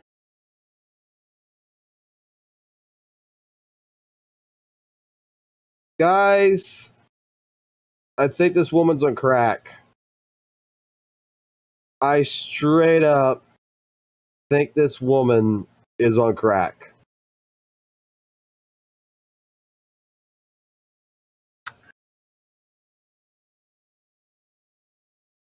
What is her basis on this? Like, Miyabi was a loved character, but can someone tell me exactly the point where she showed up in the story before her release? And how much of an emphasis she provided in that story?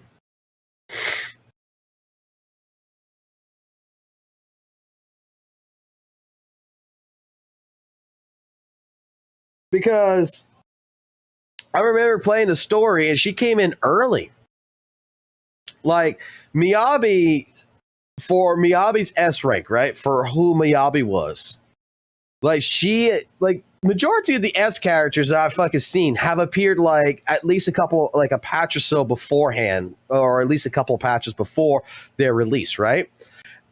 But they all have provided to some context, like an actual emphasis in the story, not just as a background character. They're just not playing the role of support. They're actually the lead, if that makes sense.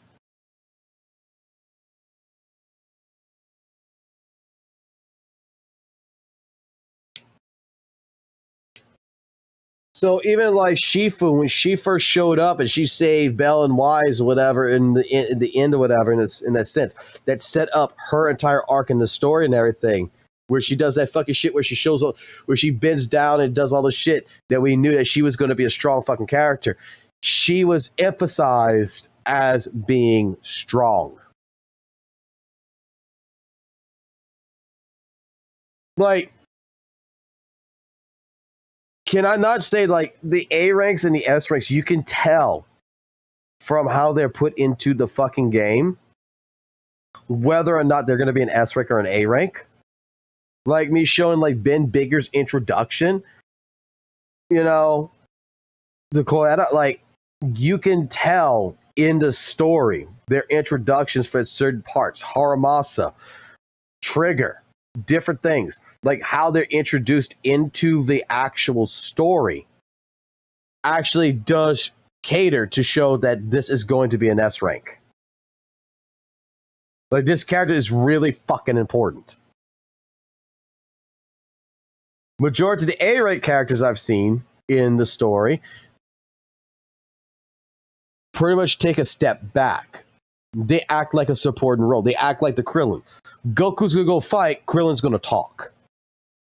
In the part with, you know, Monato, with, like I said, when I introduced one of the very first introductions, the cutscene. Who walks out the fucking building after being after fucking seeing Alice and fucking Bell?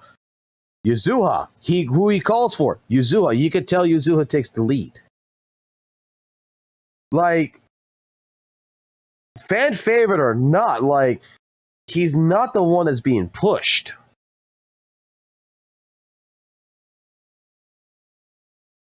You can't just do that.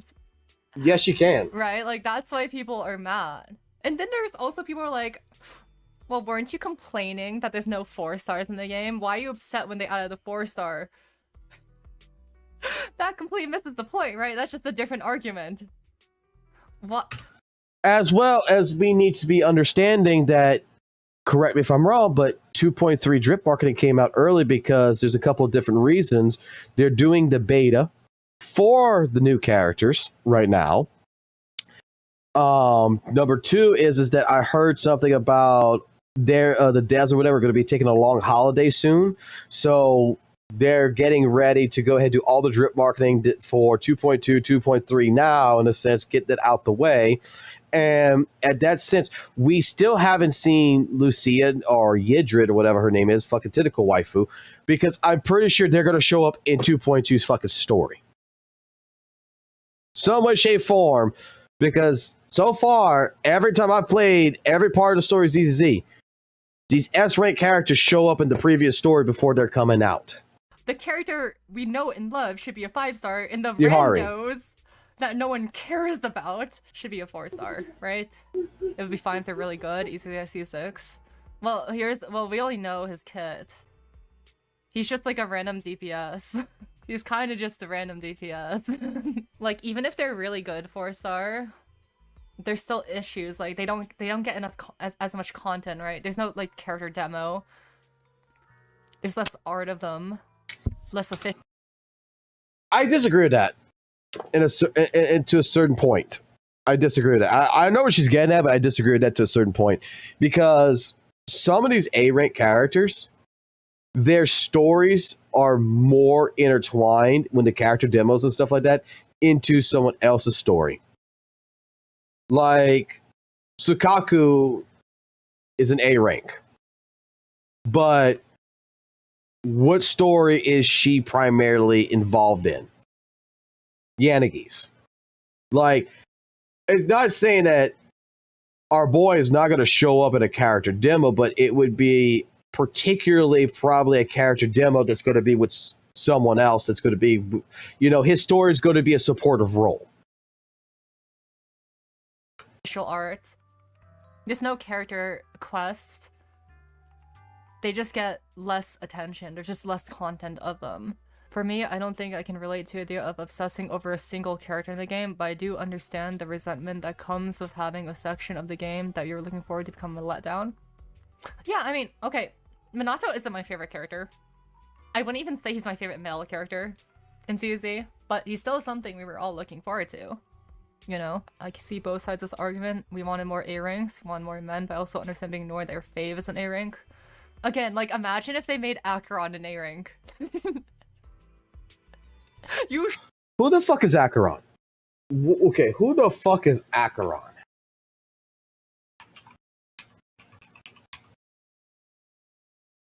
It's an HSR character, I'm guessing.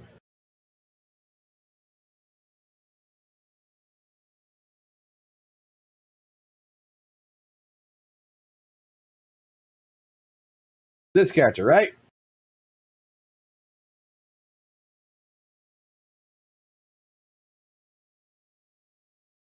Now, let me ask a fucking question. I don't know shit about HSR. Don't know shit about it, right? So I can't really emphasize on this. But would this character not had from the first introduction all the way to before its banner release, whatever, be very prominent in the story?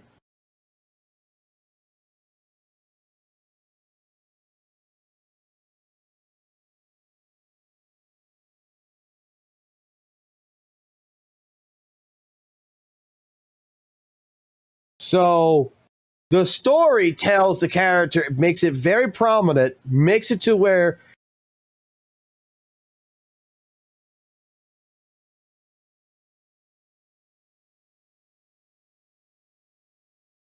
you can tell she's special.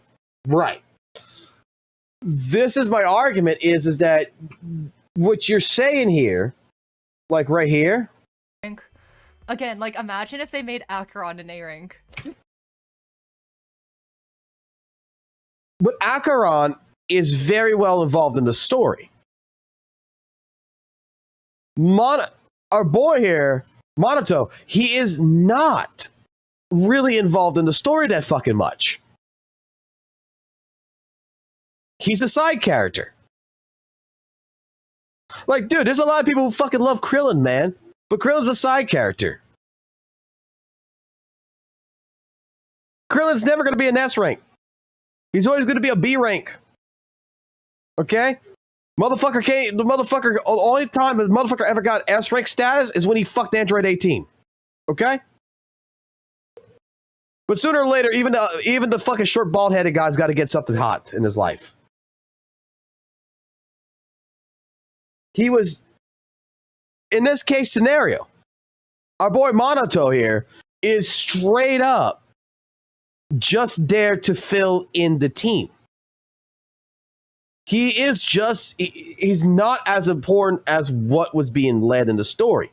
It's not like he showed up before Yuzuha. It's not like he gave off Jotaro vibes or whatever. It's not like we had an entire I mean, like, even look at the fucking beach mission when he's just fucking there. The girls are in fucking bathing suits.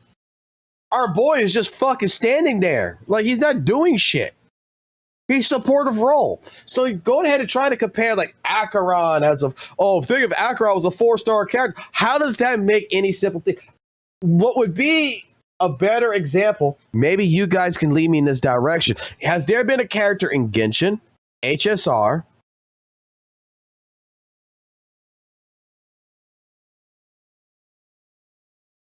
that I'm going to say like this, is an S-rank 5-star character in a sense that pretty much had no involvement in the story, that just showed up, I'm an S-rank? Has there been any fucking character that has just shown up, hi, I'm an S-rank?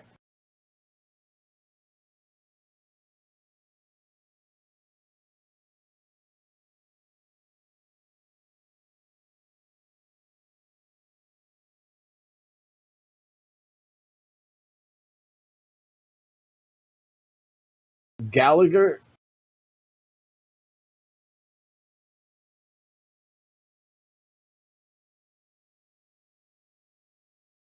HSR.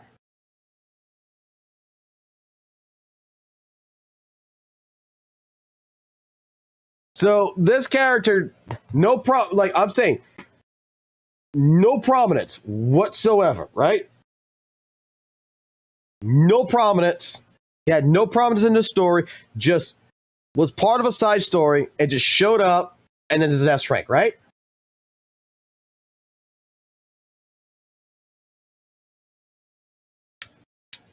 Okay, he's a 4-star. I need a 5-star.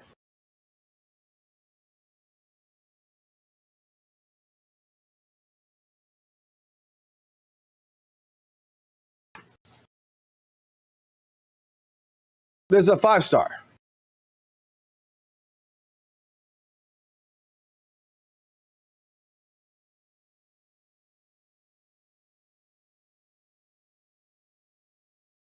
Did he just basically show the fuck up? Say, hi, I'm a fucking 5-star. No backstory, nothing. And we have this one that you're also talking about.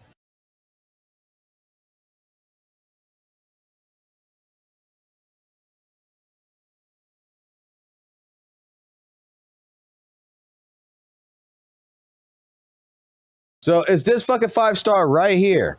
Like, I don't, like, what I'm saying is, they just showed up in the story maybe once or twice, nothing prominent about it, but they're a fucking S rank. That's this character, right?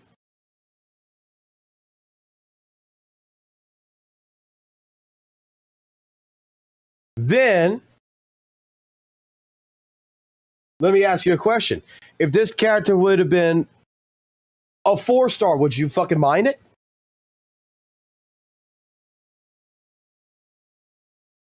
Let me ask that question.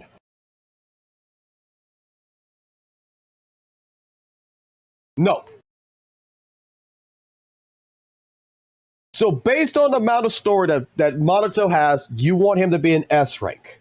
You want the character to be a beloved S rank for the amount of story that he has.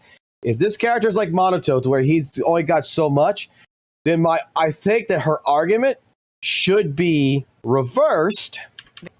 You know, I can see both sides of this argument. We wanted more A ranks, we wanted more men, but I also understand being ignored their fave as an A rank.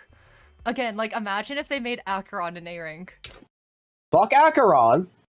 Imagine if they made this an A rank. Because Acheron is essential to the plot of the story. Monato, there's nothing essential about the fucking character. The character's just a fucking side character. The better comparison would have been whatever this character is claiming if this would be a 4-star character. Monato only has like 3 minutes of fucking screen time from everything. Alice and fucking Yuzuha has more fucking screen time.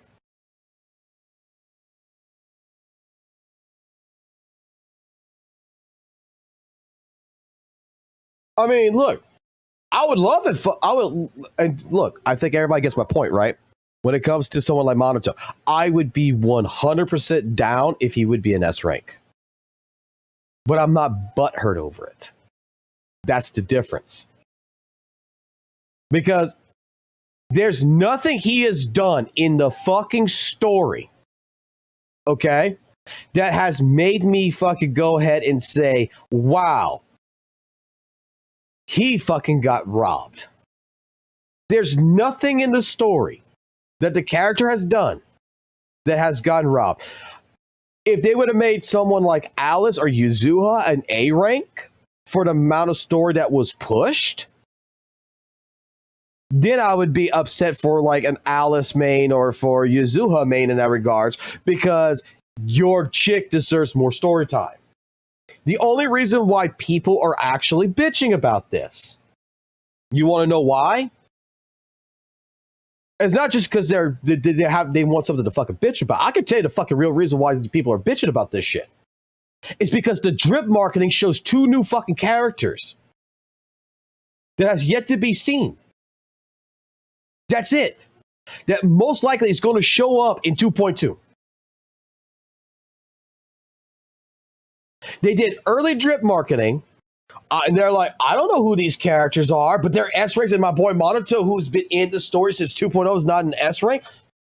And I guarantee you, those 2 characters have a prominent fucking story behind them, everything surrounding around them, and guess what?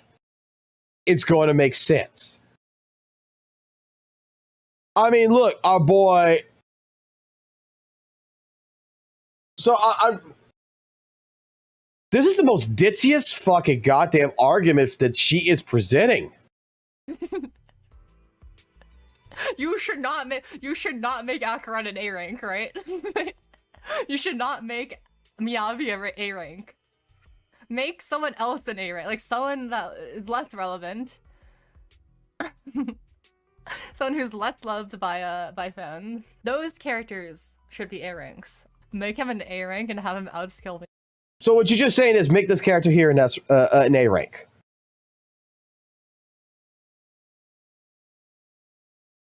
I just don't understand your argument. Your argument makes absolutely no valid fucking sense. Miyabi. That would be hilarious. And the 2 other characters they added, we didn't see them at all until the drip marketing. Point of view, your favorite character turns into a 4-star DPS. When was the last time a gacha game like released a 4-star DPS? I think like Shiyu is like the it's the last one I can think of. Like released like after like the game was released, like not an initial. Monster isn't a DPS. He's like the sub DPS, yeah. I literally can't think of a character that came after Shiyu that's a main DPS and a 4-star. I literally can't think of anyone. Nobody makes 4-star DPSs because they're so worthless. Maybe there's some in Genshin, but I don't know. I don't play. And you see, her most recent video is this one. Back in version 1.0, the release of Wuthering Waves, theory crafters and content creators scrambled together to figure out the meta as fast as possible. They quickly pointed at the only 2 limited 5-stars known at the time, Ziyan and Yinlin. She's claiming Yinlin, from what I'm reading here, is an OP unit with no identity. So she's clearly a fucking WUWA person. I gotta go look at something here.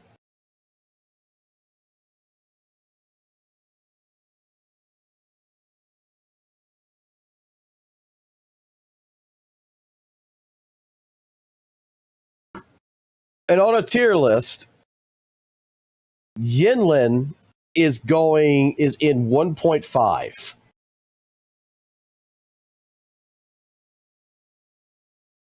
Because, in all honesty, there is no real place for Yinlin in the top rankings.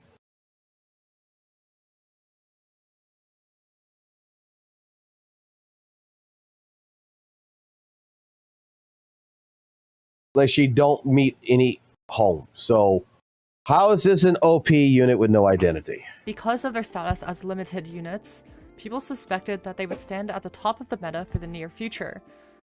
Hey, TV, let me put it this way to you. Yinlin has, it's been leaked already, apparently, that right now there's a beta or whatever, and they're fucking putting a buff on fucking Yinlin. That is, they're going to actually buff her. But which one was better? Historically, in gacha games, DPS units like Zian were considered a poor investment, as the nature of gacha games power crept such units quickly, rendering them underwhelming if not irrelevant in just a matter of time. Consequently, buffers like Yinlin were seen as a more long-term investment, as their supportive capabilities theoretically future-proofed them to a greater extent. As such, it was widely believed that the correct move was to skip Zian for Yinlin if given the decision. However, fast forward to present time, and Zian is still considered a powerful unit, top tier in AoE content, while Yinlin now remains as one of the worst, if not the worst, limited unit in the game. How exactly did this happen? Yinlin is a sub-DPS Electro and Liberation buffer who deals mainly off-field damage with coordinated attacks from her forte. Her gameplay is to build up forte, ideally while quickswapping, before inflicting enemies with their punishment mark so that she can shred them from off-field. While many would expect Yinlin's lack of relevance today to stem from kit issues, there actually isn't really anything wrong with it on paper. Sure, Yinlin's rotation can feel clunky and slow to some, but this can be alleviated by quickswapping her skill 2, Forte Circuit, and Echo skill if needed. Her rotation ends up being pretty fast, just over 6 seconds, with the added benefit of quickswap windows if desired. As such, Yinlin is the best liberation damage buffer in the entire game, even to this day, as other buffers such as Changli and Jianxin have rotations that are significantly longer. Even ignoring her great buffing capabilities, Yinlin's personal damage is one of the highest out of any sub-DPS, only really being beaten out Rotation by time don't matter in unit WUWA. uses a lot of field time. The main flaw in Yinlin's kit is largely the fact that her punishment marks, aka her coordinated attacks, don't carry over to other enemies once the marked enemies die, severely limiting her ability in multi-wave content like Whimpering Waste. While this is a major downside that many like to cite regarding Yinlin's poor performance, it isn't necessarily the whole picture behind her relevance. Yes, it is a big deal that her marks don't carry over, but again, this is mostly only a problem in Whimpering Waste. There are plenty of other characters like Jinshi or Tian who are highly praised despite having more lackluster performances in some endgame modes because of their prowess in another. Meanwhile, Yinlin seems to struggle in all endgame modes despite her very strong kit. So why is that the case? The issue stems from her lack of teams. Remember how Yinlin's main role is that of a liberation buffer? In today's meta, that is a position with no demand. Currently, there are only 2 units in the game who mainly deal damage with their liberation. Lupa, who has overall mediocre personal damage as her main role is to buff mono fusion teams, and Xiangli Yao, a DPS released back in version 1.2. Xiangli Yao is a weird unit. He is an Electro Liberation DPS, so you'd think he would fit Yinlin's criteria perfectly. As a main DPS, however, Xiangli Yao's damage is poor by today's standards. To clarify, yes, he can clear endgame content, but DPS Alto can also clear endgame content, so that's not really a bar we should be judging anyone by. However, in comparison to the rest of the premium cast, Xiangli Yao is a subpar unit, likely the worst limited DPS in the game. I think she actually makes a point there. I'm trying to think of a character in WUWA that all the skill kit is considered resident liberation damage. That everything's focused in resident liberation damage. I don't think there is actually one.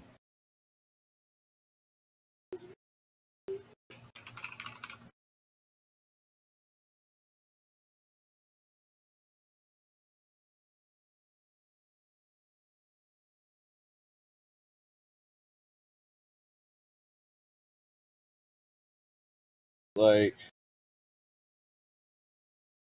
I don't think there is.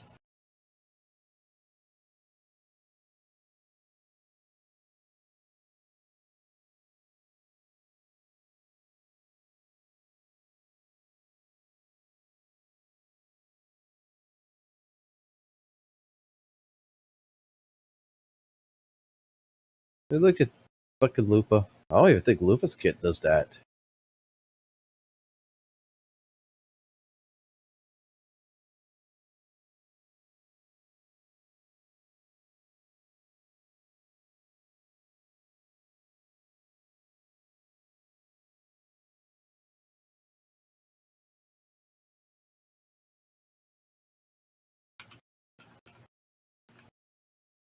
Let's see. Considered as heavy attack damage. No, fusion damage considered as res liberation damage. Res liberation damage. Res skill damage.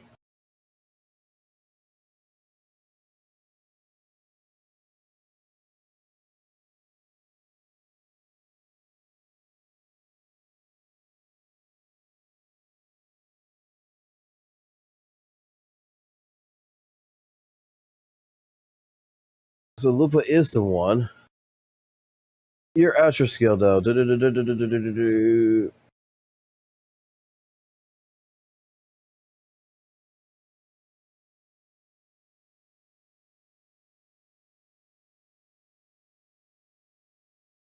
You're only gonna be for Zingli, yeah, right?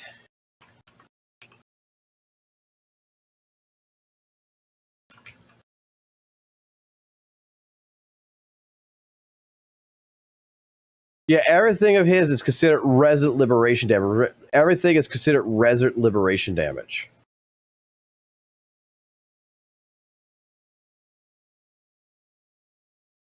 And Yinlin's made for him. Like, yeah, I would never use Yinlin with fucking Lupa. Zangli A out. saving grace he does have is his many quickstop windows, but unfortunately Yinlin cannot abuse them, as swapping out of Zenless means that he will lose Yinlin's buffs. The result? Zenless ends up performing better by just quickstopping with Changli. In conclusion, Zenless ended up being a quickstop unit pretending to be a main DPS, unable to fully abuse the buffs Yinlin could provide him. Well, surprisingly, there's one more team that Yinlin actually fits into very well, the Jinshi. That's right. That's right. But at the same point in time, it was probably designed in the beginning before quick swapping was quick swapping was probably never the thought process, and that's why Yinlin's getting a buff from this one. Quick swapping was never the thought process with the devs. I guarantee you this shit. When WUWA was designed and WUWA was created, WUWA wasn't designed with the idea that people are going to be, you know, swapping between Zhangli Yao to fucking Yinlin over and over and over and over. So yeah, then at that point you want someone like, you know, fucking Chang Li, who could actually emit damage and everything. It was designed for a hyper carry style to where you do rotations, you go to Yinlin, you go to him, and you do everything from his standing. Again, players find new shit all the fucking time. Team. On her release back in 1.1, Yinlin was Jinshi's best partner before Zhezhi slightly edged her out the following patch. However, contrary to popular belief, she still remains as her second best unit by a close margin, surpassing even skill damage buffers like Brandt and Cantarella. It's interesting since Jinshi is a skill damage DPS, meaning Yinlin would theoretically be a dead weight if it weren't for her coordinate attacks and raw personal damage. Credit where credit is due. This is an area she doesn't get enough respect for. After all, she nearly matches Zhezhi's potency in the Jinshi team, despite having almost nothing going for her, brute forcing her place into the position with raw damage. In my opinion, this more than proves Yinlin's potential as a unit. It's just unfortunate that no unit can effectively use her buffing. Since the release of Zenless over a year ago, there hasn't been a single limited Electro unit or Liberation main DPS in the game, let alone one for both, meaning that there is simply no opportunity for Yinlin to use any part of her kit. It would be like if Fugue released in Honkai Star Rail and they suddenly stopped making break DPSs, which they kinda did, or if they released Furina in Genshin and stopped making healers. However, there is a silver lining to all of this. All Kuro Games really has to do is make a Liberation DPS, assuming they don't directly power creep Yinlin with another buffer. Bonus points if they're also Electro, or even better, interactive coordinated attacks like Jinshi did. Augusta is about to come out, but she's not going to tick all those boxes. One thing is for sure though, every dog gets its day. It's only a matter of time before Yinlin obtains her ideal partner, and maybe then, she'll finally have her spotlight in the meta. Just a little disclaimer before we end the video, almost everything I said about Yinlin assumes you have String Master. Take that away and suddenly Yinlin's whole purpose of doing a ton of personal damage goes down the drain and she no longer becomes Jinshi's second best in slot. However, String Master is the most obvious weapon to pull on anyways, so I personally don't think this invalidates any of her strengths. Anyways, thank you for watching, I'll see you next time. So the video is a nothing burger.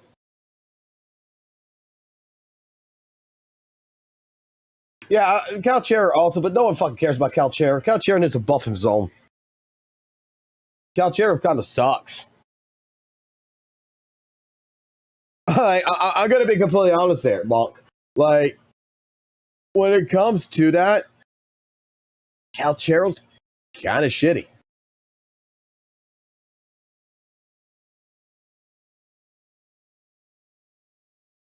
Bad kit design. Best pull values.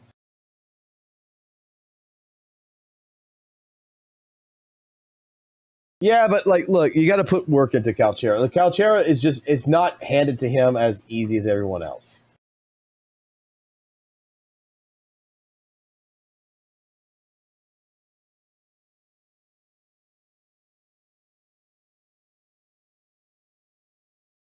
What else have you guys got in this Discord that I have not seen that I could just take and I can watch and I can be like, what the fuck?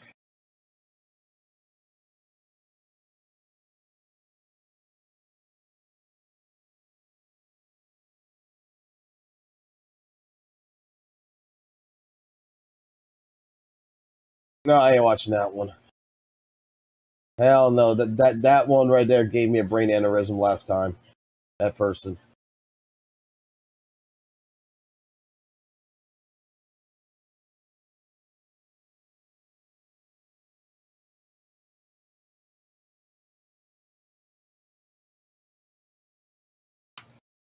I'll do this.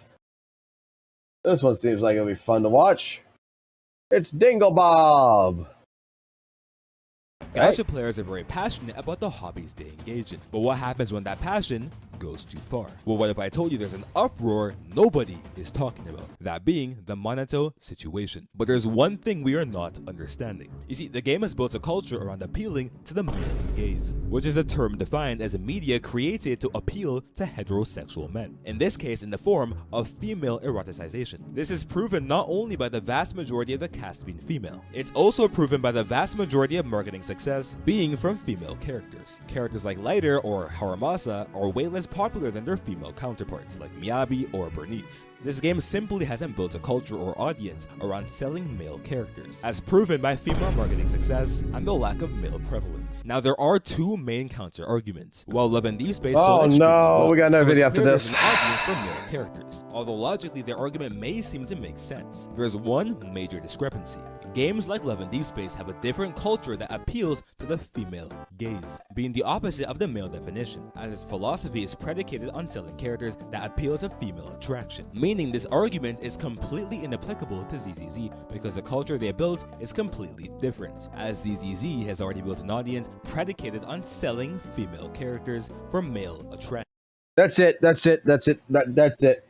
I want to make a fucking gacha game that has no tits, no ass, no dicks. I want a genderless fucking gacha game.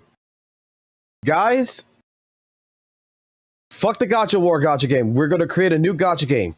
It's called Trees. Where only characters in the game is going to be fucking trees. But there's one key counter-argument that does make sense. While male characters just release at bad times, so this is the only reason they sell worse, right? Although the statement is indeed correct, there's one major issue. Let's assume they release Lighter in a more convenient time. How can we confirm he'll be a massive marketing success in a game that's already built a culture around female sexualization? Sure, if released on a better time, he could have been 10 or 20% more successful. But how can we ensure he would have obtained the same monetary or cultural success as someone like Bernice? As a matter of fact, given the quote-unquote gooner culture and audience the game has built up, it's unlikely he would have been successful regardless. Sure, there's characters like Billy or Lycon that have their own fan bases, but let's be honest here, the vast majority of marketing success comes from female characters, as proven by not only the YouTube viewer gap, but by the— You want to fix that? You want to make that male character sell? I tell you how you fucking make a male character sell. 2.2 introduce a fucking character that's a male. That is the absolute definition of badass John Wick, Marcus Phoenix, whatever. A fucking character that the bros can relate with. And hype his ass up. Make it to where this guy is basically a god on the screen. That his screen time is absolutely pertinent. And make it to where for the next 7 or so patches, he shows up, he kicks ass, he's fucking goddamn awesome. He is like fucking Jotaro mixed with Hiei from fucking Yu Yu Hakusho. He's got dark aura and shit, right? And then, like in December or January of next year, release the fucking character on the fucking banner. Because at that point in time, you have made damn sure that everybody who's playing Zenless Zone Zero or any fucking gacha game knows that this character is a god. And they want him. And I guarantee you, doesn't matter how many tits are on the screen, they're going for dick. The prevalence and popularity in the fandom as well. Miyabi was far more popular than Haramasa, Lighter was far less popular than Bernice, and even Lycan was far less popular than Ellen Jo. And don't even get me started on Ben Bigger. You guys see the common pattern here. In every faction, every single male character has underperformed compared to their female counterparts in terms of popularity and cultural significance. The game's devs simply failed to attract enough of an audience that would be interested in the male design philosophy. The failure of the male character. Again, they need to push a character if you're going to do something. Like Miyabi was already known in CBT, y'all telling me, but she was already, like, after the story of 1.0, she was involved to where when her release came in December, yeah, no matter if you put a fucking male character before her, everybody wants fucking Miyabi. They know they know how strong she should be. The marketing for a male character, you need to be in advance of like 6 months in advance. Like 2.0 should have showcased a male character that comes in and is showcased to be on par with someone like Miyabi. So that way, when eventually the time comes to run that character's banner, it sells.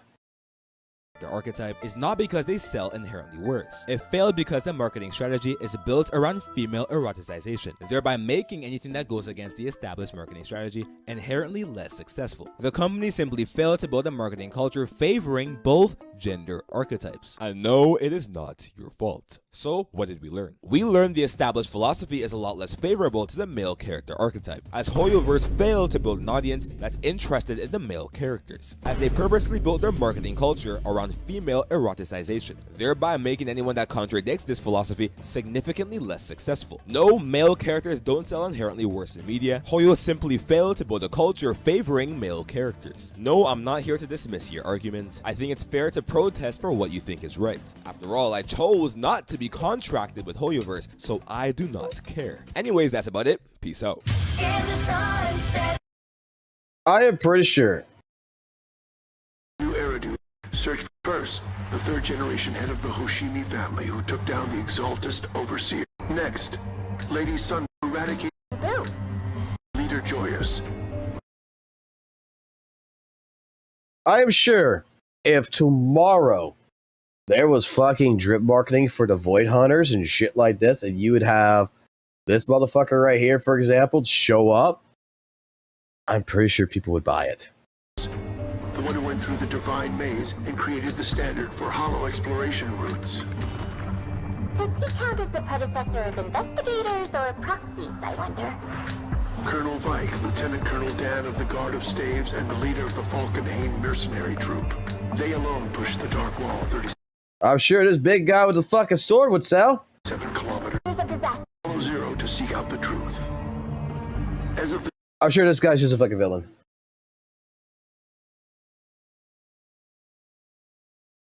Like, I'm just saying. If someone would show up, who it is. Now apparently we got this shit. Boy grew up with a boy got another 20 subs. Let's see what he's got. This has to be one of the dumbest controversies I've seen recently in both games. Honestly, it feels so disingenuous.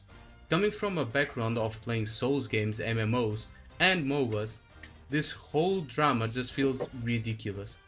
But let me get you up to speed. Both WUWA and ZZZ have been catching heat lately. I could make 2 separate videos about it, but since the complaints are similar, I would just be repeating myself. So let's break it down. Starting with Wuthering Waves. I don't know if this is a Doom post or they're actually serious, but a post on Twitter blew up showing the similarities between Zani's and Augusta's art. People are saying it's clearly copy-pasted, because the facial expression and features look nearly identical. And yeah, side by side it definitely looks similar, but is it really just laziness? We'll circle back to that. First, let's hop over to Zenless Zone Zero. On the ZZZ side, the controversy is a bit more serious, because it's not just splash arts, it's about actual character models. Players are saying that Lucia's design overlaps too much with Yidhari. I'm probably butchering that name. And when you throw Yishwan into the mix, it looks like the 3 of them went shopping at the same clearance rack and all bought the same pair of hot pants. And yeah, it does look a little copy-pasty, but again, is it really just laziness, or is it just Hoyoverse being Hoyoverse? Alright, let's break this down. Starting with WUWA. Why do Zani and Augusta's art look so alike? Well, there are only so many poses and camera angles in existence. By that logic, Genshin would have to hold a full-blown press conference because they're also guilty of doing this. And on top of that, most of these pieces are made by the same group of artists. And do you know what artists often do? They reference their own work. Shocking, I know. Strip away the details in anime art, the hair, the eyes, outfits, and suddenly a lot of these faces look alike. That's not a scandal, that's just the style. The only real overlap here is face structure, which is hardly the gotcha people are pretending it to be. Now for ZZZ, the reality is that Lucia and Yidhari have been in development for a long time. Yidhari is literally built off Lucia's beta design. They split one concept into 2 characters, and yeah, they ended up looking really similar. This isn't new. Camellia in WUWA had Carlotta's current design. Kuro then took it and literally split her into 2 characters. The difference? Camellia and Carlotta belong to totally different regions with totally different aesthetics, so the designs feel distinct. Meanwhile, Lucia and Yidhari are in the same faction, so of course they share fashion cues. And this has probably happened many times. We just don't know because this information is usually hidden apart from some examples. And let's be real, ZZZ has never been known for clothing variety. This is a game where fashion design peaked at urban streetwear with hot pants and latex. Complaining that too many characters are wearing booty shorts or tight pants in ZZZ is like complaining too many women are wearing bikinis at the beach. That's the vibe, that's the aesthetic. If you're surprised, that's on you.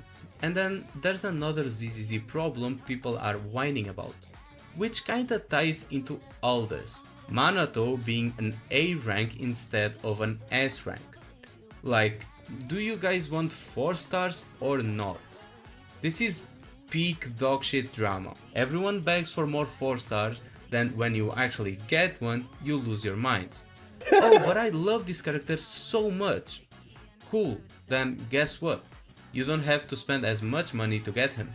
That's literally a win. The usual complaint is that 4-star character designs are way too obvious. They look like 4 stars. But then, the second we got a 4-star that looks good enough to be a 5-star, suddenly it's why isn't he a S rank? You can't have it both ways. Another complaint is that their kits are too weak unless they are a buffer or a debuffer. Well, everyone keeps telling me that they can clear content easily and that there is no power creep and that it's just skill issue. Well, if the game is in that good of a condition, I don't think clearing content with this 4-star will pose a problem then.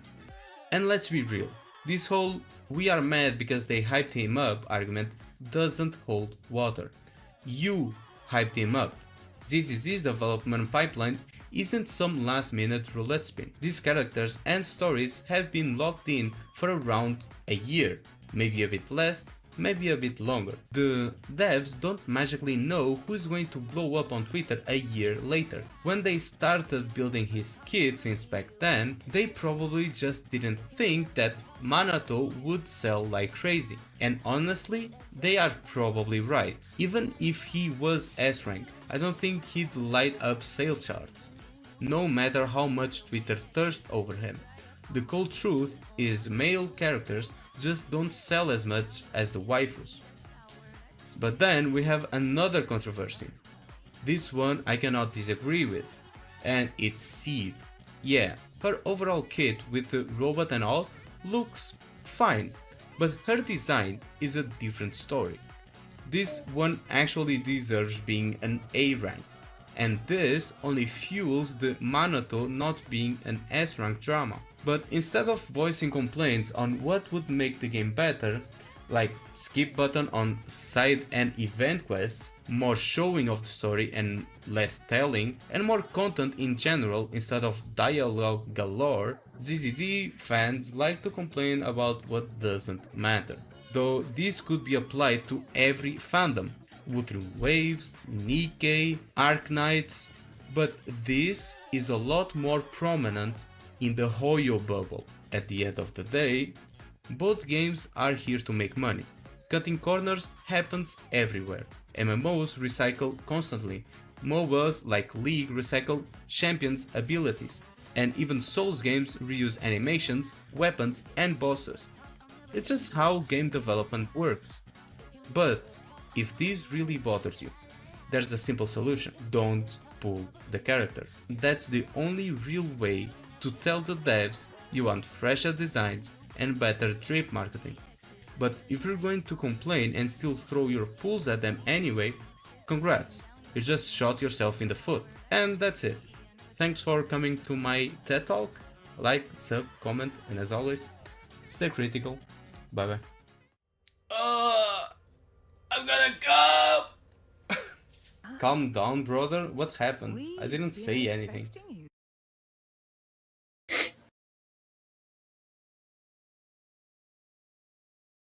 He's not wrong. He's not wrong. Like, I might have disagreed with a couple of his other videos, but this one, he nailed it. The fucking drama over the fucking design of the characters is fucking pathetic and stupid. Weather Waves has it. That's why, like, it's a joke, man. Like, shortcuts happen all the time. The bro is not wrong. Yeah, that's all.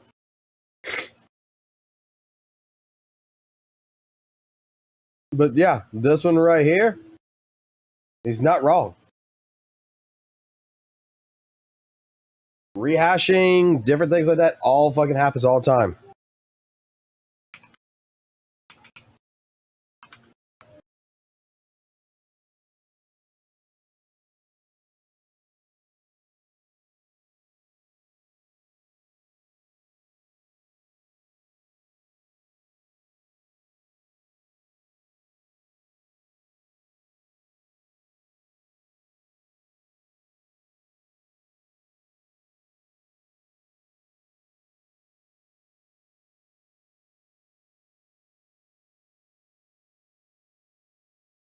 Like, gotta give him credit. Like, okay, thing is, everybody's got an opinion. No matter what. Everybody's got an opinion till the end of the day. But in that case of regards, right there, he is definitely not fucking wrong. Like, the drama with these characters, the drama in terms, even Weather and Waves would think, it's stupid.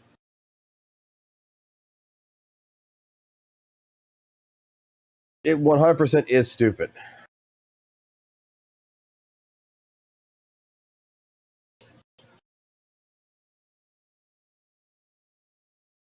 What's this?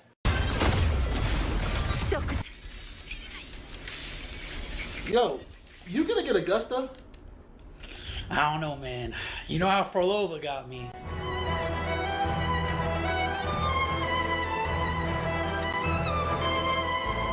But yeah, I think I'm gonna say for bro. She looks crazy, man. Like, that's my type of character. You know what? Just do the trial and let me know what you think about it. I mean, you know me. I'll do anything for 20 ashtrays.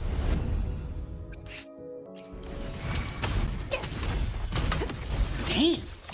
She look pretty good. I'm not gonna lie. I mean, them thighs look crazy, bro. You can put something else in between those thighs, you know what I'm saying? Is that a griffin?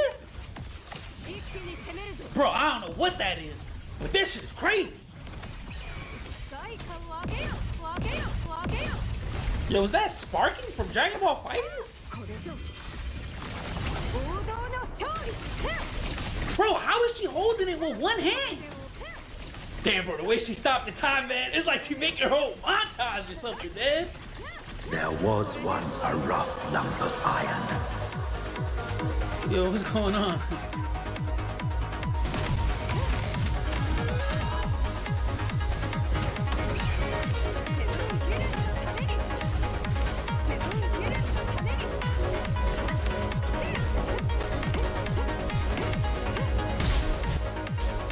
Damn, this is kind of hard. No. Buried in scorched soil.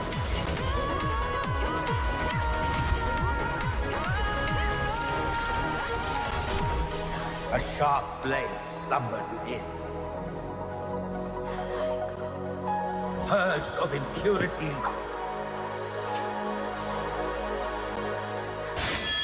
Until freed from dirt and grime. Oh my god, yo, why is this so bright? Oh, it's my eyes. Oh my god, bro. I know I have some sunglasses somewhere, man. Oh!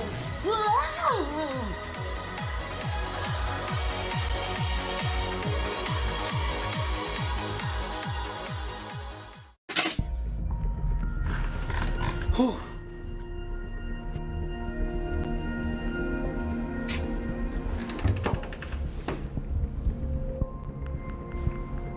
You got her in the blinding light, right? Yeah, I guess I got her. Yeah, I don't know why I got this because I'm already blind, but I'm gonna get her again. Yeah, I'm gonna get her again. Me too.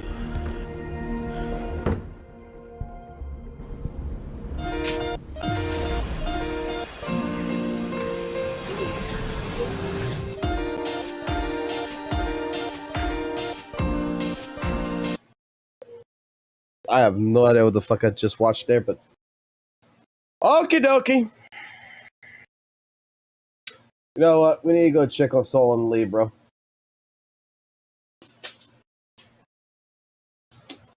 There's a Twitter account I sub to. I gotta go check it.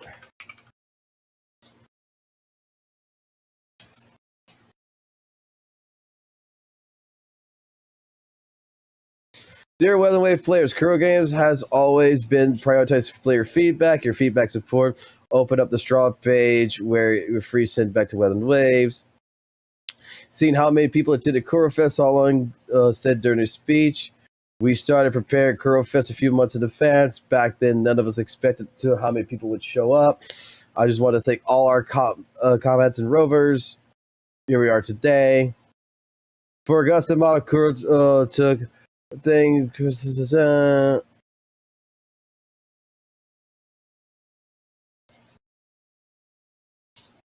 Don't chase views, chase how I view myself. I don't chase views, I chase how I view myself. Sincere, optimistic, loving, outstanding, nice-hearted, light-hearted, elegant, and encouraging.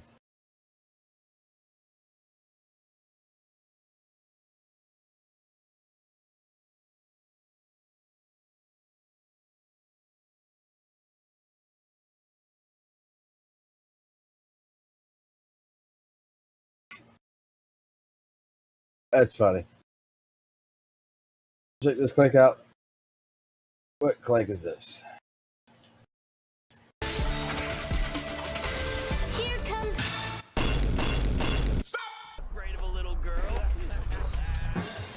You youngsters.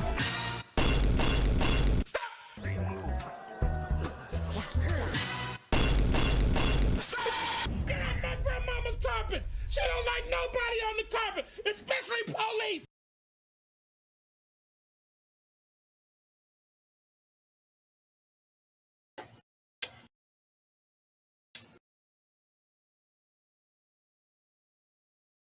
Enjoy your pizza? Okay. Alrighty.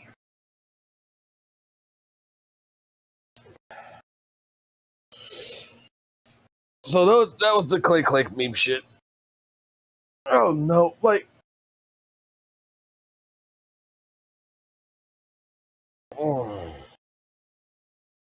that's what it is. Alright. I'm gonna do some here. I'm gonna do something really quickly for you guys. Give me a second here. I'm gonna be doing this, and after I do this, trust me, we will be back later today. Always will be. That's just how it is. But you guys need an education. Okay? You guys need an education. I'm sending you up for an education. Don't hate me. I'll be back later on. You guys have a good one. And yeah. I'm going to